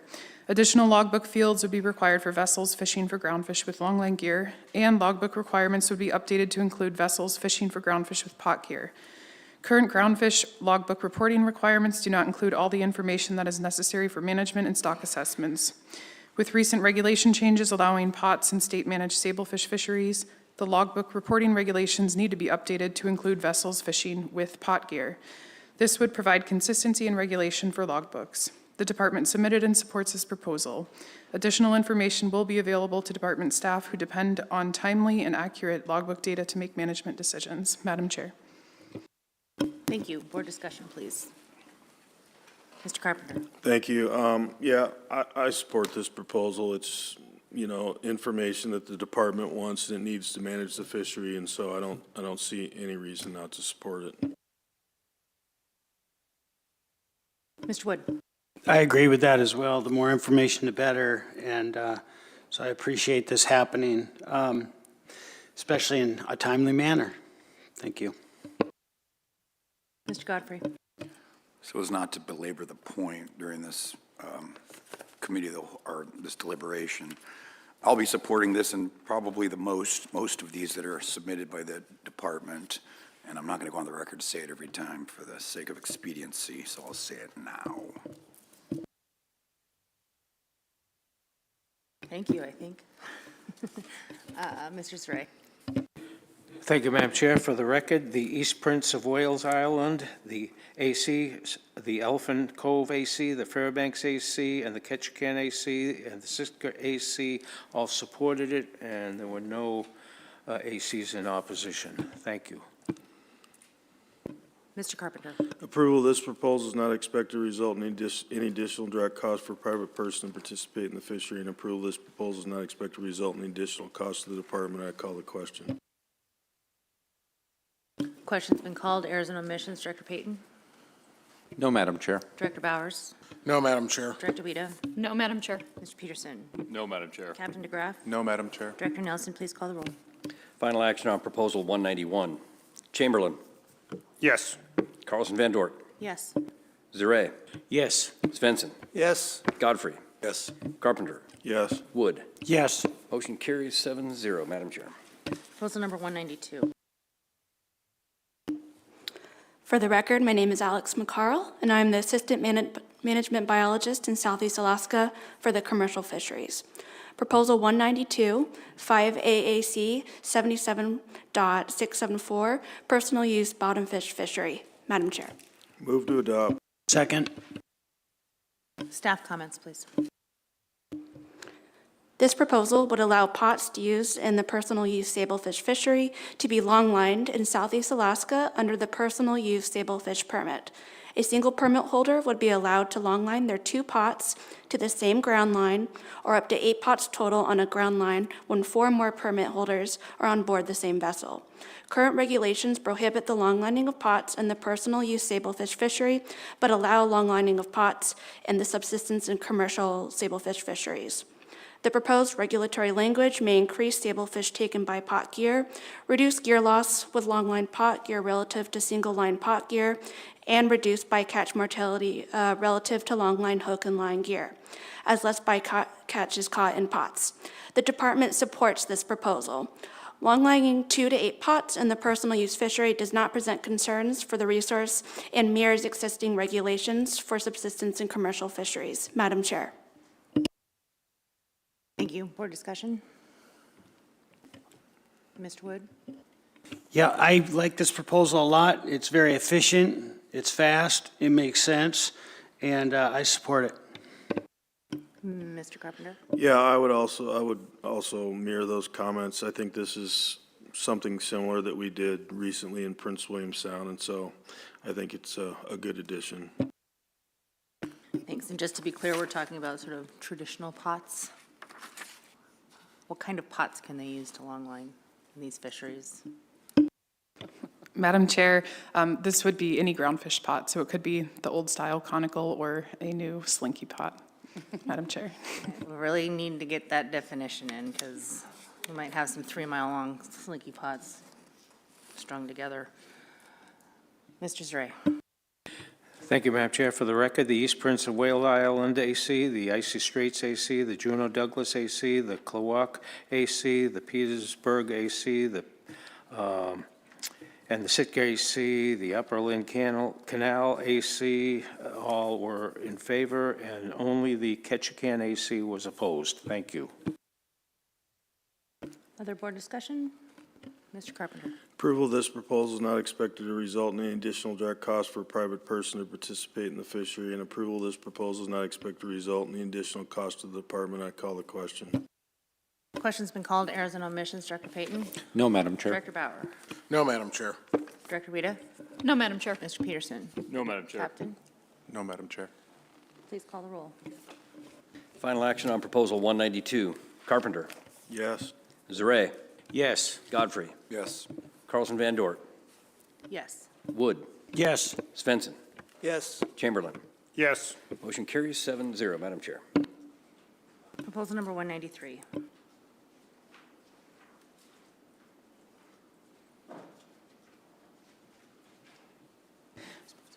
For the record, my name is Rhea Ershman. Proposal 193, 5 AAC 28.171, rockfish possession and landing requirements of Eastern Gulf of Alaska area. Madam Chair. Move to adopt. Second. Staff comments, please. This proposal would allow commercial fisheries entry commission permit holders fishing for groundfish or halibut with jig and hand troll gear in state waters of the Eastern Gulf of Alaska area to use a deep water release mechanism to return rockfish to the ocean. Currently, permit holders must retain, weigh, and report all rockfish caught. Removing the full retention requirement and making release devices optional would likely result in rockfish being discarded at the surface, reducing their survival due to embolism mortality. The department opposes this proposal. Vessels fishing with jig gear, which may use up to 150 hooks at once, often have small crews of just 1 or 2. Hand troll vessels do not have a hook limit and also operate with crews of just 1 or 2. Releasing rockfish back to depth within the recommended 2 minutes of surfacing would be challenging given the number caught in these commercial fisheries. This proposal would also reduce the accuracy of rockfish mortality accounting as we have no reporting requirements for bycatch discarded at sea, increase regulatory complexity for permit holders, and complicate enforcement of retention rules. Madam Chair. Thank you. Board discussion. Mr. Wood. Yeah, thanks. I was supportive of this in Prince William Sound, but it was a little bit slower operation and maybe not quite as deep. And knowing the proposer, probably well thought out and figured to give it a shot here. But given all the reasons that the department has put into their comments, I think I definitely support the department's opposition to this, so I will not be in favor. Any other board discussion? Mr. Carpenter. I will mirror Mr. Wood's comments. I think this is quite different than Prince William Sound, which I also supported, and I appreciate the author considering these different ideas, but at this time I can't support it. Mr. Chamberlain. I likewise will be opposing this. I do applaud the author's intent behind this, but if we're releasing dead rockfish, that leads to bad facts, and bad facts may lead to bad management. So, yeah, I'll be opposing. Mr. Zray. Thank you, Madam Chair. For the record, the Petersburg AC supported this, and a large number of individuals. And on the opposition was the East Prince of Wales Island AC, the Effin Cove AC, the Ketchikan AC, the Klawock AC, Sitka AC, and that's all. Thank you. Thank you, Mr. Zray. Mr. Carpenter. Approval of this proposal is not expected to result in any additional direct cost for a private person to participate, and approval of this proposal is not expected to result in any additional direct cost to the department. I call the question. Question's been called. Errors and omissions. Director Payton? No, Madam Chair. Director Bowers? No, Madam Chair. Director Rita? No, Madam Chair. Mr. Peterson? No, Madam Chair. Captain DeGraff? Director Nelson, call the roll, please. Final action on Proposal 193. Svensson. No. Wood. No. Chamberlain. No. Carpenter. No. Carlson Van Dort. No. Zaret. No. Godfrey. No. Motion fails, 0-7. Madam Chair. Proposal number 194. For the record, my name is Alex McCarl. Proposal 194, 5 AAC 1.720, lawful gear and gear specifications. 5 AAC 28.130, lawful gear for Eastern Gulf of Alaska area. And 5 AAC 77.674, personal use bottom fish fishery. Madam Chair. Move to adopt. Second. Staff comments, please. This proposal would reduce the minimum inside diameter of circular escape rings from 3 3/4 inches to 3 1/2 inches on pots used to take sablefish in the subsistence, commercial, and personal use sablefish fisheries in northern southeast inside and southern southeast inside subdistricts. The proposed regulatory modification is based on the results of an escape ring size selectivity study conducted during the department's sablefish surveys in 2019 and 2020. This study tested size selectivity and capture efficiency of sablefish utilizing different escape ring sizes, including 4 inches, 3.75 inches, and 3.5 inches, and no escape rings. Results of the study show that 3 1/2 inches escape rings maximize catch rates of mature sablefish while still allowing immature fish to escape when compared to the control and 2 larger escape ring sizes. The department submitted and supports this proposal. Madam Chair. Thank you. Board discussion? Mr. Wood? Yeah, I support this. I think it aids in conservation and sustainability, so I will support it. In your selectivity study, I'm just kind of curious, did you do, like, at what age are sablefish mature? Let me ask that. Madam Chair, I think sablefish mature around age 4 to age 6. And so the bulk of the catch in these fisheries are, do we have any idea where they're at in their maturity? I mean, how old they are, how many times they've spawned? Yeah, Madam Chair, if this proposal were to pass and the escape ring size is reduced, the size at maturity is about 63 centimeters, so 50% are mature by that size, so around age 4 or 5. So a lot of them are, younger sablefish, especially with these large recruit classes, but they have had time to reproduce. What is the difference? I mean, what is the department's estimate and how much more efficient or how many more sablefish could be caught with a 1/4 inch reduction? Madam Chair, in RC 3, tab 18, slide 21, the blue line is 3.5 inch escape rings, and the orange line is 3.75 inch. It's about 80 fish different in the pots that we set, so a pretty sizable amount is retained within the pot by reducing it just 1/4 inch. And with that additional level, there's no conservation concerns associated with that relatively significant increase in harvest potential? Madam Chair, no, there's not. Can you tell me why? Currently, the commercial fishery is allowed to discard sablefish in our state waters, so if the fishermen choose to retain larger fish, they can discard the smaller ones, as is currently in regulation. Okay, just kind of curious, what's the mortality associated with that discard? I believe we use 16% handling mortality for hook and line gear in the commercial fisheries. Thank you. Any other board discussion? Mr. Carpenter? Yeah, thank you, Madam Chair. I would just make the comment, I'm comfortable with this. Black cod are extremely hardy. You know, I think that the mortality associated with it from my personal experience is actually pretty low. So I think that this is a good move forward. I think, you know, the department obviously supports it based on the information that they've gathered and the tests that they've done. And so for those reasons, I'll support it. Thank you, Mr. Carpenter. I agree. Any other board discussion? Mr. Zare? Thank you, Madam Chair. For the record, the East Prince of Wales Island AC, the Ketchikan AC, the Klawock AC, the Petersburg AC, and the Sitka AC all supported this, and the Pelican AC was the only one in opposition. Thank you. Mr. Carpenter? Thank you, Madam Chair. Approval of this proposal may result in some additional direct costs for a private person to participate in the fishery.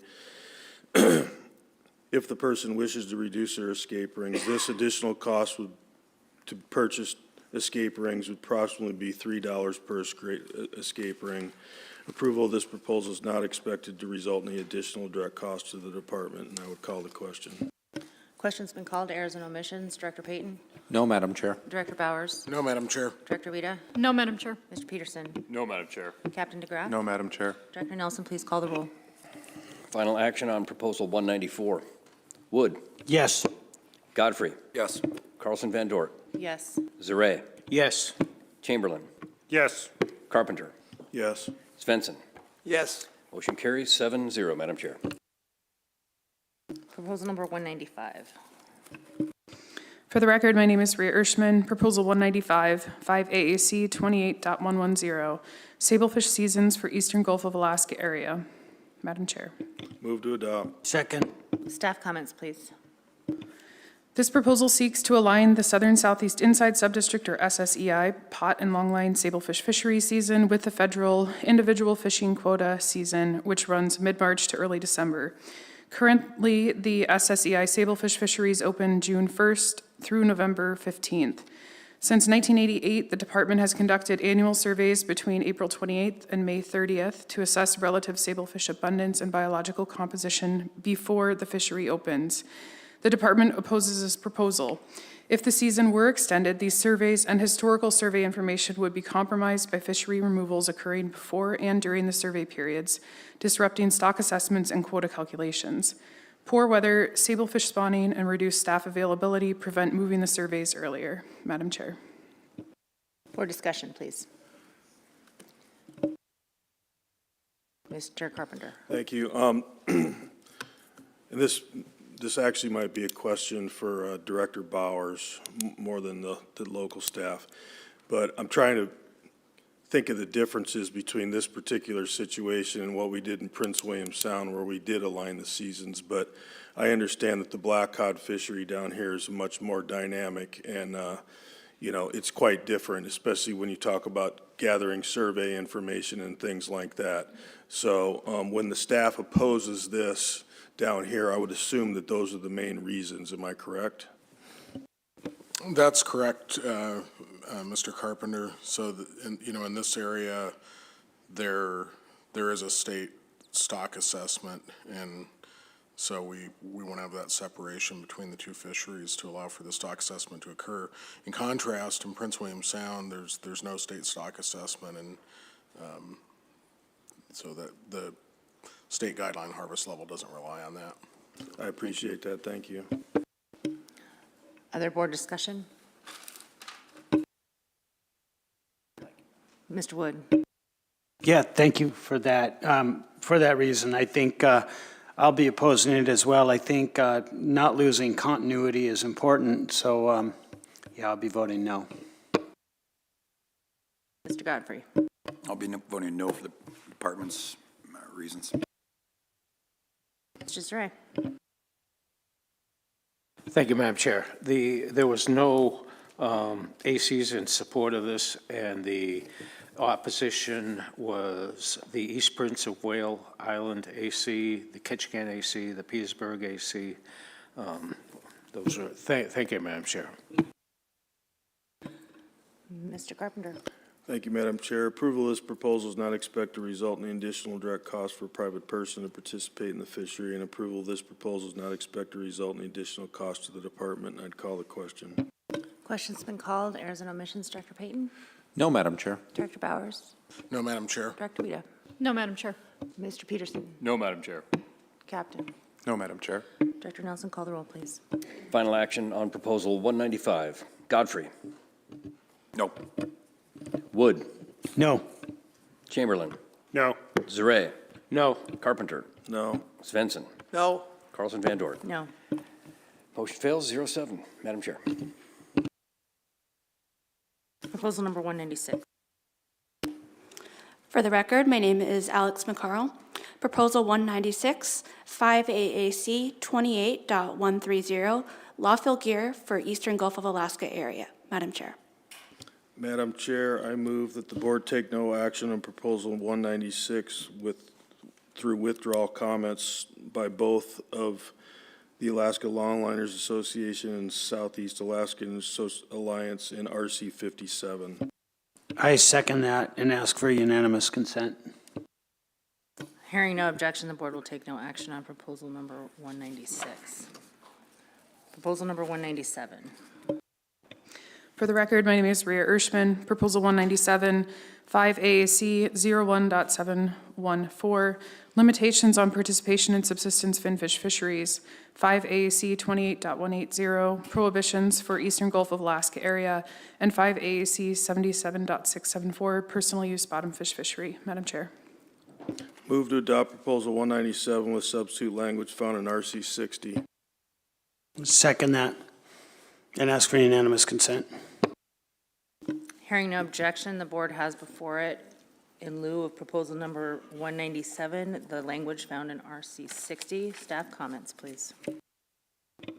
This proposal would clarify and improve separation of sablefish caught in the commercial fishery from sablefish caught in the subsistence and personal use fisheries for all gear types.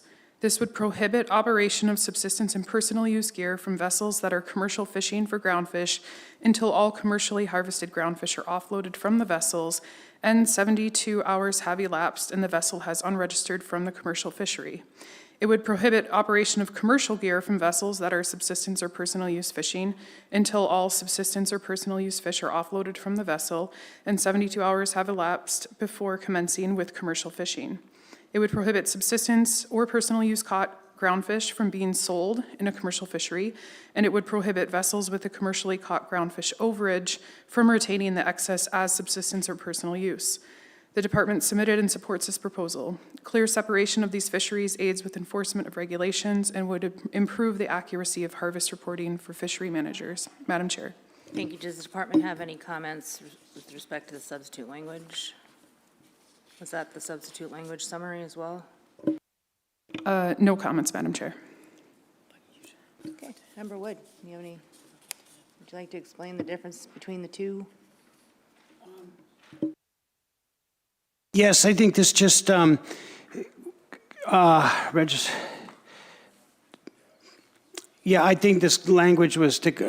a lot to deal with the concerns of the Alaska Wildlife Troopers and how best to make sure that they could do enforcement well and in a timely manner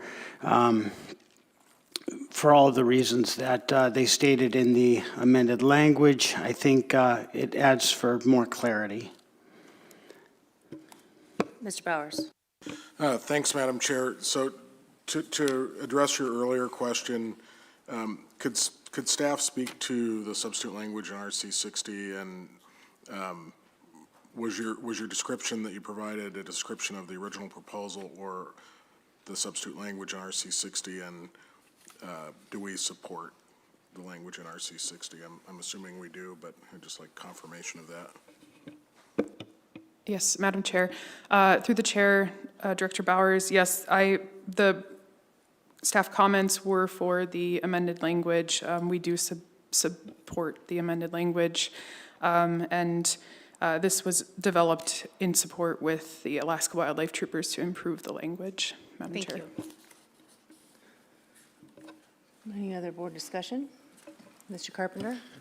In light of that, I'm glad that the department supports the amended language. I think it's important to allow the Alaska Wildlife Troopers to have clarity in how to enforce these things, and if these changes that both of them have obviously looked at satisfy those needs, I'm comfortable moving forward with that at this time. Mr. Zray. Thank you, Madam Chair. The Ketchikan AC, the Cloac AC, the Petersburg AC, and the Sitka AC all supported it, and the East Prince of Wales Island AC supported it if amended. Thank you. Mr. Carpenter. Approval of this proposal is not expected to result in any additional direct cost for a private person to participate in the fishery, and approval of this proposal is not expected to result in any additional cost to the department. I call the question. Question's been called. Errors and omissions. Director Payton. No, Madam Chair. Director Bowers. No, Madam Chair. Director Wida. No, Madam Chair. Mr. Peterson. No, Madam Chair. Captain DeGraff. No, Madam Chair. Director Nelson, please call the roll. Final action on Proposal 197 as amended. Chamberlain. Yes. Carlson Van Dort. Yes. Zaret. Yes. Svensson. Yes. Godfrey. Yes. Carpenter. Yes. Wood. Yes. Motion carries 7-0, Madam Chair. Proposal number 198.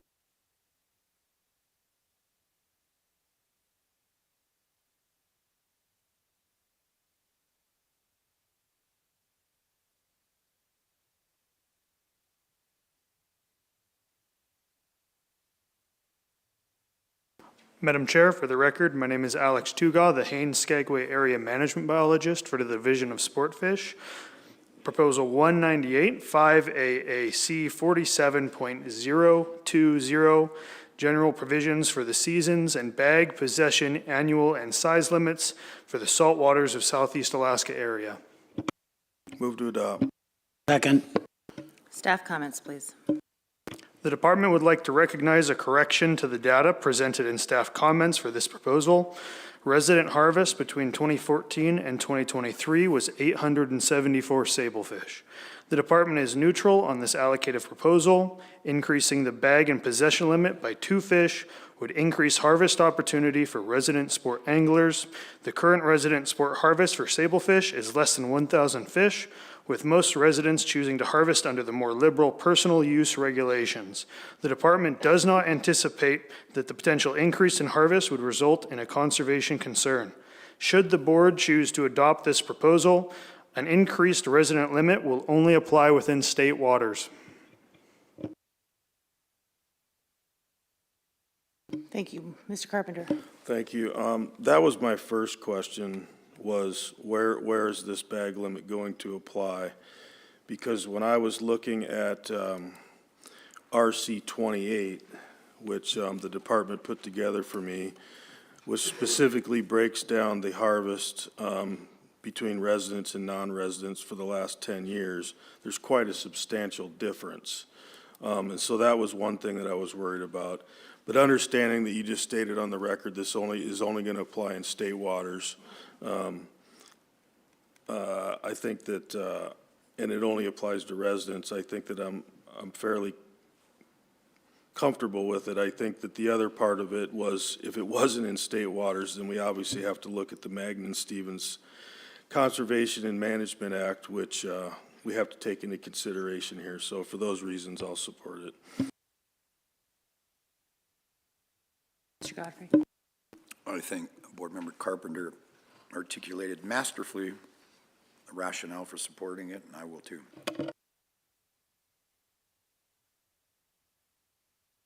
Mr. Swenson. I'm also in support of this. It seems like a very, makes sense regulation to change. So most people are using their personal use option primarily? Is that what I heard you say? Yes, the majority of residents choose to harvest under personal use or subsistence regulations. I'm just kind of curious, why would a resident get a sport fish license for sablefish? Just either they don't know any better, or is there a difference or an advantage using a sport fish license? Madam Chair, for some anglers, it might be easier to access the fish without setting a long line or using pots. Maybe they don't have the gear, or they just prefer using rod and reel angling techniques. Thank you. That's the distinction I was looking for. Appreciate it. Any other questions? Mr. Zaret? Thank you, Madam Chair. For the record, the East Prince of Wales Island AC, the Fairbanks AC, the Juneau Douglas AC, the Ketchikan AC, the Klawock AC, and the Sitka AC were all in favor of it, and the Petersburg AC and the Wrangell AC were in opposition. Thank you. Mr. Carpenter. Approval of this proposal is not expected to result in additional direct cost for a private person to participate in the fishery, and approval of this proposal is not expected to result in the additional cost to the department. I call the question. Question's been called. Errors and omissions. Director Payton. No, Madam Chair. Director Bowers. No, Madam Chair. Director Wida. No, Madam Chair. Mr. Peterson. No, Madam Chair. Captain DeGraff. No, Madam Chair. Director Nelson, please call the roll. Final action on Proposal 198. Carpenter. Yes. Zareh. Yes. Godfrey. Yes. Carlson Van Dort. Yes. Wood. Yes. Svensson. Yes. Chamberlain. Yes. Motion carries 7-0, Madam Chair. Proposal number 199.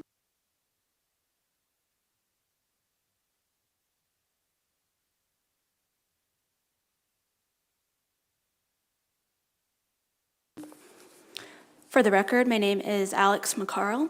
Proposal 199, 5 AAC 28.111, demersal shelf rockfish fishing seasons for Eastern Gulf of Alaska area, and 5 AAC 28.113, lingcod fishing seasons for Eastern Gulf of Alaska area. Madam Chair. Move to adopt proposal 199 with substitute language found in RC 62. I second that and ask for unanimous consent. Hearing no objection, the board has before it RC 62 is substitute language for proposal number 199. Staff comments, please. This proposal would add a weather delay provision that would postpone the opening of the demersal shelf rockfish fishery in select management areas of the southeast outside subdistrict, and would add a weather delay provision that would postpone the opening of the directed lingcod fishery in all 4 southeast outside management areas together, if a gale warning 35 knots or higher were forecasted.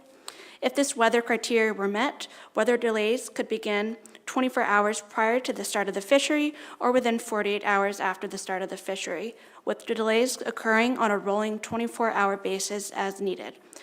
The department submitted and supports this proposal. This would ensure a safe and fair start for these open access, fast-paced fisheries, which would attract diverse participants and have short openings in offshore outside waters. A weather delay could also help distribute fishing effort more evenly across areas, reducing the impact of localized favorable conditions. Similar provisions exist for other fisheries, such as tanner and king crab fisheries in Southeast. Madam Chair. Mr. Wood. Thank you. I would like to amend some of the language in this RC, and where it, and specifically because of actions we took earlier today regarding contains gale force wind, so in E, 5A, under C, or go down to E, everywhere in here where it says contains gale force winds of 35 knots or freezing spray. Because of the actions we took earlier today in crabbing, I think it also applies in this fishery because it's in, correct? Yeah, February. So that's my amendment. So the amendment is essentially to mimic the language found in RC 44 with respect to gale force winds of 35 knots or higher or freezing spray where referenced in this RC. Yeah, correct. And that'll happen in a few places, like C1, C2, you got that? Thank you. So throughout RC 62, not dissimilar to RC 44. Mr. Bowers. Thanks, Madam Chair. So I'm clear on this, and I'm just going to state it on the record so that others are clear. So we will be. Just a second Okay. for us, unless you have any question about the intent of the amendment. We need a second before we start discussing. I was it. just going to state the amendment in a way that might be easy to understand, but I'll defer to you on that, Madam Chair. Go ahead. Okay, so the RC 62 has a single criteria for weather delay, 35 knots. And Mr. Wood's amendment would add a second criteria of freezing spray.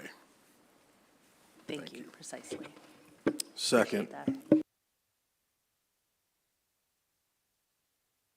And I'd ask for unanimous consent. Is there any objection to the amendment? Hearing none, so moved. All right, so we have before us the language found in RC 62 as amended. Board discussion. Mr. Wood. Okay, I'll just keep commenting, that this also brings in alignment, not just closing one area, but all of them. And so it applies the weather delay to all 4 lingcod management areas concurrently instead of individual gale warnings instead of just individually. And it clarifies time periods to be delayed as to 24 hours before the opening date of the fishery and 48 hours after the opening. Thank you, Mr. Wood. Any additional board discussion? Mr. Carpenter. Yeah, I'll support this amended language. I think it makes things very uniform across Southeast Alaska, and I think that's important for people participating in these fisheries. So approval of this proposal is not expected to result in any additional direct cost for a private person to participate in the fishery, and approval of this proposal is not expected to result in any additional direct cost to the department. Thank you. I will also be supportive of this. I think this is, and I thank Member Wood for bringing the language together because I think it is reflective of what we heard from the public in public testimony and committee of the whole. That the question's been called. Errors and omissions. Director Payton? No, Madam Chair. Director Bowers? No, Madam Chair. Director Wida? No, Madam Chair. Mr. Peterson? No, Madam Chair. Captain DeGraff? No, Madam Chair. Director Nelson, please call the roll. Final action on Proposal 199 as amended. Godfrey. Yes. Wood. Yes. Chamberlain. Yes. Zaret. Yes. Carpenter. Yes. Svensson. Yes. Carlson Van Dort. Yes. Motion carries 7-0, Madam Chair. Proposal number 200. For the record, my name is Rhea Ershman. Proposal 200, 5 AAC 28.173, lingcod possession and landing requirements for Eastern Gulf of Alaska area. Madam Chair. Move to adopt. Second. Staff comments, please. This proposal would require directed lingcod fishery participants to report effort and harvest information during the fishery. Such real-time reporting requirements are commonly used in groundfish and shellfish fisheries around the state to help accurately manage to harvest limits. The department submitted and supports this proposal. As effort and harvest have increased in recent years and allocations are met more quickly, this two-way communication would allow managers to better target guideline harvest levels, provide timely closure notices, address participant questions, and ensure sustainable fisheries by staying within allocations. Madam Chair. Thank you. Board discussion. Mr. Carpenter. Thank you, Madam Chair. I support the department's proposal. I support their ability to have as timely a reporting as they think necessary to manage these fisheries. Obviously, technology has changed and made things easier for not only users, but also the department to gather that information. So for those reasons, I'll support it. I'm just kind of curious. In your comments, you say this would require the directed lingcod fishery participants to communicate their effort and harvest info during the fishery as often as requested by the department. I'm just kind of curious what frequency that you think that might be, and it's kind of vague. Madam Chair, for the very fast-paced fisheries that are 48 hours, we request twice a day, so usually around lunch and then at the end of the day, report their numbers. We like to give the fleet 24 hours notice, so that means we have to make a decision based on 2 reportings from that first day. So that would be the most frequent communication that we would request, but otherwise for the other areas, once a day, maybe once per trip, depending on the amount of effort that we have in a given area. Madam Chair. Thank you, appreciate that. And currently, that information is only being communicated through the tickets, is that correct?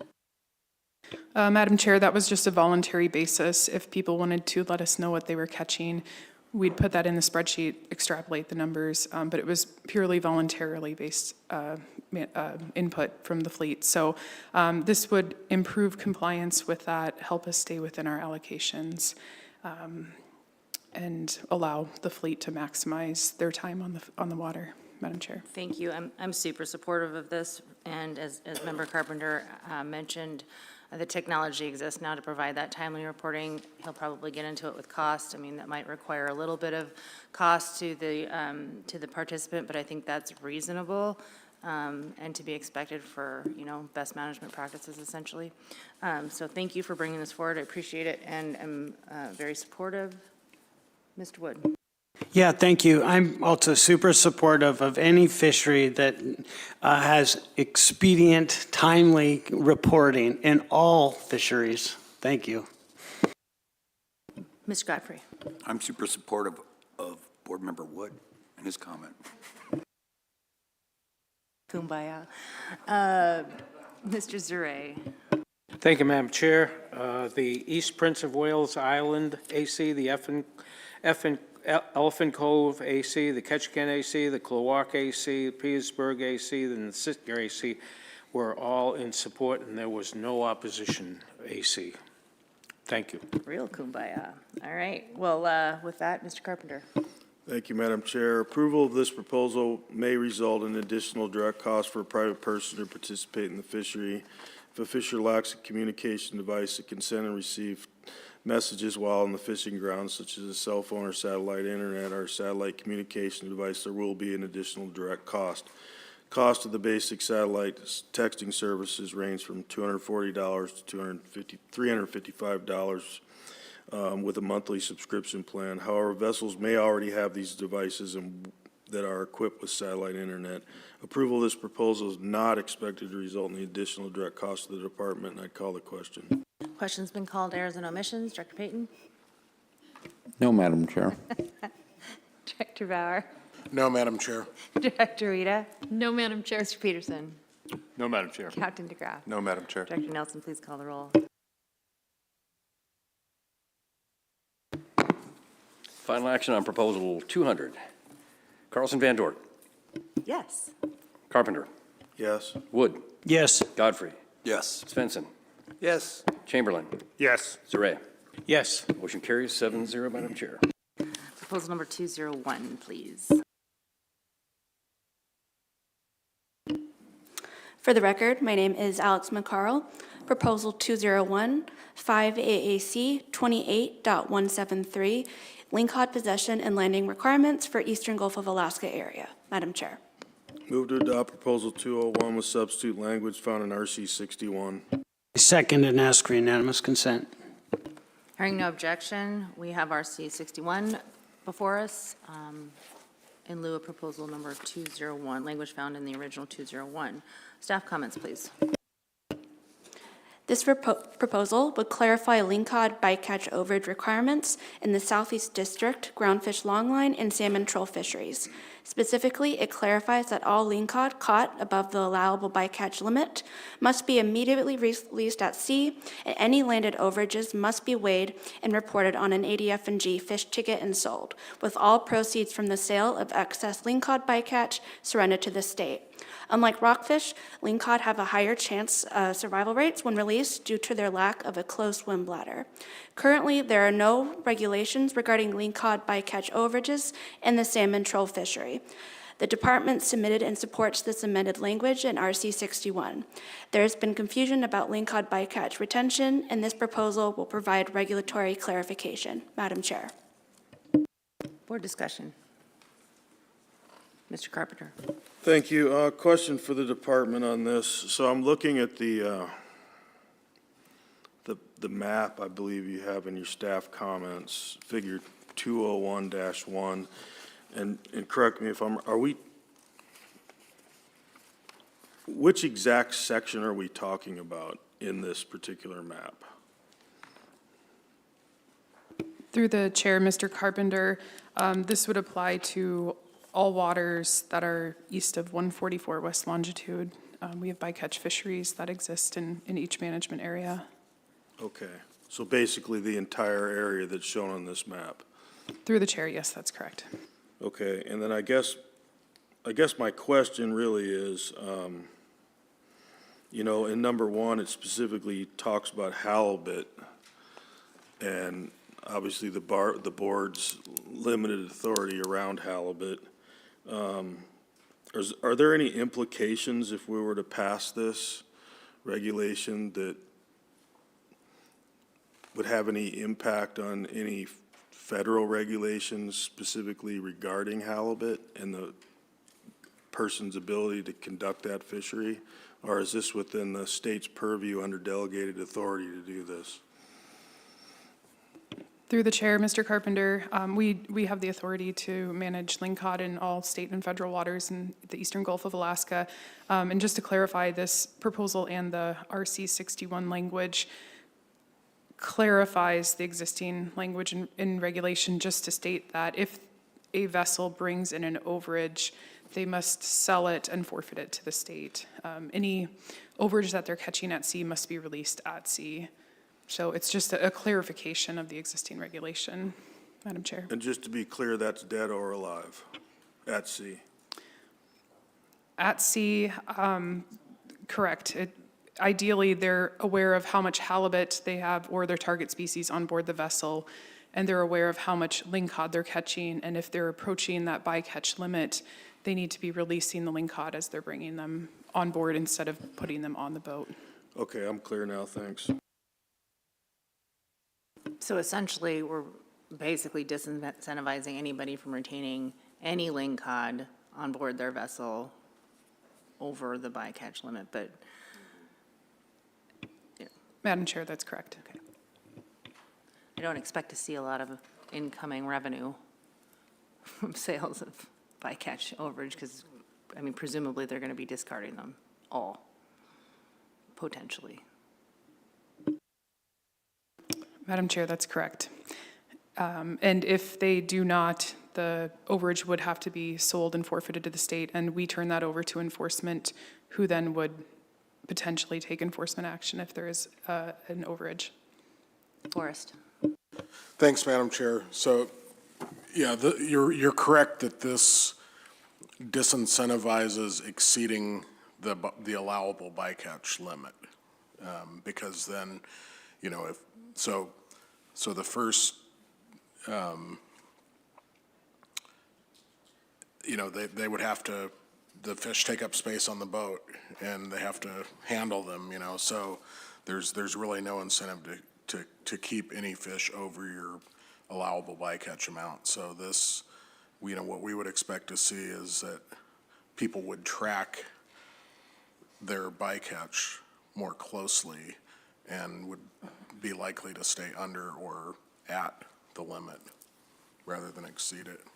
Thanks, and I guess that it was the tracking portion that I kind of was curious about, so, you know, just the mechanics of how that happens, and then how are we making sure, especially for ones that are mortally wounded, does that get caught or tracked or counted towards that bycatch limit, and how is that enforced, or how are we capturing that information? Yeah, so for example, in the halibut or sablefish fisheries where lingcod might be encountered as bycatch, those are managed under, you know, an IFQ, federal IFQ, or the state equal quota share, and fishermen can use, like in the case of halibut, there's a length weight table that they use. You know, so they're in these fisheries, they're used to tracking the poundage of fish that they have on board. I don't know if there is a length weight relationship that for lingcod. I suspect there probably is, and there's, you know, sort of professional judgment that fishermen use because they see a lot of these fish, and, you know, if they have a 36-inch fish that typically weighs a certain number of pounds, so they can track their landings in that manner. As Ms. Ershman said earlier, lingcod, you know, don't suffer from embolism issues like rockfish.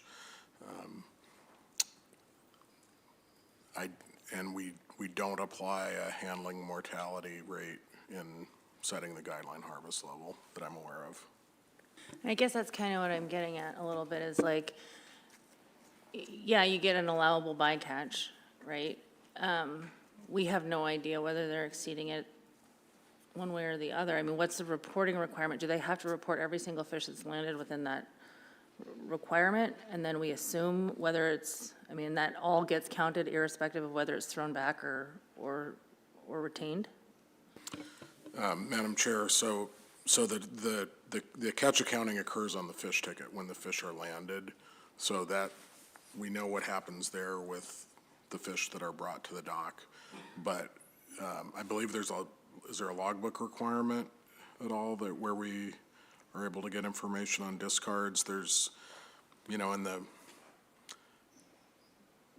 the federal, you know, halibut fishery, some of the boats might have observers or electronic monitoring where, you know, there's a bycatch assessment, but, yeah, I don't know if there's anything you could expand on that, Rhea.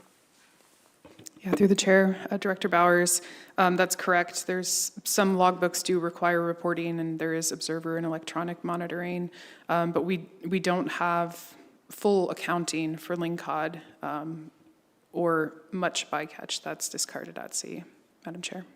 Yeah, I get it, and that's kind of what gives me pause with this a little bit, is that I feel like, yeah, we're disincentivizing them to retain them and all the things, fine, but we're also sort of forfeiting our ability to have any idea what the bycatch actually might be, and especially if we're not applying a mortality handling rate to anything, because we have no idea what's being caught above their allowable bycatch. And if I'm wrong, please correct me, but that's, seems like we're just kind of being like, we don't know, we don't care. Madam Chair, I think the idea here, you know, in contrast to rockfish, where we know that mortality is more or less 100% in these fisheries for fish that's discarded. Here, we know that some of the fish are going to live. Maybe not all, but some will. So that's why we allow discarding. You know, so that, you know, in contrast, rockfish, we have mandatory retention because we want to know how many are caught. You know, we know they're going to die. Here, some are going to live. So. Okay, I get it. I just, I understand, and I'm going to support this, but I guess just fundamentally, I kind of have, if I find it irksome that, you know, there is bycatch, there is mortality associated with the fishery, and we're knowingly kind of ignoring it. Mr. Carpenter, Mr. Wood. Thank you.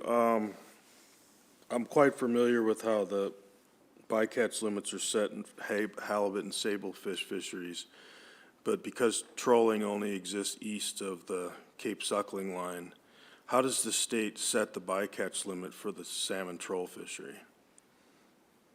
Through the chair, Mr. Carpenter, we set it by EO authority at the beginning of each year for the salmon troll fishery. Okay, thank you. Mr. Wood.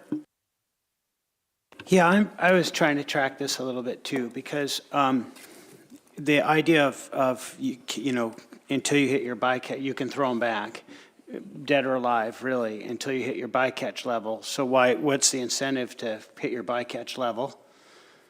And then, and how would you ever hit it if you can keep throwing them back? And the only way to really know that you've hit your bycatch level is full retention until you hit your bycatch level, which kind of isn't cool, because there are fish you're not throwing back because they probably could live. But it is kind of a predicament there, and enforceable, like not at all, really, I would imagine. So there's no incentive to keep your bycatch. Mr. Bowers. Through the chair, Mr. Wood, well, these fish are valuable. So, I mean, people would like to keep and sell all of them that they catch, I would imagine. But they can't keep the money anymore. Yeah, so I think, you know, you're still going to see people keeping bycatch up to the limit, the allowable limit. Commissioner? Yeah, so I'm struggling with this one now as this discussion goes on. Clearly, the end objective is to get healthy lingcod back in the water. We don't want to have people killing lingcod that if they're not intended to get them as bycatch limit, and we set bycatch limits for lingcod conservation. So we want to get them back in the water, but at the same time, we want to have some accountability of how many fish are putting back in the water, so we can put a discard mortality associated with it. But I think what I hear staff saying is discard mortality is pretty dang low with lingcod. So I guess we'd almost have to have an onboard logbook that would require them to say the number of lingcod they're discarding and is that possible? Do we have that? Through the chair, Commissioner, our longline and pot fishery logbooks do require bycatch reporting, and I don't know what exactly the halibut and IPHC logbooks require, but they do have electronic monitoring and observers on board, as Director Bowers said. So there is some way that we could come up with an estimate in the future when we hopefully develop a stock assessment for the species. But currently, we do not have full reporting requirements for bycatch. I think it's something we can work on over the next 3 years to get this piece of it tied back down. But clearly, we want to, the goal here is to have a discard mortality so that we know what's actually being thrown over the side, so we can figure that out in terms of total mortality. Yeah, thanks, Commissioner, I appreciate that, and that's kind of where my head's at too. Like I said, I think it's kind of, this language is better than what we had, and I'm gonna kind of hold my nose and vote for it in the hopes that we can refine it and that we can get a better idea of actually what's being impacted in the fishery. Mr. Chamberlain. Thank you, Madam Chair. And being from Western Alaska, discarding of dead fish, or it definitely does leave a bad taste in my mouth. And like Ms. Carlson Van Dort, I'll be supporting this, but begrudgingly, particularly in longline. If these fish are sitting down for a while, is there mortality associated with that? I know when we were talking about that with rockfish, there was mortality associated with sitting down at the bottom for a long time. That's a question for the department, but yeah, I just wanted to get my thoughts out there on there. And so I certainly would hope to see the department look for a way to improve this. Thank you. You have a question that I think. There was a question. Yeah. Through the chair, Board Member Chamberlain, yes, and that's why we do have these bycatch allowances, because there will be mortality associated with bycatch. You know, that's on a long line that's been sitting at the bottom for 12 hours. It comes up, the fish is dead, so we do want to provide that bycatch allowance for them to be able to retain and sell the fish. And just to clarify, Board Member Wood, your comment from earlier, if a halibut boat is out fishing and they have 10,000 pounds of round halibut, they can retain and sell up to 1,000 pounds of round weight of lingcod. If they bring in 1,500 pounds of lingcod, they can sell 1,000. The 500 is an overage, which is sold and forfeited to the state and turned over to enforcement. Madam Chair. Mr. Carpenter. Another question? Mr. Carpenter. Approval of this proposal does not expect to result in any additional direct cost for a private person to participate in the fishery, and approval of this proposal does not expect to result in any additional direct cost to the department, and I'd call the question. Question's been called. Errors and omissions. Director Payton. No, Madam Chair. Director Bowers. No, Madam Chair. Director Rita. No, Madam Chair. Mr. Peterson. No, Madam Chair. Captain DeGraff. No, Madam Chair. Mr. Nelson, please call the roll. Final action on Proposal 201 as amended. Svensson. Yes. Wood. Yes. Chamberlain. Yes. Carpenter. Yes. Carlson Van Dort. Yes. Zare.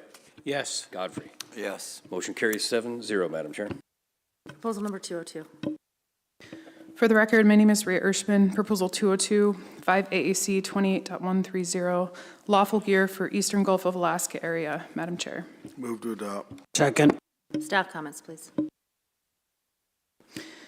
This proposal would clarify that only one operational unit of dinglebar troll gear may be used in the commercial directed lingcod fishery, ensuring compliance with the original intent of the regulation. Originally implemented in 1994 to limit fishery expansion, the single line restriction aimed to maintain a steady fishing pace and prevent excessive resource competition. Current dinglebar regulations allow lingcod to be taken using a single line that is set and retrieved with a troll gurdy with a terminally attached weight, but some vessels are deploying a second line, creating an advantage and increasing harvest rates. The department submitted and supports this proposal. This clarification would reduce confusion among the fleet, help managers stay within harvest allocations, and provide enforcement with a regulation that clearly defines dinglebar troll gear, and we would defer to enforcement regarding comments on this definition. Captain DeGraff. Madam Chair, this type of violation, as it was written previously in regulation, is now difficult to enforce due to the court's interpretation in Sitka. And this is where primarily this fishery happens. Dinglebar is a small fishery. It happens in the most remote areas and outside of Sitka, typically rough weather conditions. Clear regulations must be in place with this or any fishery to allow enforcement to happen on that one unit of gear. With the current department proposal allowing only one line or train portion of gear in the water ensures enforceability of the one line regulation. It is impossible for AWT to discern someone's intent with the extra gear we're starting to see in the water, thereby causing an enforcement catch-22.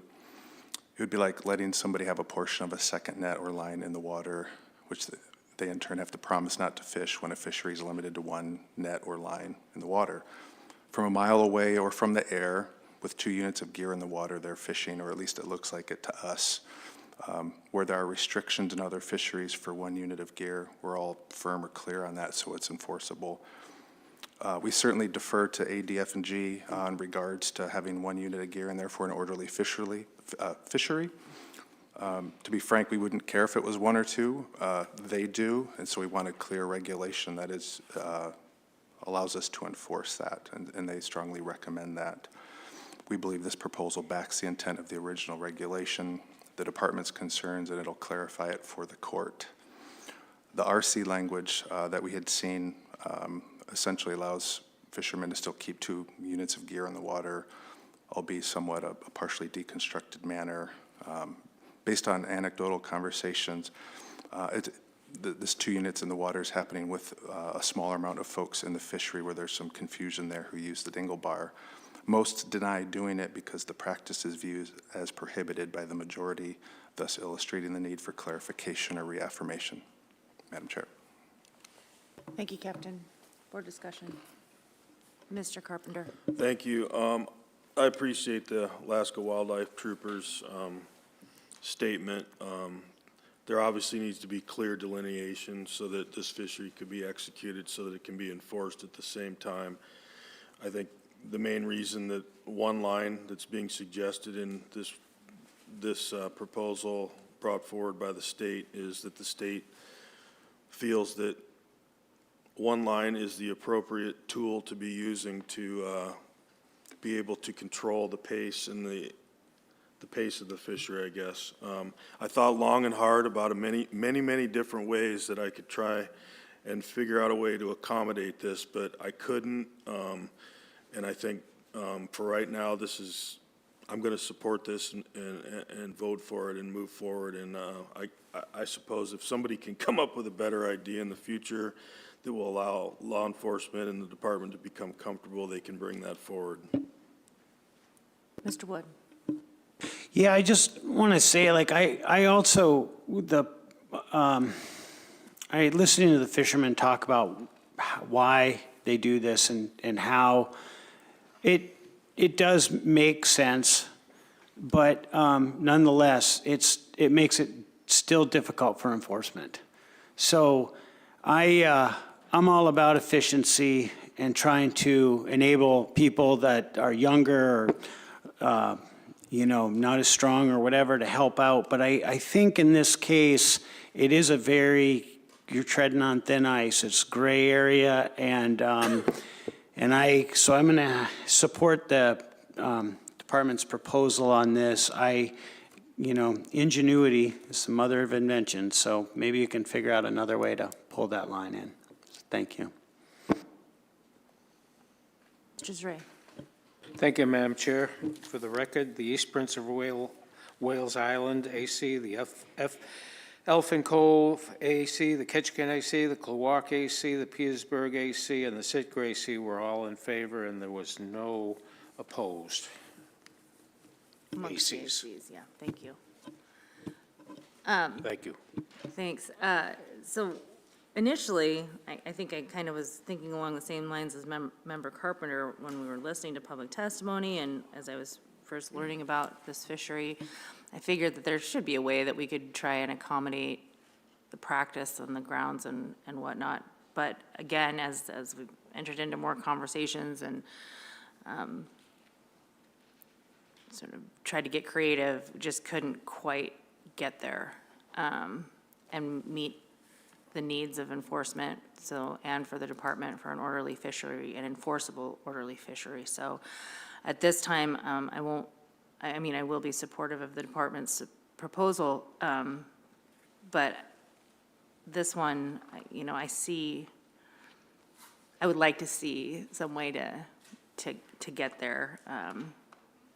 But again, like I said earlier, it's not necessarily our job to maximize efficiencies in the fishery.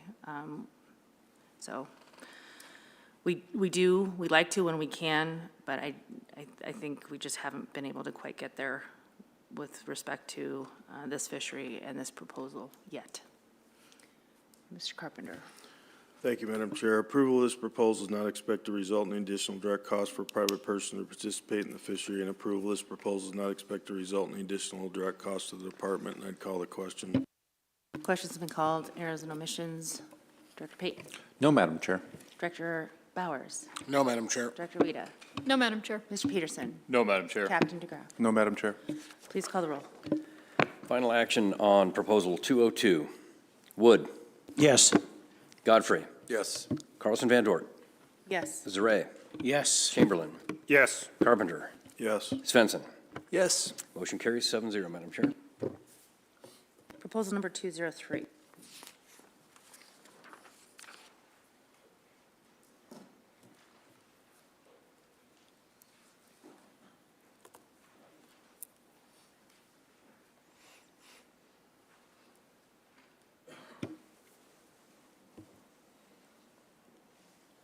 Madam Chair, Troy Tidenko, Sitka Area Biologist for Sport Fish Division.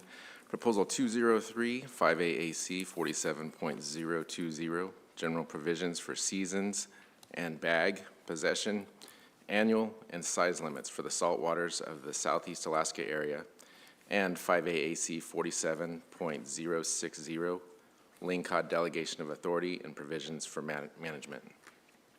Move to adopt. Second. Staff comments, please. This proposal would liberalize lingcod regulations for non-resident unguided anglers fishing in southern southeast waters, specific to SSEIW and SSOC, or southern southeast inside waters and southern southeast outer coast. Lingcod management provisions for the sport fishery are established annually through emergency order and are established by residency irrespective of the angler's guided or non-guided status. Currently, the lingcod season runs from May 16th through November 30, and non-residents are allowed one lingcod daily, either within a 30 to 35-inch slot limit or greater than 55 inches. Non-residents also have a two-fish annual limit. One fish must be within the 30 to 35-inch slot limit, and the other greater than 55 inches. The department has been implementing more restrictive regulations in southern southeast for non-residents during the last several years in order to keep the fishery within its allocation, which is measured in pounds of lingcod. The department is neutral on the allocation of lingcod between guided and unguided non-resident anglers. If adopted, this proposal would be more liberal than the current regulations, and a partial season closure for non-resident guided and unguided anglers would likely be needed to keep the sport fishery within its allocations. Madam Chair. Mr. Carpenter, well, Commissioner, and then I just Mr. want to add to that, to comply with Magnuson, if you're in the EEZ and you're going to have differential bag limits, that's going to be a consideration moving forward in this proposal. Thank you. Mr. Carpenter. Thank you, Madam Chair. Just a question for the department. I mean, the one thing that's a little concerning to me, quite frankly, is that this regulation would establish something more liberal than the regulations through your emergency order that you let in 2024.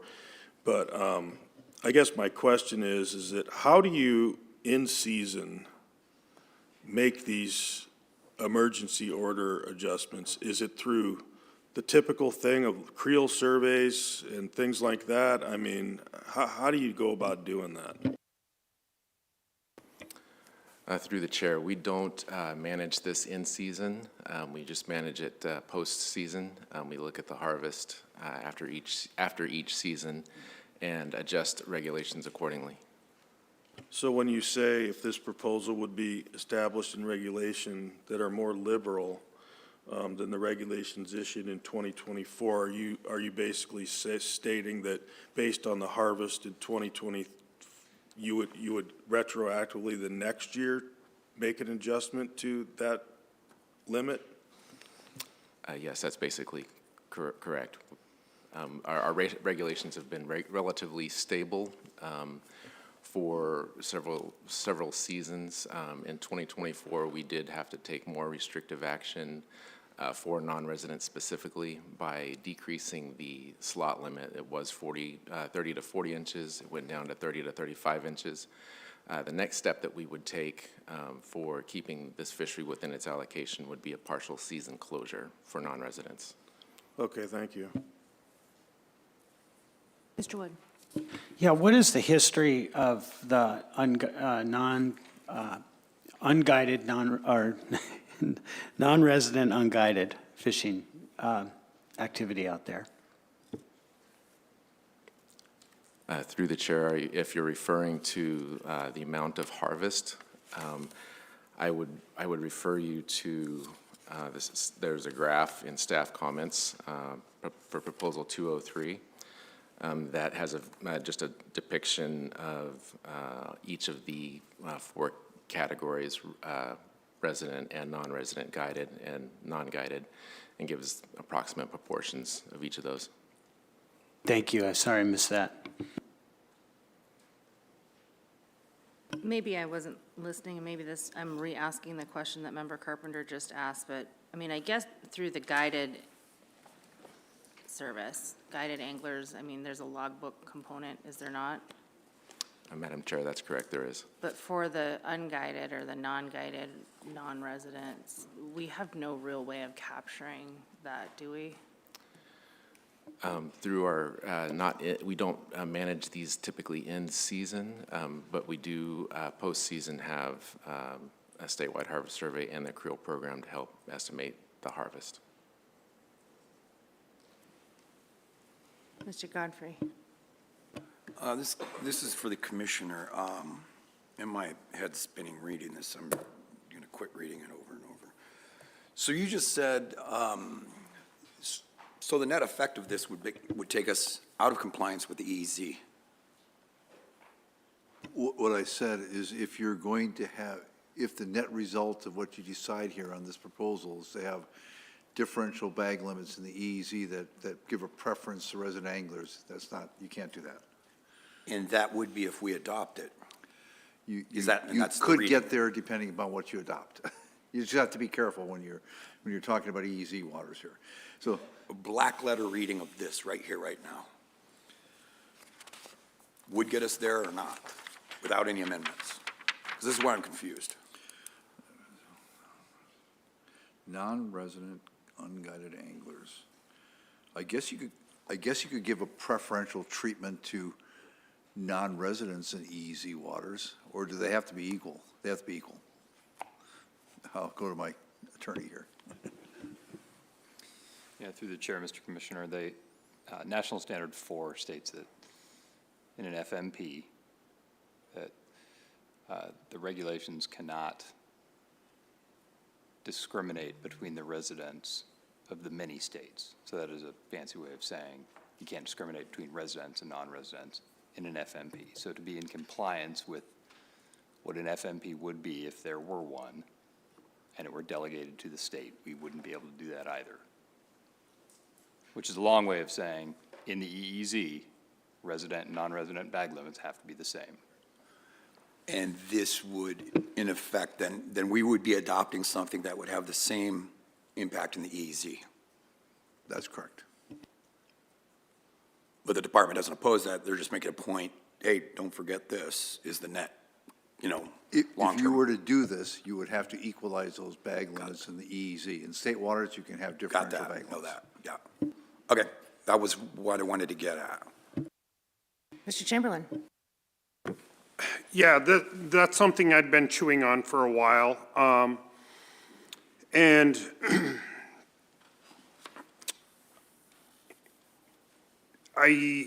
this one is ripe for unintended consequences. And my initial thought on this one, without a more clear picture of how we'd manage and balance between the state and federal waters on this one, and in the interest of Mr. Peterson's work-life balance, I would probably be leaning towards a no vote on this one.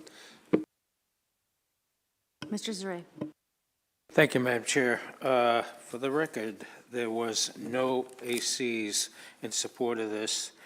And the East Prince of Wales Island AC, the Elfin Cove AC, the Icy Straits AC, the Juneau Douglas AC, the Ketchikan AC, the Quogue AC, the Pelican AC, the Petersburg AC, the Sitka AC, the Wrangell AC were all opposed, along with approximately 80 public comments were in opposition also.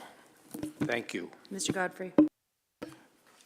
Yeah, to what my fellow board member just said, I think that in this meeting thus far, this is the biggest disparity of opposition to support that I've seen on the master list. It's quite extraordinary. I could have gone either way on this, but with the discussion with the commissioner right now and my other colleague, I think the collateral effect may be more than we want to deal with. Mr. Carpenter? Approval of this proposal is not expected to result in any additional direct cost for a private person to participate in the fishery, and approval of this proposal is not expected to result in any additional direct cost to the department, and I'd call the question. Question's been called. Errors and omissions. Director Payton? No, Madam Chair. Director Bowers? No, Madam Chair. Director Rita? No, Madam Chair. Mr. Peterson? No, Madam Chair. Captain DeGraff? No, Madam Chair. Please call the roll, Director Nelson. Final action on proposal 203. Godfrey. No. Wood. No. Chamberlain. No. Zaray. No. Carpenter. No. Svensson. No. Carlson Van Dort. No. Motion fails, 0-7. Madam Chair. Proposal number 204.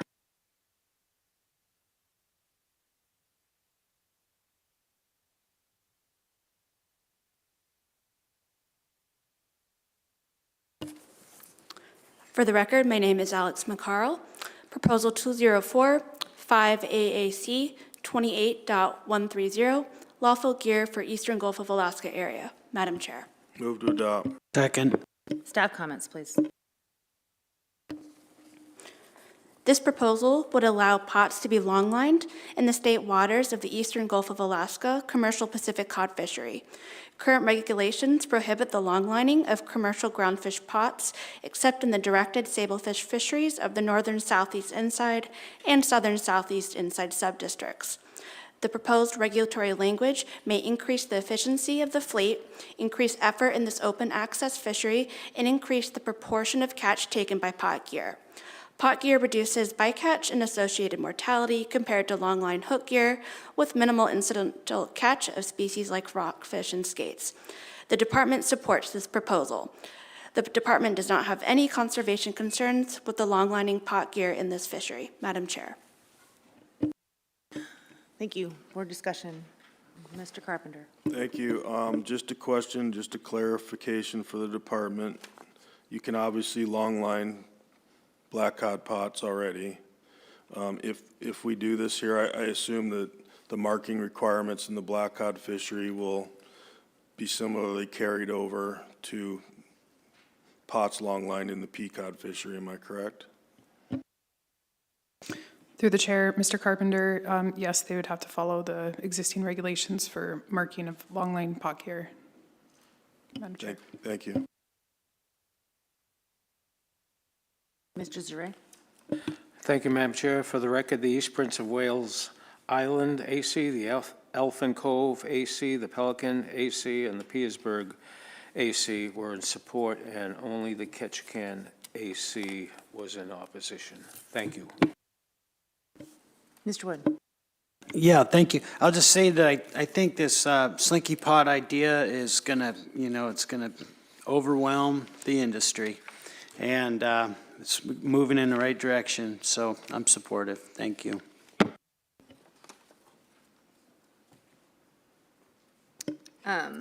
Yeah, I'm supportive of this too. I think it makes sense to allow for moving towards some of these pots again and again in an effort to reduce some of the bycatch. I see this as just kind of being a trend and a good one at that. So I'm supportive of this, and once again, we need a definition. Just gonna keep saying it. Anyways, Mr. Godfrey. Yeah, I think this is an easy one for me to support. The overwhelming support in the public comments and the fact that even the department supports it versus being neutral. This is easy to support for me.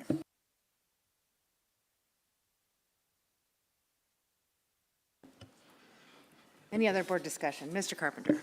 Approval of this proposal does not expect to result in the additional direct cost for a private person to participate in the fishery, and approval of this proposal does not expect to result in the additional cost to the department, and I'd call the question. Question's been called. Errors and omissions. Director Payton?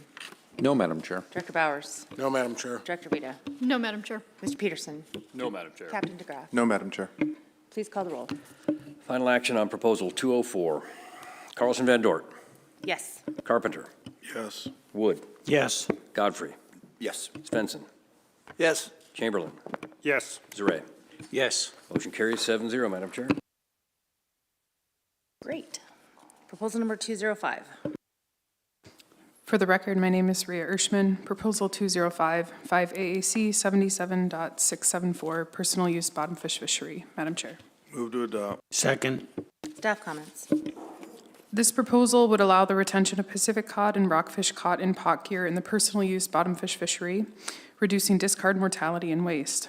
Currently, only sablefish may be retained in personal use pots, with all other bycatch required to be discarded despite high mortality rates due to barotrauma.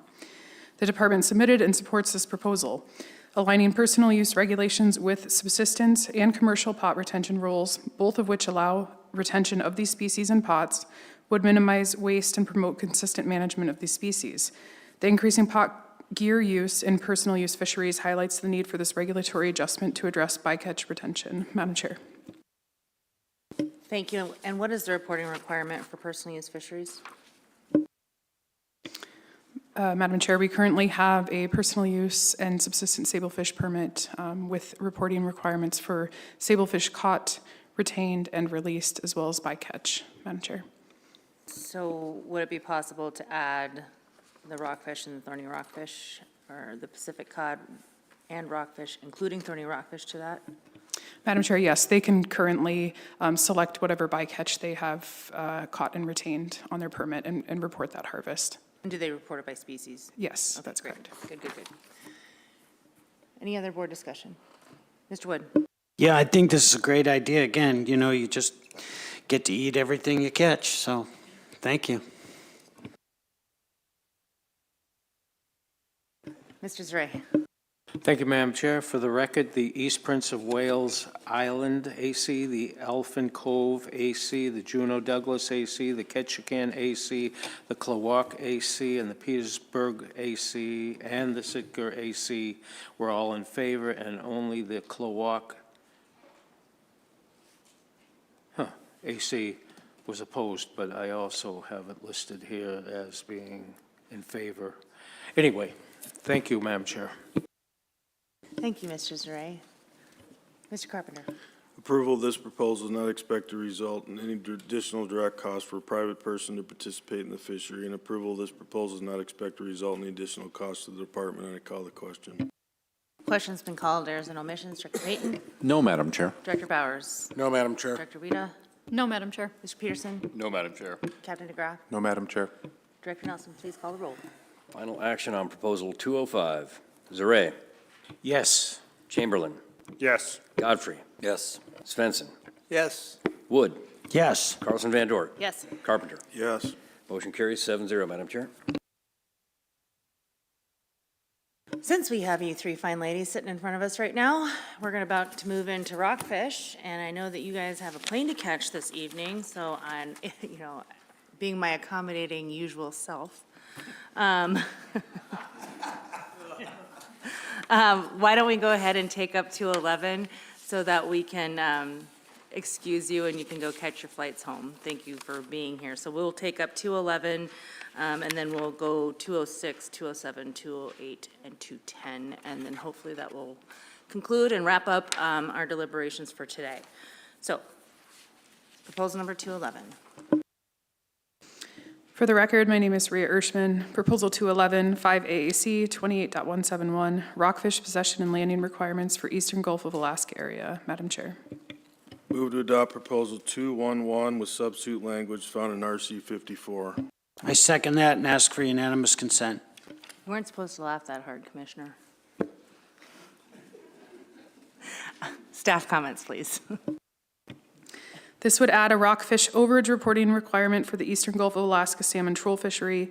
Specifically, this would require that all rockfish harvested while fishing for salmon, all rockfish caught in excess of the bycatch allowances for rockfish harvested while fishing for salmon must be weighed and reported on an ADF&G fish ticket as overage. The overage must be sold with proceeds from the sale of this excess rockfish bycatch surrendered to the state. The department submitted and supports this RC 54.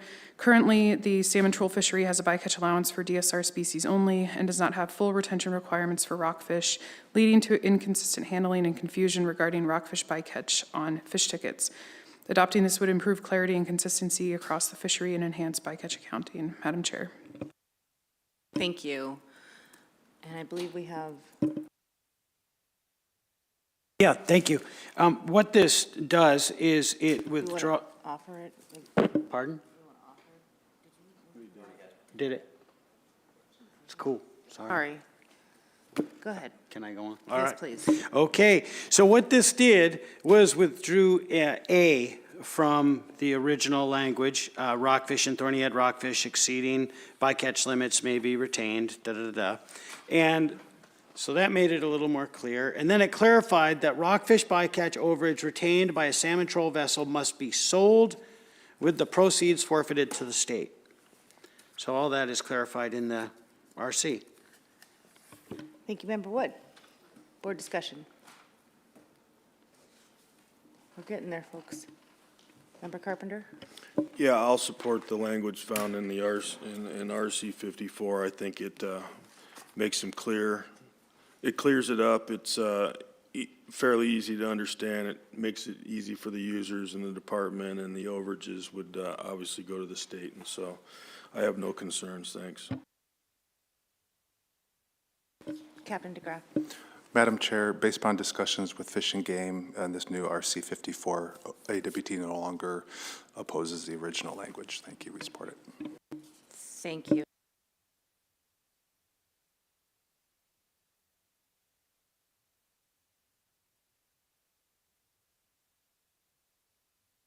I have a quick question on this. So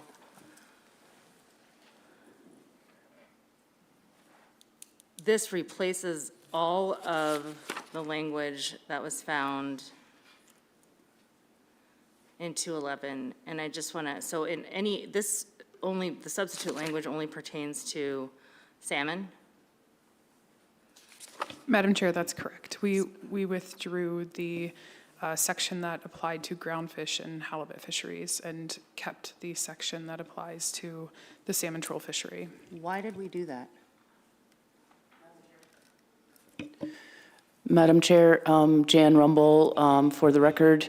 With consultation with Alaska Wildlife Troopers, we believed that the first part of the proposals that we originally submitted needed some massaging and some, it's really a statewide issue that we would like to work with the people from different regions to make it a statewide regulation. There's just some confusion about personal use fish that is with bycatch that's brought aboard over the limit and how and where it can go, if it can be used as personal use or donated. And so there was some confusion between us and the Alaska Wildlife Troopers, and we agreed that we would try to develop some language to be proposed for the Finfish meeting in 2027 with statewide staff being weighing in about it and making sure that the troopers were on board as well. Madam Chair. I'm confused. So the original proposal was to basically disallow retention for personal use and require that it be forfeited. What? Let's stand down for 5 minutes.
Thanks for your patience, folks. I'm just clearing my head a little bit, trying to sort it out. All right, so we have before us substitute language in RC 54 for Proposal 211, and I just wanted to be crystal clear on the record precisely what this does for my benefit only, if no one else's.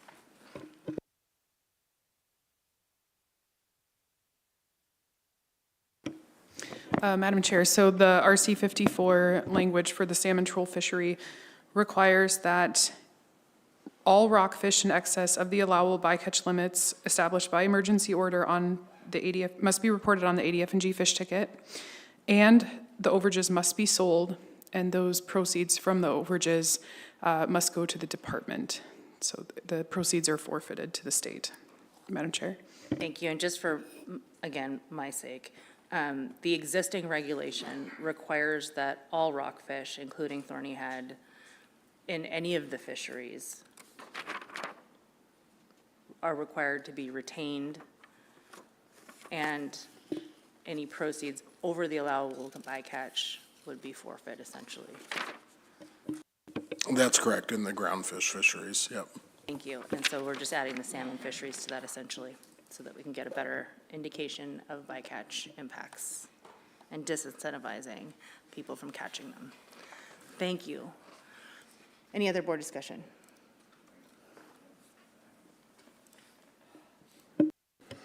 Mr. Carpenter. Approval of this proposal is not expected to result in any additional direct cost for a private person to participate in the fishery, and approval of this proposal is not expected to result in any additional direct cost to the department. And I'd call the question. Thank you. And before I recognize the question, I just want to say that I am supportive of this. I am concerned, there are concerns about rockfish populations, especially rockfish bycatch and fisheries throughout the state. Certainly it's a concern here in Southeast, and I just want to make sure that we are trying to keep people off of them if they don't need to be on them in the non-directed fisheries, or in the non-directed, not directed at rockfish fisheries, I should say. So I am supportive of the language, and I thank Member Wood for bringing this forward, and the work and the department's patience with me on this as well. Question has been called. Errors and omissions. Director Payton. No, Madam Chair. Director Bowers. No, Madam Chair. Director Wida. No, Madam Chair. Mr. Peterson. No, Madam Chair. Captain DeGraff. No, Madam Chair. Director Nelson, please call the roll. Final action on Proposal 211 as amended. Carpenter. Yes. Zare.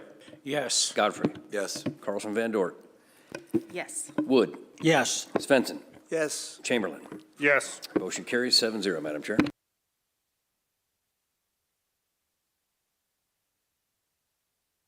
Thank you. Go get your plane. And thank you for being here. Proposal number 206. Let's welcome the Sportfish crew to the table.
Madam Chair, Kelly Ruppert, Ketchikan Area Management Biologist, Sportfish Division.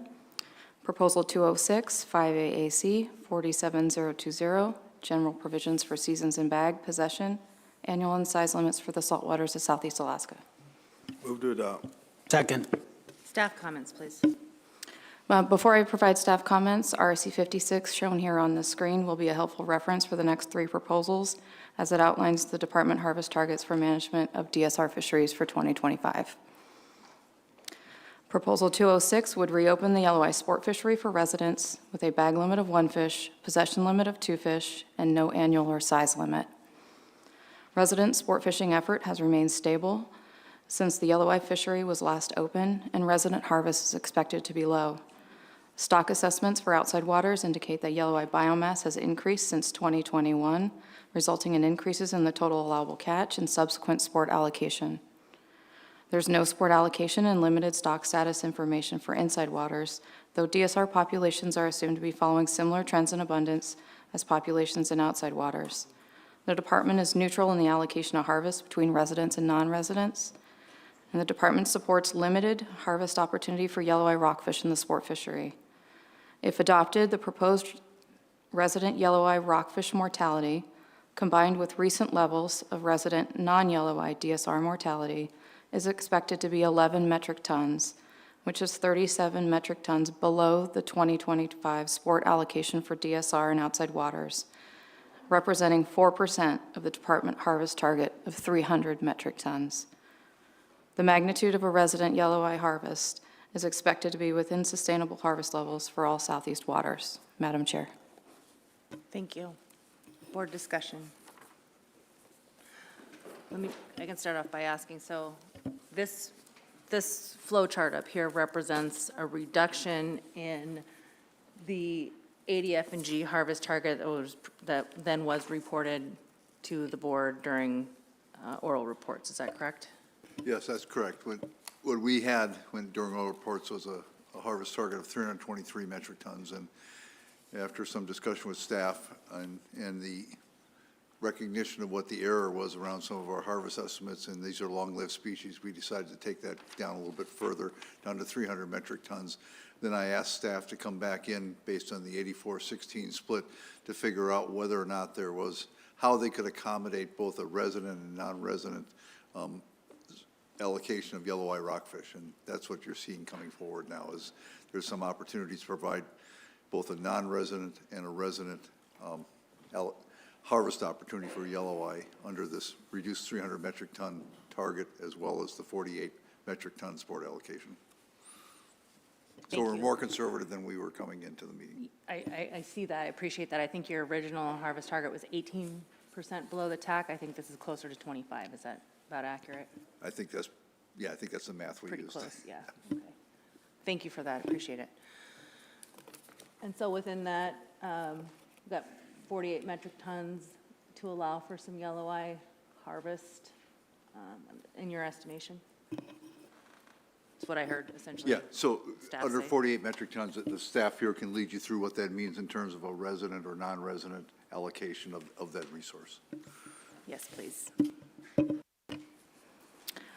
The resident yellow-eye estimated mortality is about 8 metric tons, combined with the existing non-yellow-eye DSR is 3 metric tons, totaling 11 metric tons. Mr. Carpenter. Thank you. I keep going back and I keep thinking about this is obviously a closed fishery. We're applying a bag limit in this proposal to residents. And I assume that this proposal applies to all of Southeast Alaska. If we were to reopen this fishery for residents with a bag limit of 1 and a possession limit of 2, would we also have to do that? Would we also have to set a bag limit then in the EEZ for non-residents for yellow eye?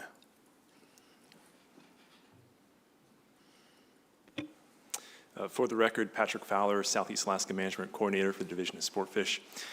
Through the chair, Mr. Carpenter, if adopted, this proposal would only apply in state waters. In the board, how you address Proposal 105, we'll have some amended language for that, but for right now, that's how I'd recommend approaching this. Yeah, Madam Chair, if I could. So this would apply to state waters, and then whatever you adopt as a non-resident bag limit would then, the residents would have that same bag limit in the EEZ. Okay, so right now, we're basically dealing with 3 miles in. Our state water fisheries, yes. Okay, thank you. Mr. Zare. Thank you, Madam Chair. For the record, the East Prince of Wales Island AC, the Juneau Douglas AC, the Ketchikan AC, the Klawock AC, the Pelican AC, the Petersburg AC, the Sitka AC were all, and the Wrangell AC was in favor of this proposal, and there were also there were about 80 public comments in favor of this, and there were only 4. There was no ACs in opposition, and there were only 4 PC public comments opposed, so it was pretty incredible. Thank you. Mr. Wood. Yeah, thank you. Listening to the results, listening to the department discuss rockfish was humbling, and it has been throughout the year. And I think we realize that there's a need for conservation for rockfish in the state and to be cautious. I think this proposal, in the spirit of the proposer, is also really is very cautious. And but with a look towards what is needed or how residents would approach this fishery. Reading the comments and reading the staff's comments and how much of this is actually used by residents. It seems like it's a very low harvest rate, and that perhaps with extreme caution, it's time to reopen this fishery to residents. I think when you look at the allocation criteria too, that number 3, the importance of each fishery for providing residents with the opportunity to obtain fish for personal and family consumption, this really applies because they're really tasty fish, and people haven't been able to catch them for a while, and if they think it's possible to do that very conservatively, then and the department can manage that, I'm all for it. So, thank you. Commissioner. Let me just add one other thing. When we were discussing this with staff, we realized rockfish are long-lived species. This isn't like salmon, where if you forego the harvest, you've forgone the harvest forever. And there's some time for the math to settle out here and the surveys to settle out to find out whether this is really truly an increasing trend. And if it is, these fish can be harvested in the future. They're not going anywhere. So this is a conservative approach to leaving some in the water until we figure out really, truly whether we have an increasing trend over time. Thank you. I appreciate that, Commissioner, and I also appreciate the increased conservatism that is represented in the reduction in ADF&G's harvest target. I have just kind of a special spot in my heart, sort of for yellow eye especially, because they are kind of an extraordinary species, in my opinion. But I also recognize that there should be some harvest opportunity, and looking at sort of how they were being harvested and the impacts to allocation in the tables and the graphs that the department presented a couple days ago really struck me. So I'm looking forward to providing some opportunity for residents, non-residents potentially, but certainly in the sport fishery for yellow eye, because I thought that the allocation really was getting thrown as it was being used for bycatch particularly. So I'm going to be supportive of this proposal, and I would open it up for any additional board comments. Mr. Carpenter. Thank you. I've thought about this one a lot. I went back and looked at some of the board discussion the last time when this was closed.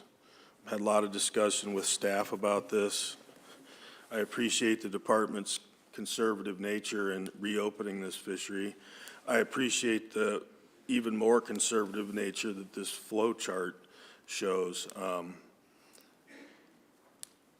It's important to provide residents with opportunity, and I think the department has demonstrated that the conservative approach warrants opening this up and making small adjustments over time based on future information through your survey programs and through hopeful increasing surveys that take place in federal waters. The survey information that's produced in federal waters, trying to extrapolate that and include that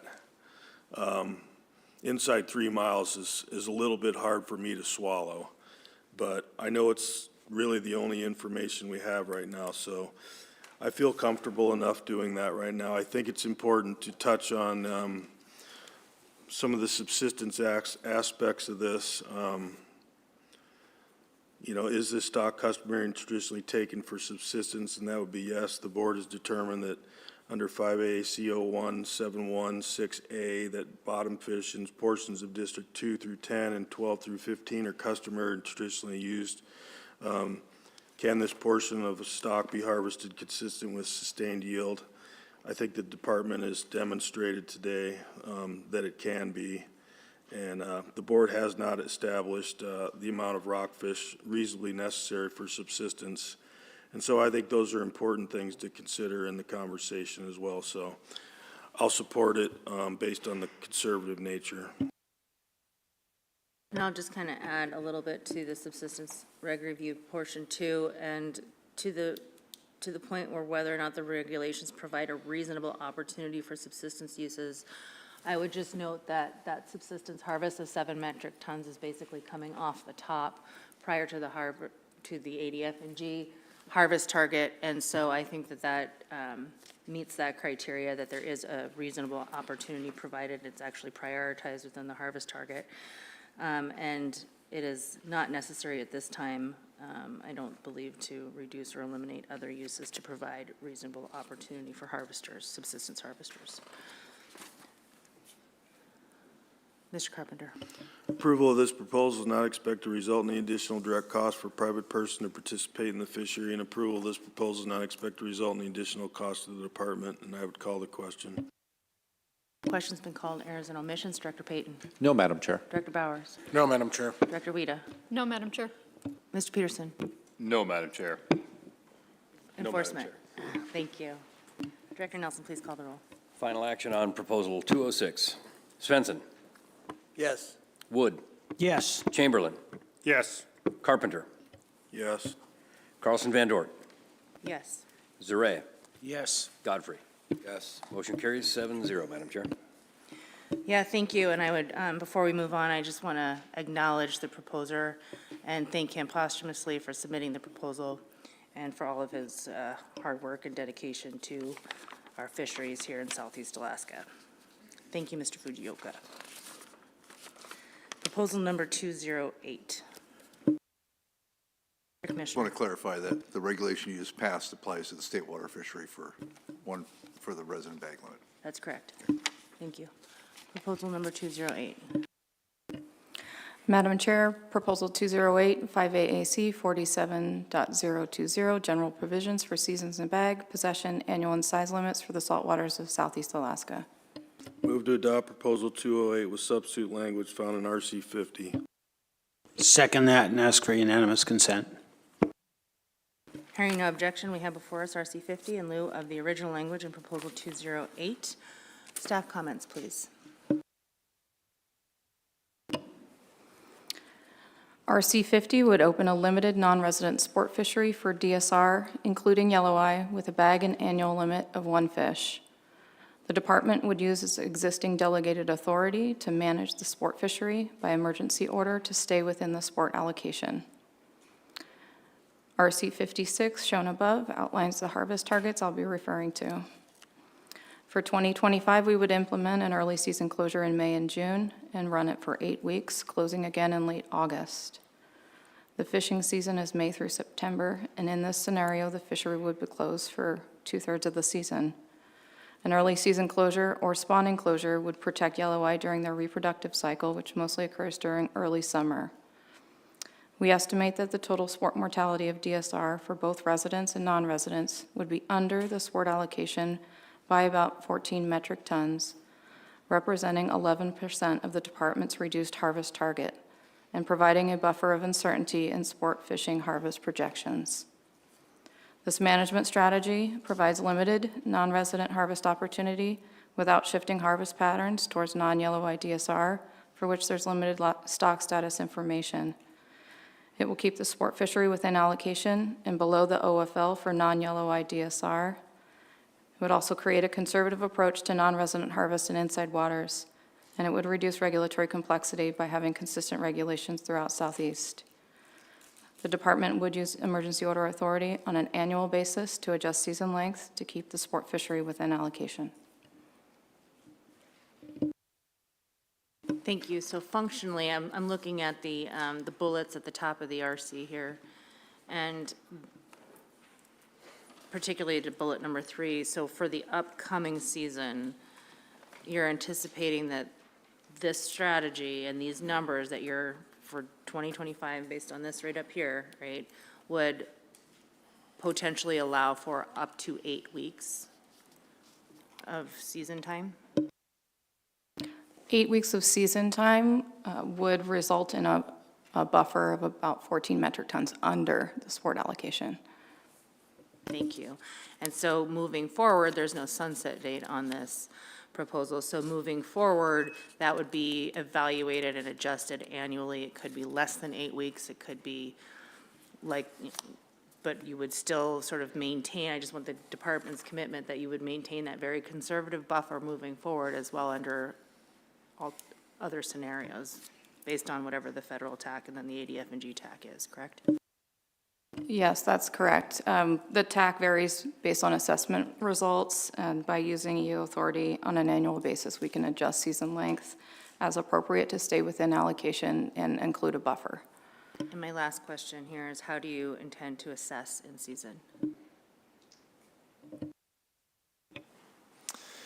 Madam Chair, we have 2 primary data collection projects for the sport fishery. The first is the charter logbooks, which provide a census of harvest coming in for any guided trip.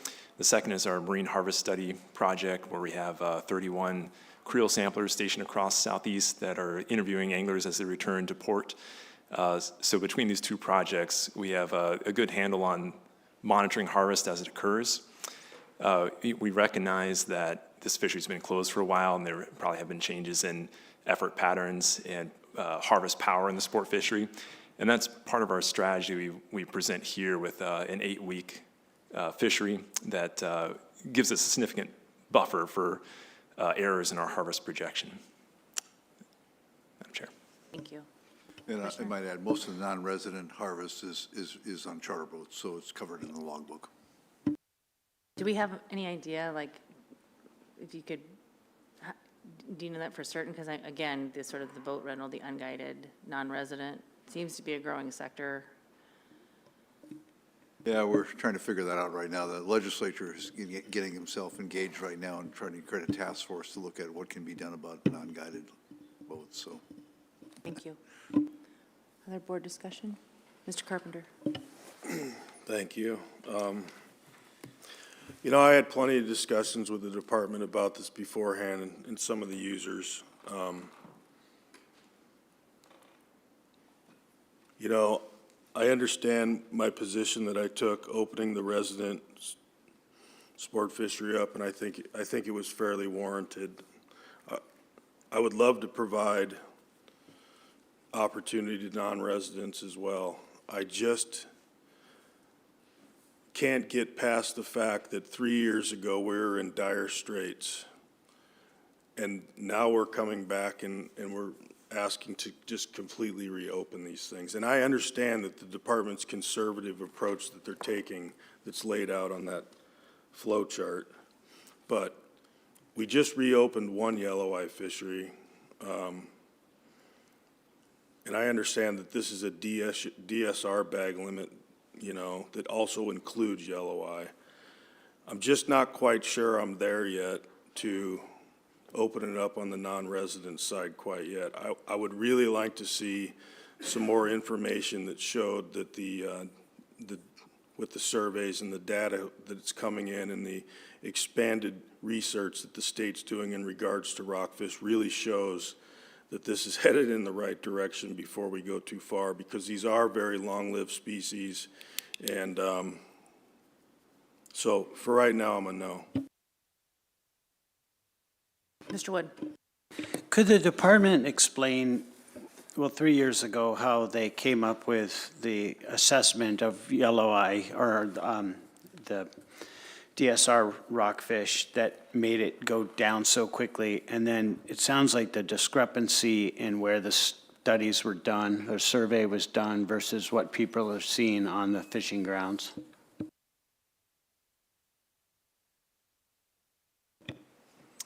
Madam Chair, through the chair, Member Wood,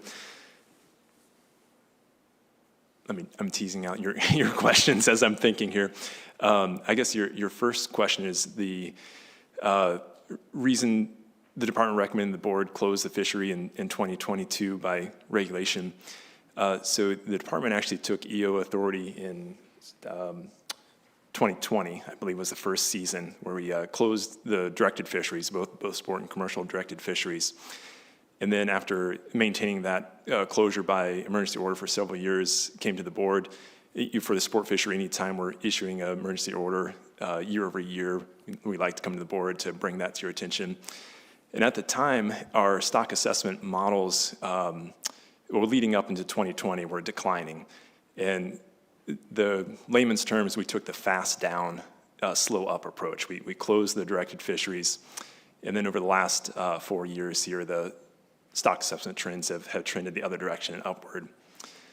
I guess the part two of your question there are the differences in the stock assessment, which primarily targets habitat, both inside and outside waters southeast, but more aligned with the commercial fishery, that the harvest they might encounter there. And discrepancy between the reports we're hearing from anglers that there's a lot of rockfish out there, a lot of DSR rockfish out there. And I think that's partly differences in the stock assessment models, where our surveys are focusing on yellow eye and maybe not surveying those areas that are closer to shore, where anglers encounter a higher percentage of non-yellow eye DSR species. Okay, thank you. Yeah, so the TAC is set by two ways. One is our submersible surveys that we do, as well as then some surveys that are done by the federal fisheries, including their long-line assessments through halibuts. And for a long-lived species like yellow eye, you wouldn't expect significant variation between years. You don't, for instance, see a 25% increase in 1 year and then a 25% decrease the next year. And so as a manager, I'm kind of a little skeptical that there's significant error in some of these estimates. That's why we push to take more uncertainty and take the TAC lower down to account for what that's showing. You know, between 2000 and I think it was in our staff reports, but if you look in 2022, the TAC almost went up by 25%. And that's just, it's hard to believe that that occurs. And now it's going back up again to a really higher level. And until I see those fish actually on the grounds and there over a period of 2 or 3 years, am I going to be willing to open this up? In terms of a non-resident fishery, I share your guys' concerns, but I just remind you that the non-resident fishery is a 1 fish annual limit. You know, this gives these, there's clearly some tack between what we gave to the residents as a 1 fish, 2 fish in possession limit over the time. We had that priority in state waters, but there's some additional fish that's left, and we took a very conservative approach to give them 1 fish in, you know, for non-residents to be able to take home if they want. So I think it's sustainable myself, but I understand the consternation and concern. And until I see, you know, some more stability in these numbers over time, I'm not going to crank this fishery open. Mr. Wood? So that would be 1 fish for within an 8-week period of time that you.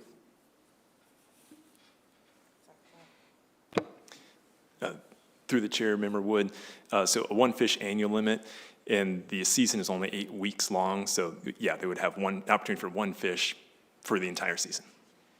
Thank you.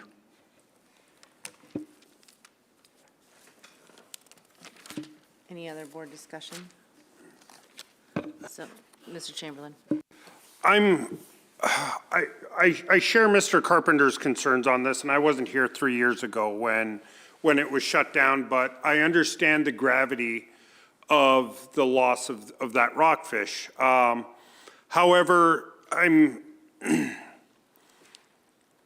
looking at all of the economic drivers in Southeast, and it's not just commercial fish. There is a sport fishery that does generate a lot of revenue that does stay in the state. And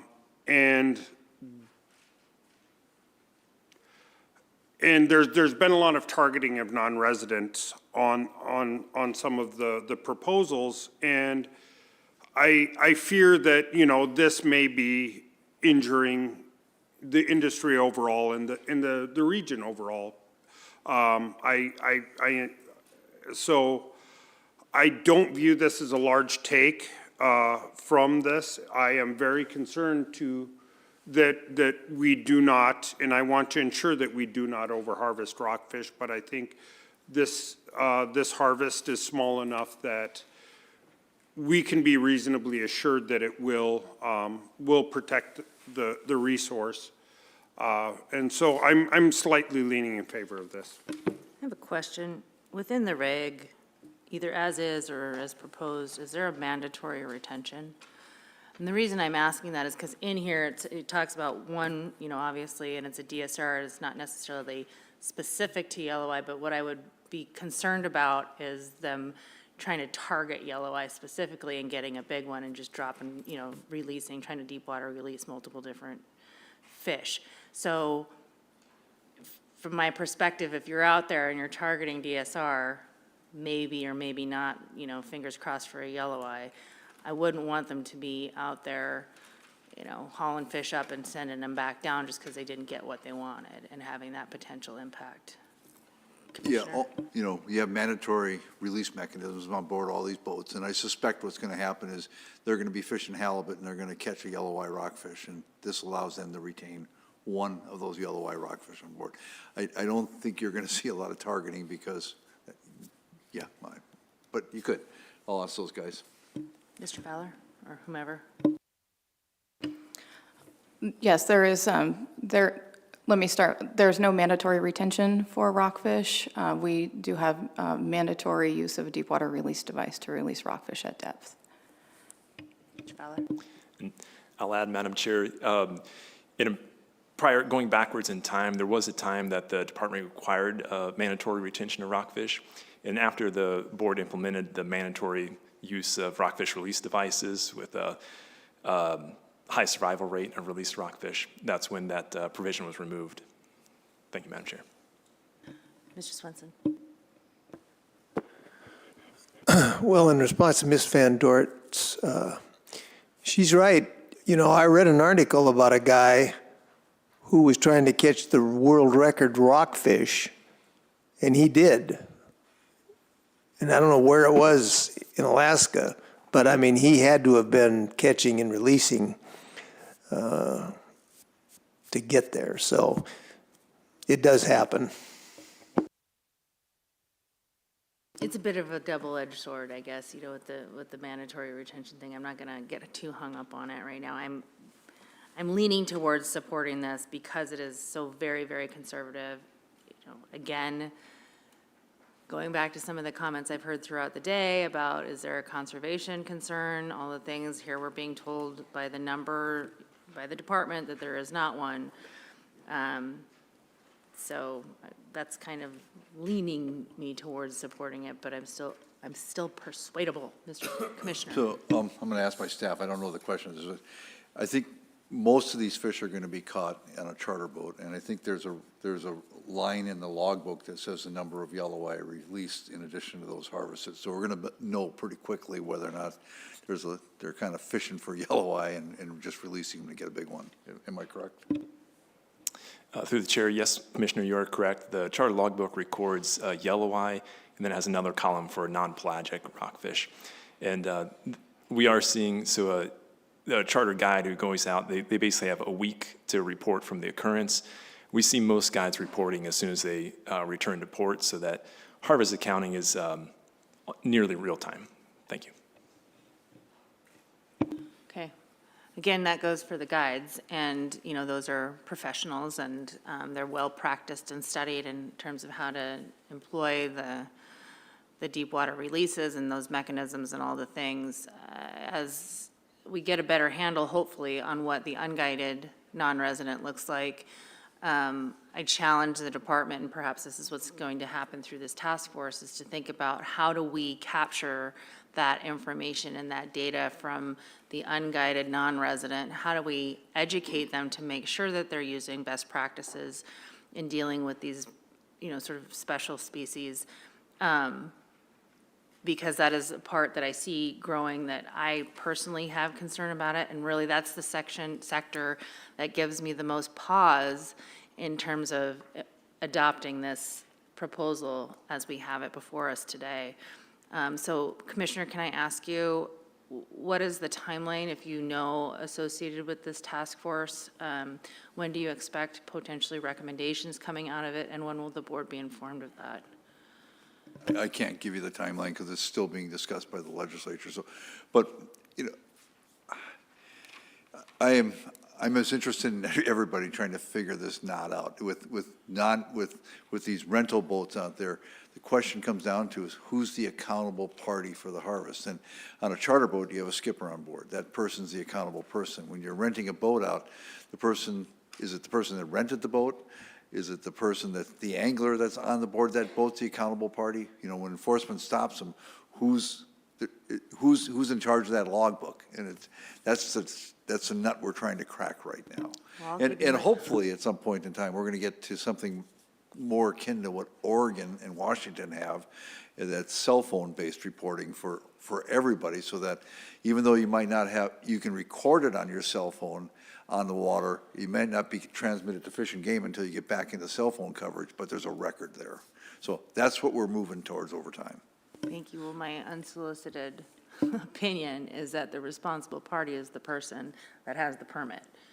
And that it's their responsibility to report, and if they don't, like many other permitted users in the state, they would lose their eligibility to receive additional permits.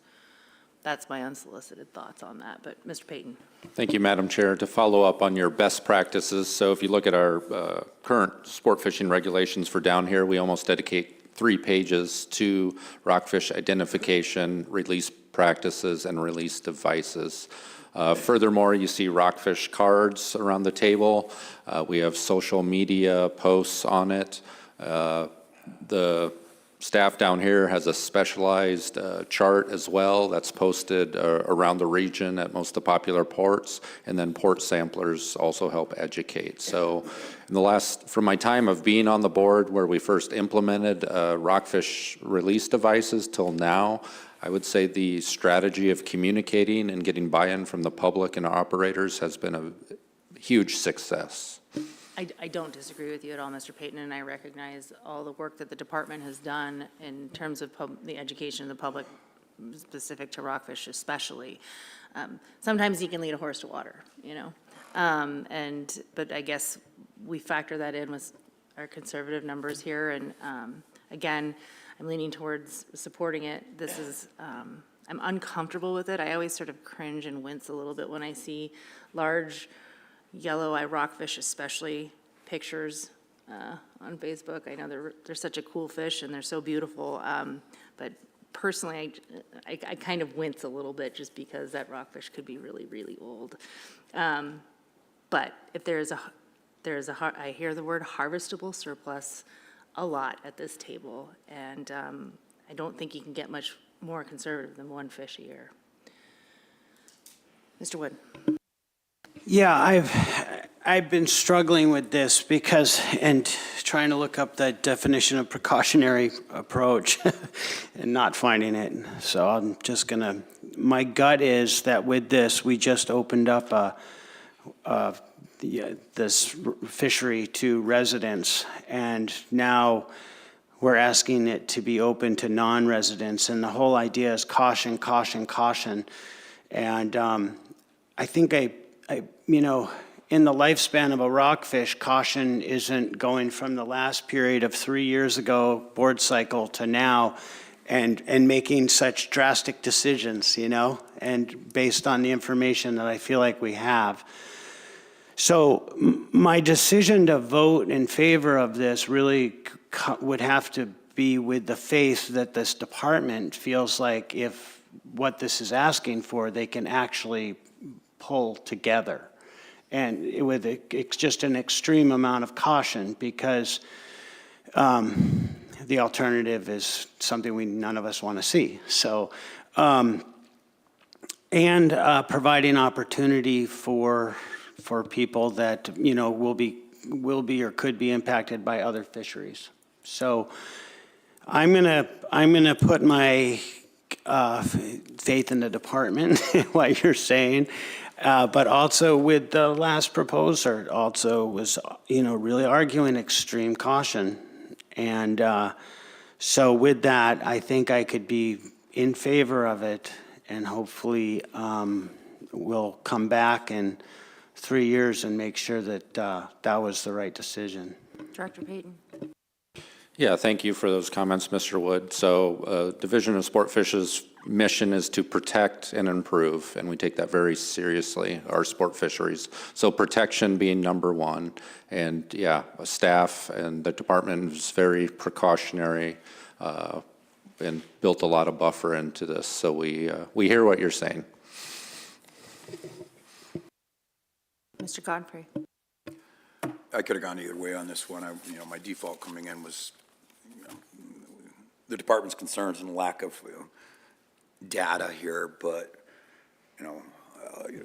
there's a lot of charter guide support here, and it's always nice to be able to provide them an opportunity to give their clients an opportunity.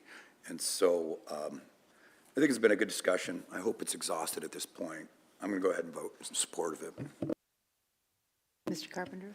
Thank you. I'll go ahead and reference my subsistence review that I've done previously and other proposals for this particular area.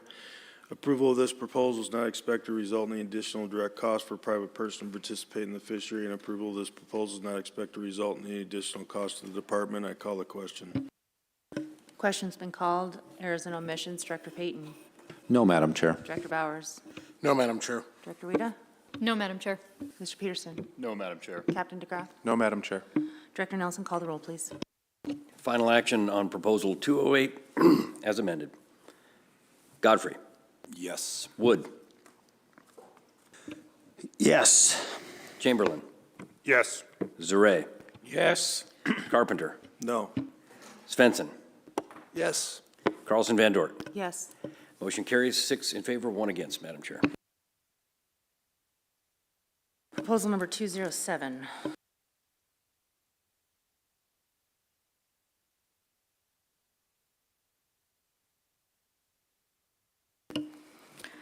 Madam Chair, Proposal 207, 5AAC 47020, General Provisions for Seasons and Bag Possession Annual and Size Limits for the Saltwaters of Southeast Alaska. Madam Chair, move the board take no action on Proposal 207 based on the action the board took on Proposal 208. I second that and ask for unanimous consent. Hearing no objection, the board will take no action on proposal number 207. Proposal number 209.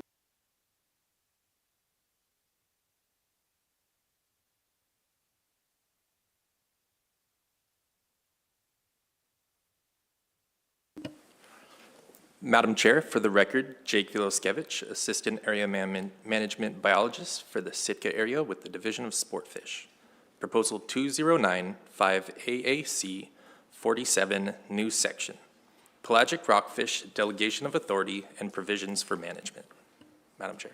Move to adopt. Second. Staff comments, please. This would establish a resident priority and add emergency order authority for the department to restrict non-residents and residents differentially when managing pelagic rockfish. The department would be directed to restrict resident harvest only if the resident harvest exceeded 50% of the combined resident, non-resident pelagic rockfish harvest for 2 consecutive years.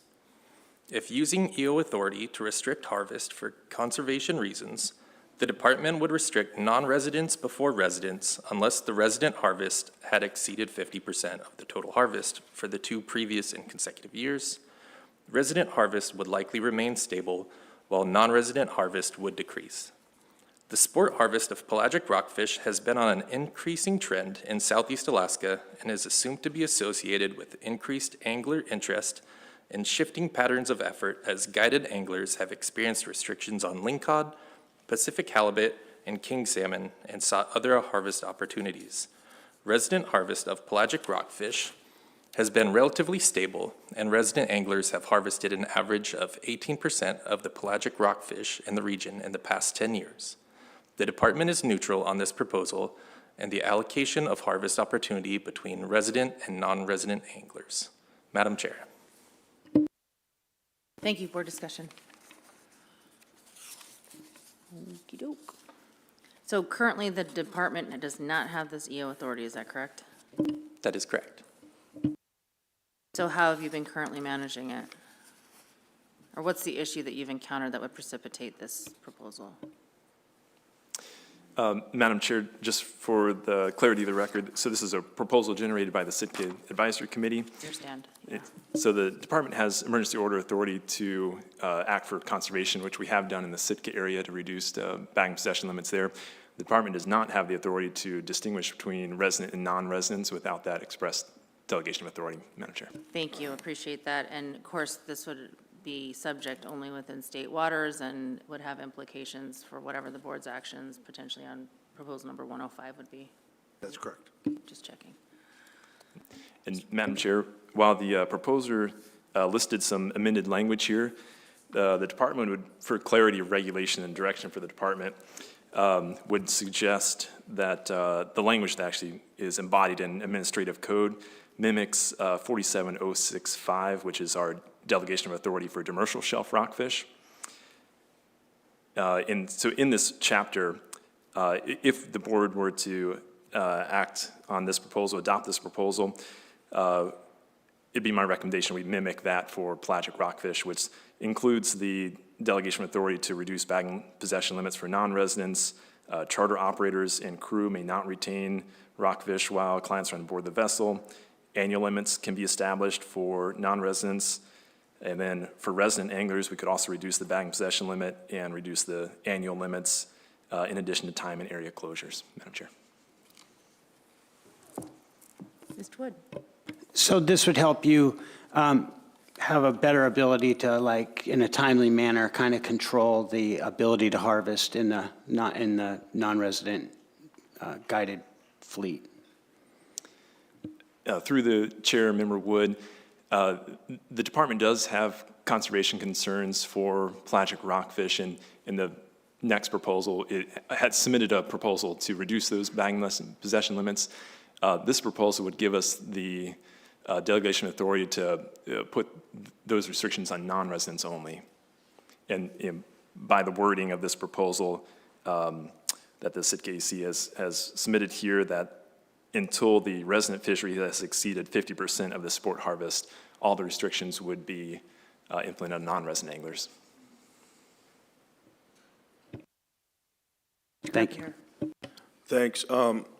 Patrick, maybe you can answer this question. I mean, the staff put together this in RC 30, the sport fish, pelagic rockfish mortality, and it goes from 1998 to 2023. 2023 was almost 700,000 pounds.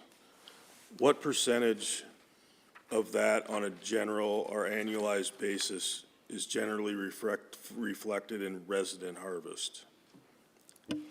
Through the chair, resident harvest generally accounts on the last 10 years for an average of about 18% of the harvest. So of 700,000 pounds, that's roughly 140,000 pounds to the residents. Generally speaking. Okay, I think I understand the math there. So I guess speaking to the proposal specifically, it's quite obvious that the commissioner needs the delegation of authority to be able to address pelagic rockfish concerns if he seems necessary, because my understanding is he already has the delegation of authority for DSR rockfish. And so This is just simplifying things to make it easier for him if he needs to make that decision. Am I correct? Through the chair, that is correct. Thank you. Other board discussion, Commissioner? And I would only apply that in state waters, because I couldn't apply that in federal waters, because then I'd end up with differential bag and possession limits for residents versus non-residents, and I'd be out of compliance with Magnuson. Mr. Zaray? Thank you, Madam Chair. The East Prince of Wales Island AC, the FN Cove AC, the Ketchikan AC, the Klawock AC, the Pelican AC, the Petersburg AC, Sitka AC, and the Wrangell AC were all in favor of this proposal, and there were no ACs in opposition. So Thank you.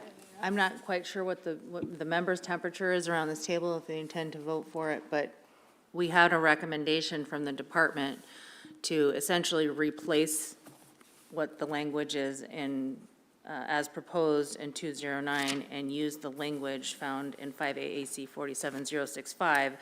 So I would ask the board to consider amending Proposal 209 to 5AAC, new section, with the precise language found in 47065.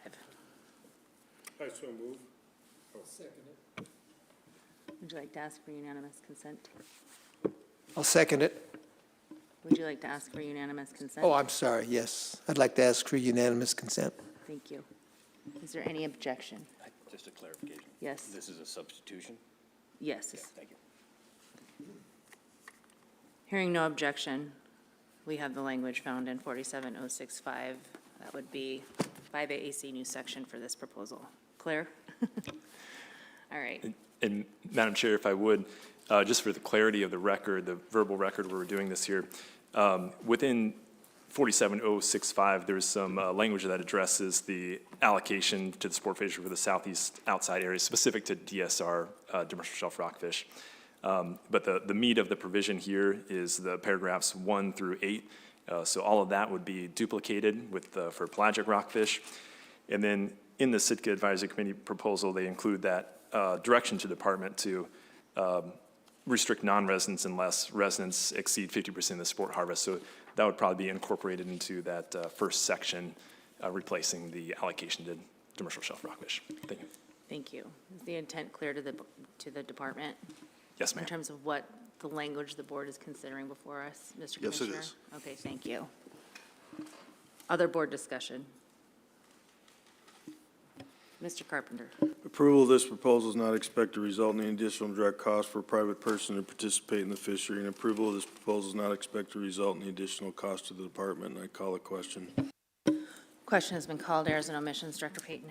No, Madam Chair. Director Bowers? No, Madam Chair. Director Weeda? No, Madam Chair. Mr. Peterson? No, Madam Chair. Captain DeGraff? No, Madam Chair. Director Nelson, call the roll, please.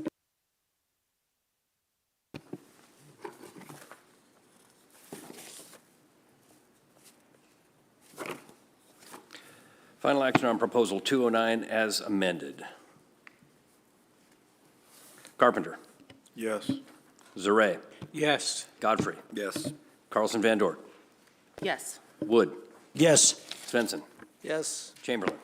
Yes. Motion carries 7-0, Madam Chair. Thank you. Proposal number 210. Proposal 210, 5AAC 47020. General provisions for seasons, bag, possession, annual and size limits, and methods and means for the saltwaters of the Southeast Alaska area. Move to adopt. Second. Staff comments, please. This proposal would reduce the bag limit of pelagic rockfish from 5 to 3 and the possession limit from 10 to 6 for all anglers in Southeast Alaska. Current regulations allow for a bag limit of 5 pelagic rockfish and a possession limit of 10 in Southeast Alaska for all anglers, except for in the Sitka area, where the bag limit for non-residents is 3 fish and the possession limit is 6. This will help stabilize the growing harvest of pelagic rockfish in the Southeast Alaska area. This action is expected to reduce pelagic rockfish harvest by approximately 20%. The harvest of pelagic rockfish has increased in Southeast Alaska despite recent actions to reduce harvest opportunity in the Sitka area where the majority of pelagic rockfish have historically been harvested. Rockfish harvest in the vicinity of Prince of Wales Island and Ketchikan has continued to increase and is now nearing the levels of pelagic rockfish harvest observed in the Sitka area before management action was taken to reduce harvest. There is a limited stock assessment information for pelagic rockfish in Southeast Alaska, and sustainable harvest levels are unknown. Pelagic rockfish are long-lived, late-maturing species that are susceptible to overharvest and localized depletion. The department submitted and supports this proposal. The department is currently working to develop a stock assessment for black rockfish in Southeast Alaska as part of the statewide rockfish initiative to better inform management. The anticipated continued increase in harvest and the potential for overexploitation of pelagic rockfish warrants a precautionary management approach. Madam Chair. Thank you. Mr. Swenson. I would certainly be in favor of this as, to help with this rockfish. And, you know, the board giveth, and now the board taketh away. Mr. Carpenter. I don't know if I can follow that up quite as eloquently, but I'll try. So one of the things in the background here that you talked about, some of the recent action to reduce the harvest around Sitka.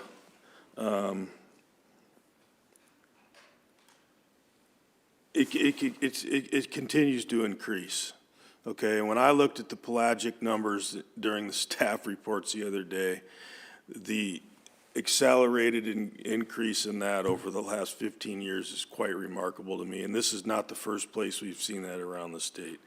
And I guess my question is, I know that the pelagic bag limits around Sitka are different than in some of these other places. So first, I'd like to know what those pelagic bag limits are. Through the chair, in the Sitka area, which coincides with the CSEO management area, we currently have codified differential regulations for residents and non-residents, with resident bag limits being at that 5 a day, 10 in possession limit, with the non-resident limit being set at 3 a day, 6 in possession, which is similar with the regulations that this proposal is looking to put in place. But in the last 2 years, in 2023 and 2024, the regulations, the bag and possession limits for that Sitka area have been stepped down by 1 fish each for residents and non-residents. So that coincides with a bag limit of 2 and 4 respectively. And that has been moderately successful in stabilizing the harvest in the Sitka area. Okay, that's what I was expecting you to say, and that gets to the crux of my next question. Then why are you asking us for 5 and 3? If the only reason that you've got the harvest rate to stabilize in Sitka is by using a reduced bag limit through emergency order, shouldn't you be asking the board right now for something similar to that? Because the way I look at the pelagic harvest, it's not stabilizing and it's just ever increasing. So if you could address that, I'd appreciate it. Through the chair, Member Carpenter, when the department submitted this proposal, in order not to be allocative, recommended that the bag and possession limit go from 5 to 3 for the entire region, including the Sitka area. Now, in the Sitka area, in codified language, that is a specific exemption for the Sitka area, so that would actually stay on the book. So the resident limit of 5 would be maintained in the Sitka area if this proposal were to pass.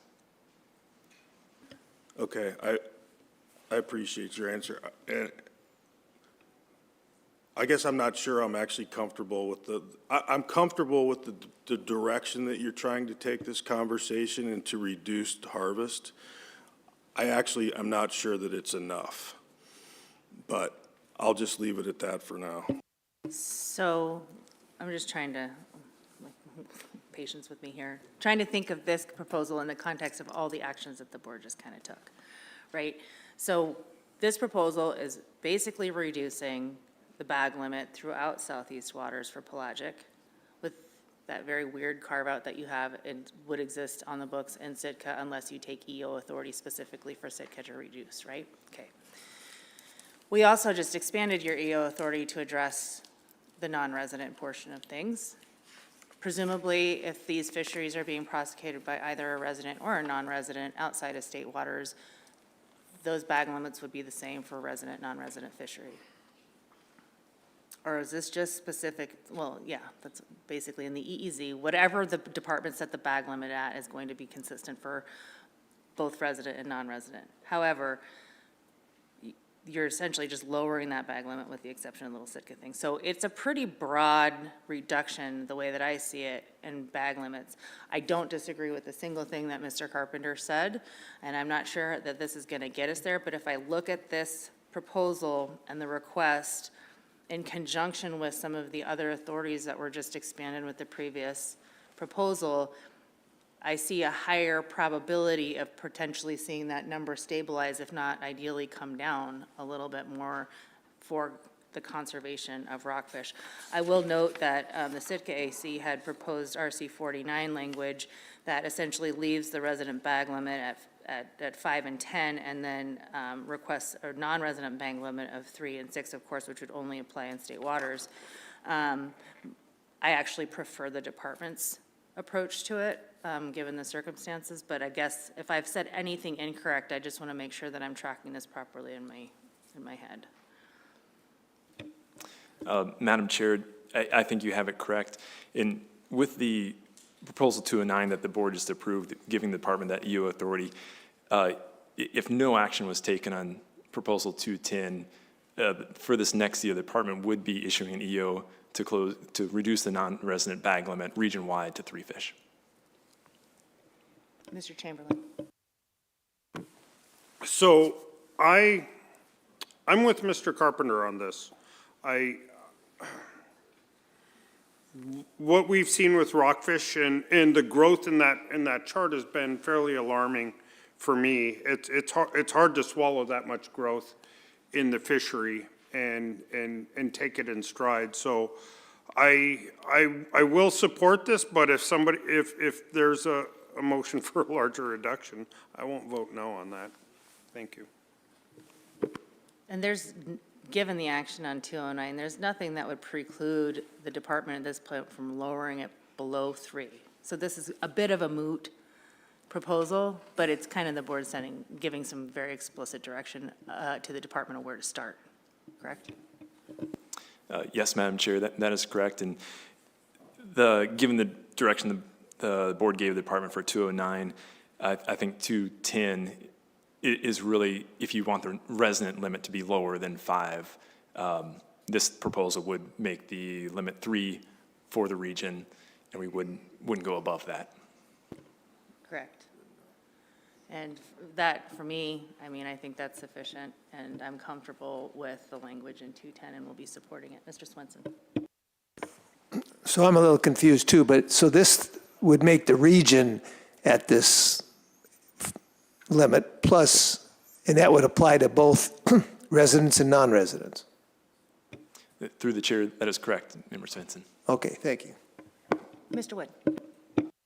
Okay, so I think the team T-shirt this year is going to say Rockfish Conservation. Whatever you guys can do to make sure that we bring the harvest level down or keep it steady, I think is important, like extreme caution. If you're comfortable with this, but now you have EO authority, I'm comfortable with it as well. But again, I just want to echo that sentiment. We're going to keep an eye on it. Mr. Carpenter. So I appreciate the department bringing this forward, I really do. And if there wasn't delegated authority that was just requested, I would absolutely be making an amended motion right now, or an amendment right now to this. But I'm going to live with this, with the understanding that you have that authority and that you will utilize that if you deem necessary, because I think it's pretty clear on the board that we're kind of concerned about the pelagic rockfish. So having said that, I will support this for those reasons, and I will go ahead and do cost. Approval of this proposal is not expected to result in any additional direct cost for a private person to participate in the fishery, and approval of this proposal is not expected to result in any additional cost to the department. And if there's nothing further, I would call the question. Before I recognize the question, I would just give the guidance to continue to manage Sitka conservatively in line with all the other resident users as well. Thank you. Question's been called, errors and omissions. Director Payton? No, Madam Chair. Director Bowers? No, Madam Chair. Director Rita? No, Madam Chair. Mr. Peterson? No, Madam Chair. Captain DeGraff? No, Madam Chair. Director Nelson, please call the roll. Final action on proposal 210. Svensson. Yes. Wood. Yes. Chamberlain. Yes. Carpenter. Yes. Carlson Van Dort. Yes. Zare. Yes. Godfrey. Yes. Motion carries 7-0, Madam Chair.